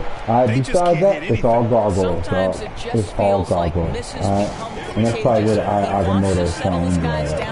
I think that's where they had it. I think both of them had it. I can't remember now. But I don't know nothing about no magic. He's checked in for Indiana. Moore comes in for I was fucking with King Arthur. I wasn't fucking with Merlin. Outside, Green. That's all I'm saying. They swipe it. Marketing with it. Green picks him up. So like a magical spell on a warrior where like you could hurt, you can't hurt anything on him except for this one part that didn't dip inside the water, then yeah, I can understand that. That's the only kind of magic I know about, like protection spells. Here's more. I don't know about that magic though. He's I don't know about no wand. 7 feet. And there's a whistle. He'll head to the line to shoot I don't even know nobody who had a wand. Thor had a wand. He used to strike it on the ground and he turned into Thor. That was the only magic I knew about. It was not even like a personal thing. I'm not talking about the voodoo. I'm not talking about that. That's a whole different can of worms for me, you know. It's a whole different can of worms. Wait. That better not be a fucking silly ass fucking American Gargoyles fucking reference, Ronto. The first one at the line is good. Gargoyles is great. I just watched them the other day. Stone figurines in Scotland turning into Keith David is fighting, but you draw the line at magic wands. Listen, Santo, alright? We didn't know enough to know that Keith David wasn't Scottish, okay? I hadn't seen Dead Presidents just yet, alright? As far as I knew, Old shot's good from the strike. I just want to know in this live-action remake of this shitty fucking American Gargoyles in fucking Scotland, fucking, you know, rip-offy fucking American Werewolf in London. If it's going to actually have Scottish actors, you know, is Ray McGregor going to be the leading role in this? No. All Americans doing their American best fucking impersonation of fucking Shrek. Listen, I confirm there ain't no way in the world that we're going to get that Tatooine. Here's Murray. Ewan McGregor. He's playing in final Earthling like Goliath. This shit's a wash, man. They should have did this when Sean Connery was still alive, because he could have said Hudson. He could have killed that shit, too. He would have killed that shit. Anthony Hopkins could play Hudson, man. Probably be a better fit. This is weird to me. They're making a live-action remake of this show. They never even, like, remake, because they, like, remade Ninja Turtles, like, 10 times. Ninja Turtles. I mean, you know, it's just like the remake of fucking Superman becomes Highlander. Well, the defense wants there can be only one Clark Kent. Why? Because if it gets in there, most players are going to finish. They should give another Clark Kent to be up in there. They should get Tom Welling to be in there. Gordon down low. Williams defending. Great D that time from That's McGee. weird, though, man. To the right side. I like Henry Cavill. I like him in what was that movie called? The reason why they made him Superman. Shit, Mickey Rourke. He was like Patriot. I don't even know what it was called. Oh, I watched Gods of Egypt. That's the movie. Yo, Fonto, have you seen Gods of Egypt? Listen, they might have been able to get that off in 2003. Alright? No, yeah, Kingsley, I seen you. I seen the origin of the golden hand. Alright.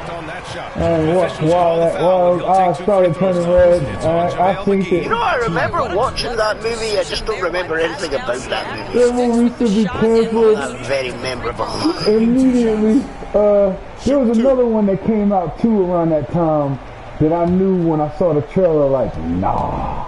And it was Russell Crowe playing Moses, maybe? One of the things that we're watching happen with Pascal Siakam, and I was like, nah, this is before everything is now, where niggas know now you can't, like, hire,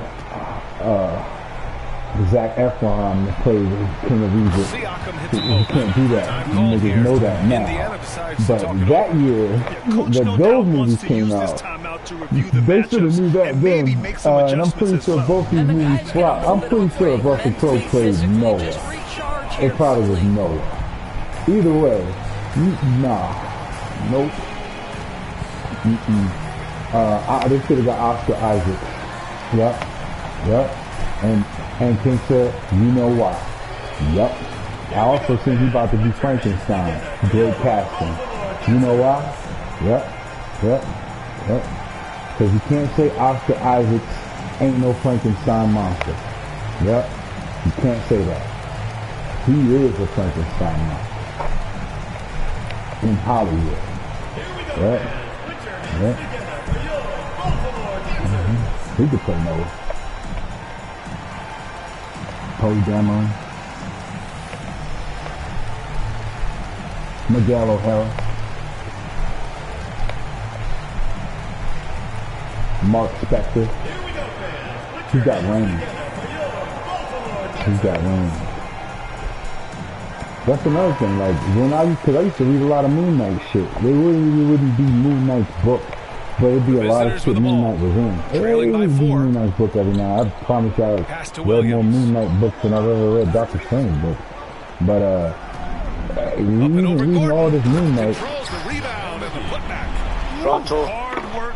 It doesn't matter how many fucking people on TikTok or Instagram or wherever it is, it could be fucking Twitch that want to call their fucking username Kingslayer14 or Kingslayer22 or Kingslayer5348 or Kingslayer818 or Kingslayer161. I am the Kingslayer. That's all you need to know. He is the Garden of Eden. There's a reason my name is that, because, you know, I already know fucking people are going to steal the name. So there's a reason why it's designed that way. It's the reason why I haven't went looking for the Kingslayer. The Kingslayer. I am the Kingslayer. That's all people need to read. Boy, the vertical that Aaron Gordon has helps him on the defensive end, twice on the pipes with that block. That perfectly explains it without that entire big explanation that I just said. You know, people read my name and it's like, oh, he's the Kingslayer. Murray finds Markkanen. Fonto, who you got in the first round? Fonto, honestly, I think you're going to beat the Hawks by 15 points. Gordon on the wing. The kid from the video definitely isn't a Kingslayer. Oh yeah, he's probably King Mike, man. He's got 5 rebounds tonight. What? No. What? Oh, so where's your protege at? And that comes off the assist by Green. Yeah, speaking about the kids on the video, where is your protege at? If it's working, no need to change. You know, the Bill Alfonso outside Harden. of your faction. Back to Murray. Pass to Siakam. Yeah, I know the faction with you and outside Murray. Your manager. It's marketed on the wing. Shoots over I know Nesmith. And it's off the back of the rim. No good. The two of you in the past have been known to cause mania. Outside Green. Over Murray. Okay, right. I actually just reinstalled the game and fucking checked it. I'm at the league meetings, league realignment, draft lottery, staff signing, team player options, qualifying offers, free agency, player progression, WNBA draft combine, pre-draft workouts, WNBA draft, rookie signing, and advance to next season. That options part. I'm surprised they even got all that shit. I'm glad they social did. Media. I'm very glad they did, man. I'm pretty sure there should be a way for me to be able to see the teams. Oh yeah. And time for us to get back into it here in game one. And from what we've seen here from the home team, what's your take so far? Well, it's pretty obvious. I mean, cashing in on yeah. extra opportunities. That's how they built this early lead. Yeah, the defense hasn't been there. They are getting hammered on second chance opportunities. Baltimore shooting only 33%. Luke has Not Jones. exactly consistent offense. Zion Williamson Ariel there with Joel Embiid. Then it's James Harden. Then it's Luka Doncic. And it's Dorche in at the 3 slot. Now here's Turner. Endure fall. And for Indiana, they've got Buddy Hield. I think I know exactly who that is. Dash fall. Did she marry tackle fall? Was that by her? I don't know, but I do think that for some reason I think they're related. Hey, Fonso, don't Taco Fall got a brother? I keep seeing Valle Fall, I think his name is. And I also seen some, is Austin Rivers out the league? How the fuck he about to be working for, him and his dad about to be working, is this like just like a novelty thing, like how Richard Jefferson got the referee that one game, they gonna have him come out there and like talk with his dad, or is this like, he out the league, so he need a job, and so they gonna hire him a little bit. There's still some nepotism shit. Like, I hope that's not what it is. That's like way more nepotism than him playing on a team that his dad coaches. Like, ESPN, a whole different, like. So he gets them both. I like a couple of the guys I saw. What the fuck did you know about taking pictures? That's all I'm saying. Like, quiet so far offensively, searching for his first comparatively, man, it makes more sense for him to be analyzing the game than it do for God that to be the creative director of Polaroid. I also just seen A$AP Rocky and Rihanna are now the creative directors of Puma. Clock at 6. Jacks up a 3. Drills it from deep. Howard's got 6 points. He's a potent mix of Shea effort Petty. and ability. Hard to shut down a player. Oh, Lou has one of the sisters. Yes, Kitty Lou Simmons. And the officials will call the illegal screen here. You good with you, man. You like the aggressiveness, but that's 2 fouls already. Take a step back. Gordon, he's checked in for Embiid. Oh, man. Indiana shooting 37% from the floor at this point. Not too much, man. Oh wait, Mike has Della Don and Vanderson. Yeah, Mike got the right team. I was gonna say, I'll be my promotion again. The aces, how about like the NBA perspective? It was like a dominant black team versus dominant white team. That's the NBA kind of like strong aces. And the WNBA, right? Yeah, not the WNBA is a lot more diverse. Yeah, because Rage has Candace Parker, Joe Lloyd, the Warner Boner. That drive truly was. Yeah, and in close games like this one, BA, you need toughness. Jordan Canada. I thought it was crazy that the WNBA is kind of like how the NBA was starting like 6 in that era. Yeah. That's a great observation. Comment-wise, it's like that too. Healed against Doncic. I don't know much about these other teams, but I do know that the Aces and the Liberty got like a lot of talented people on. Yeah, it's like only three good teams. The Aces and Liberty scoring. Yeah, that's Mama Sota has Liz Cambridge or Cambridge. Yeah, Liz Cambridge. The shot misses, so Indiana will take it the other way. Halliburton, the pass to Caleb Howard. McBride. Probably going to butcher this name, but oh, Mike. I don't know what I know what you're talking about. OGWU Ned Mike. Yeah. The Bullets have gotten just 2 of 6 field goals to go in the second. You'd love to see Zion Then they have a fake Candace Parker as well. Credit to him for spotting the wide open man. For Indiana, they've got 3 of 6 shots to go here in the second quarter. Back to Halliburton. Club. That's Plum, Collier, Amby. Shoots over Harden. Dorte grabs the board.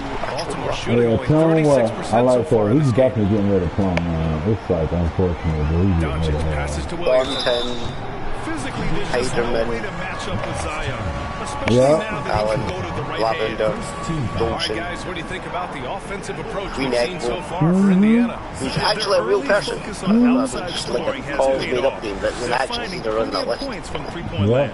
Yeah, what an excellent display of passing in the early stages of this game. Mitchell. A good deal of their points coming directly off quality passes. Yeah, I'm doing some much shit. I like everybody on my team. Oh, Second Nacho time. has Misaman. That's good from Williamson. Okay. Yeah, he like Trinidad and Tobago Emma too. Misaman. What's his team called? His team is the Trinidadian Badasses. Okay, alright, I gotta put that on here.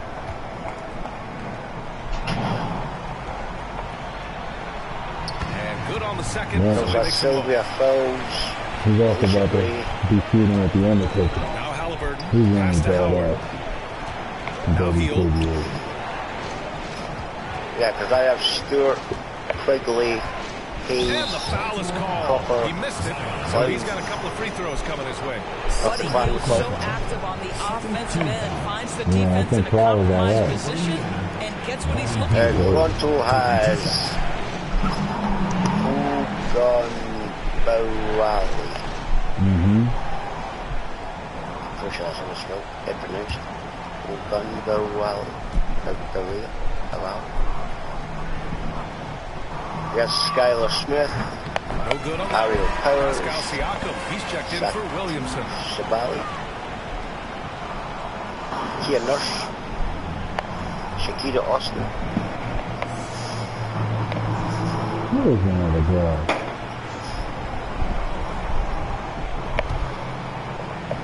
Hardy has I1SU. Sabrina. Yeah, that's the one. I1SU. The second. Yeah. We will look back Her. on Buddy Hield's career and Jackie marvel Young, at the consistent three-point Anzu. shooting he provided no matter what team he played for. Oh, okay. Now here's Doncic. Yeah, he may not have Hanzu fucking next season. That's the best man fucking one. Oh, The one I'm going doesn't after. go on the chance to tie. I mean, is Hardy the Indiana, song? they've gone 3 for 7 here in the second quarter. Yeah, The she's shot on the by free Howard, agency. no good. Yeah, I'm trying to get Hanzu. That's on my list. Everyone stepping in Oh wait, to fill the gap. Hardy also has the same person who's booking Toronto. I wonder if they're Pass to sisters. Duarte. Yes, Ogru Mike as well. 5 to shoot. Siakam. China. And he's going to the line for 2. The official saw contact while he was going up. Second team foul. Now Pascal Siakam looking aggressive and Diamond the determined, shoe. which forces the defender to commit the foul. Yeah, they sister. Shoot two. Damn, it's three of them.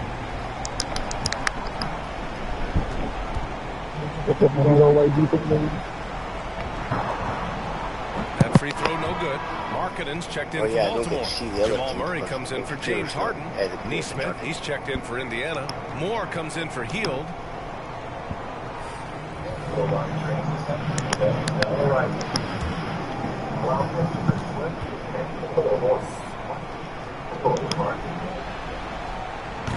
That's off as well, so he misses both. And for Indiana, they're shooting 35% so far in this one. To the inside.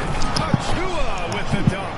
How good a playmaker. So the Suns won. Always leading, Yeah. always trying to create for I others. seen, are you talking about KBA or Virginia? And he's able to get it back. Oh, yeah, No matter they what did. he does, he can't find his rhythm. Yeah, And you they get won't, the sense he's starting to press a little bit. That was so far like the best game of the day. Oh, and he got fouled on his way up. He'll head to the line. Yeah, the one yesterday as well. Yeah. Yeah, the one book game.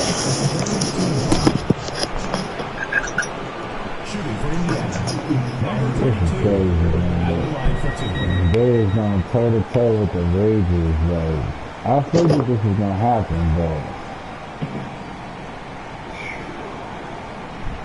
it's all down matchup, son. So yeah, I'm at the start of the league meetings. The first one falls. Do we got the trade finder up there? Doesn't even have a I trade can't do finder? the trade finder until I've done all the stupid league meetings. Ah, yeah. You know, like the league realignment and all that, and the fucking rookie sign-ins. Yeah, and the rules and Draft. shit. And that's good as he hits both shots. The goat. Bullets shooting just 27% in the second quarter. Pass to Murray.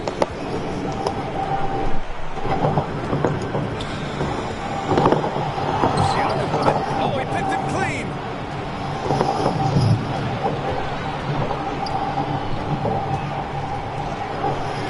Excellent D there from Siakam. The Bullets shooting only 31% of the game. I think that's what I got. Doncic against Halliburton. From 15 feet away. Man, if you give me 20% off, I'm gonna keep getting something, man. For Fuck Indiana, all they've that. gone 4 of 10 from the field in the second. Pass Oh, to man, Neesmith. come on. Thank God. Here's Come more. on. Please. Halliburton with the ball. Defended by Murray. There's Neesmith with the three. That's good. And Halliburton gets the assist. Halliburton's got 3 assists tonight. Outside Murray. Doncic on the wing. I'd like to see that. The live action Gargoyles movie frontal, probably from France this time. I can see that. I can't believe they filmed the Batgirl movie in Scotland and like didn't want nobody to see it. I wanted to see that just like I didn't think that Batgirl was gonna be good. I wanted to see like what everything else was gonna be like. Gotham, antagonist. Cause like, you know what I mean, that's what they selling this shit off anyway, right? Like, everything but Batman too. Like, alright, cool. If it was a movie, I'm gonna do it. Especially if you're not like telling me that we got Bruce Wayne back in the third act of the movie, y'all. Come and make sure y'all check out Bruce Wayne's back. And it's like, alright, so you're gonna like kind of play with us, not like, you know, tease us, like, that's fucked up. I wouldn't let a bitch do me like that, so like, that's fucked up. You know, a job do me like that, like, that's fucked up.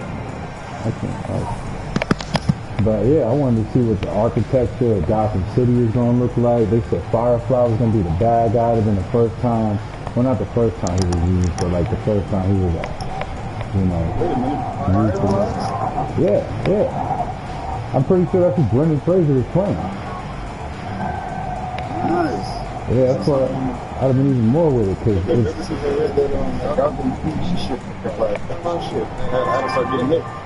Yeah, and it's like, that's the thing about the Batman shit, that made it like very obvious, to me as a reader, that it won't just the comic, because it's the writer, because it's like in the comic these guys matter, on the Adam West show these guys matter, in the movie these guys matter, and on the animated series, man, like, cause Mr. Freeze did not matter, like, he did not matter. And in the animated series, by the time Batman Beyond running Mr. Freeze, I'm over here like, I'm on Mr. Freeze's side.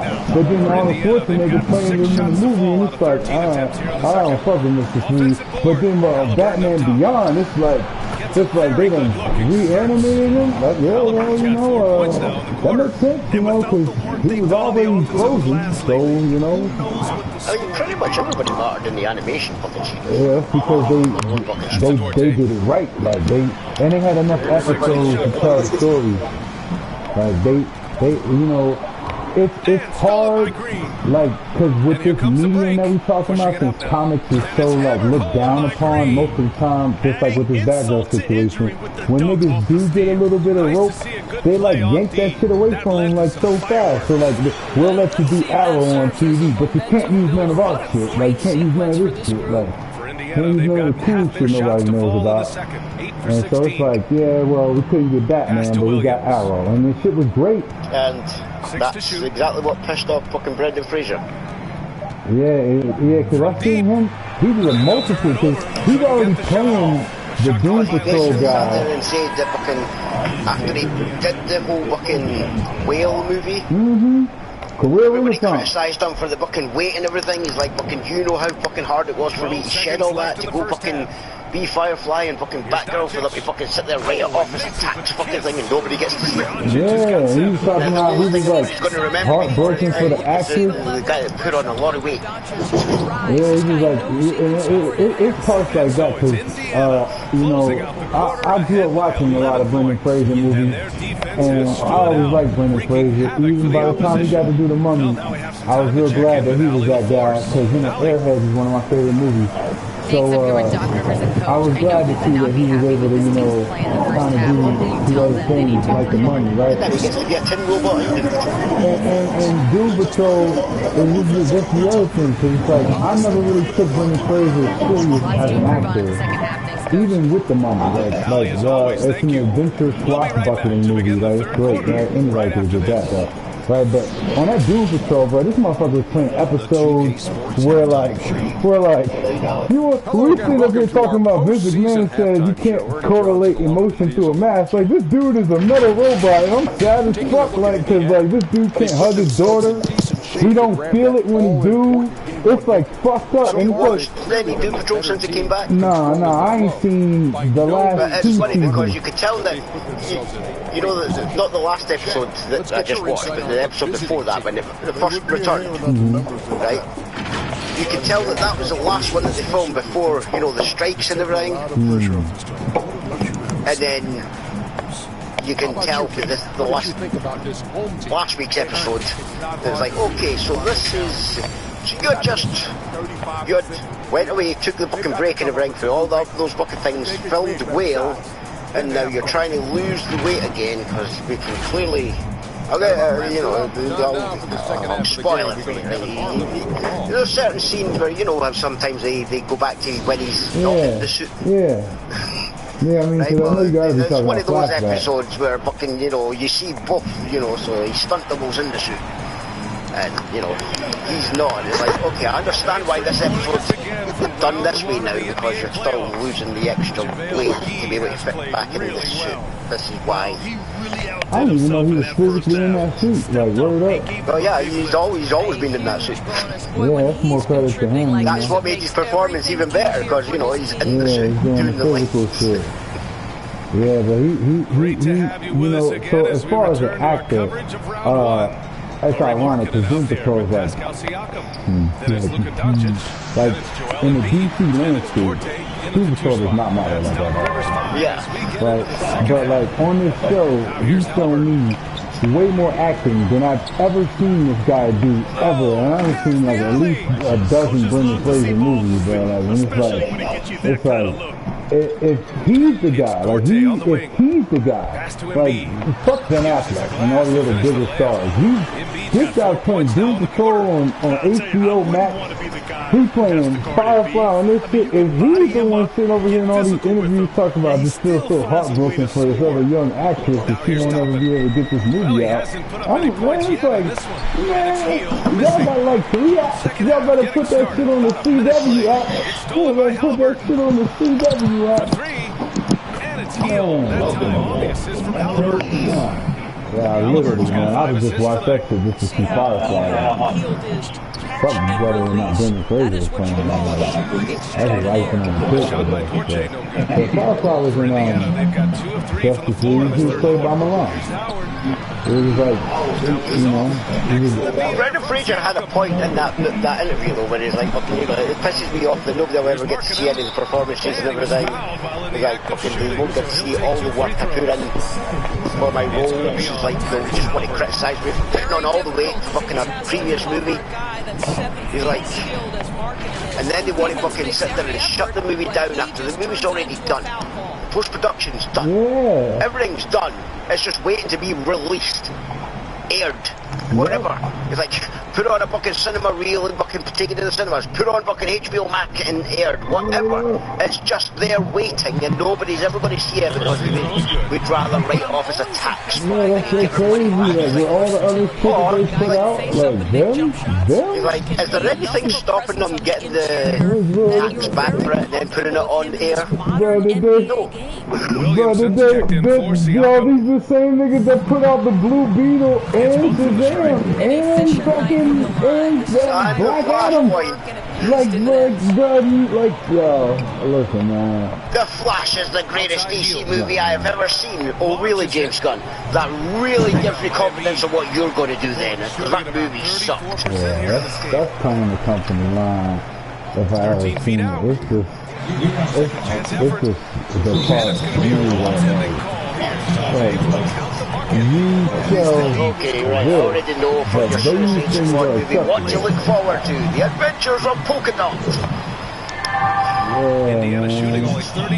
Hey, man, I'll give James Gunn his credit. He picks up pure characters and can make them great in cinema, but that to me is something that you always be able to do in comics. I told you, I ain't never read no Doctor Strange book, but I knew if they ever made a Doctor Strange movie, any year that they decided to do it, right? If they could have decided to do it the year Spawn came out, they could have did it the year Fantastic Four came out, anyway, right? Any year they decide to do a Doctor Strange movie, it's probably going to be dope. Because, like, visually, cinema's already there for what that movie is.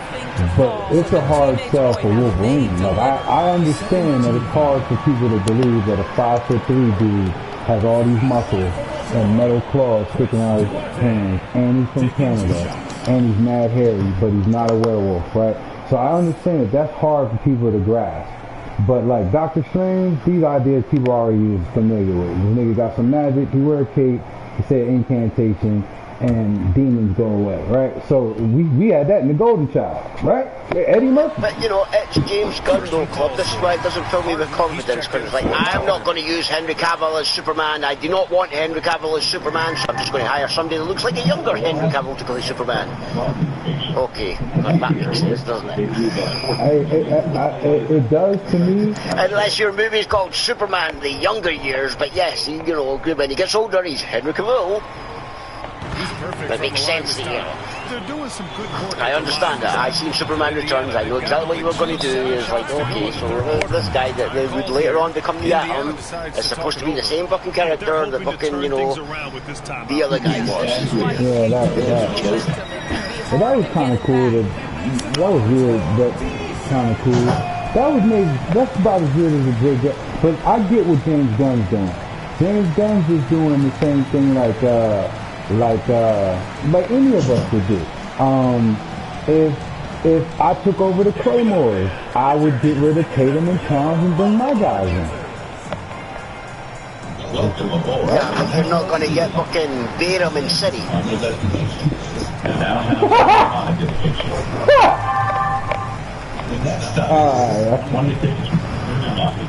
What if I just get provinces? I got rid of towns to bring in villagers. Led Zeppelin. He's the smaller version. I know, that's why you see him busting up in here.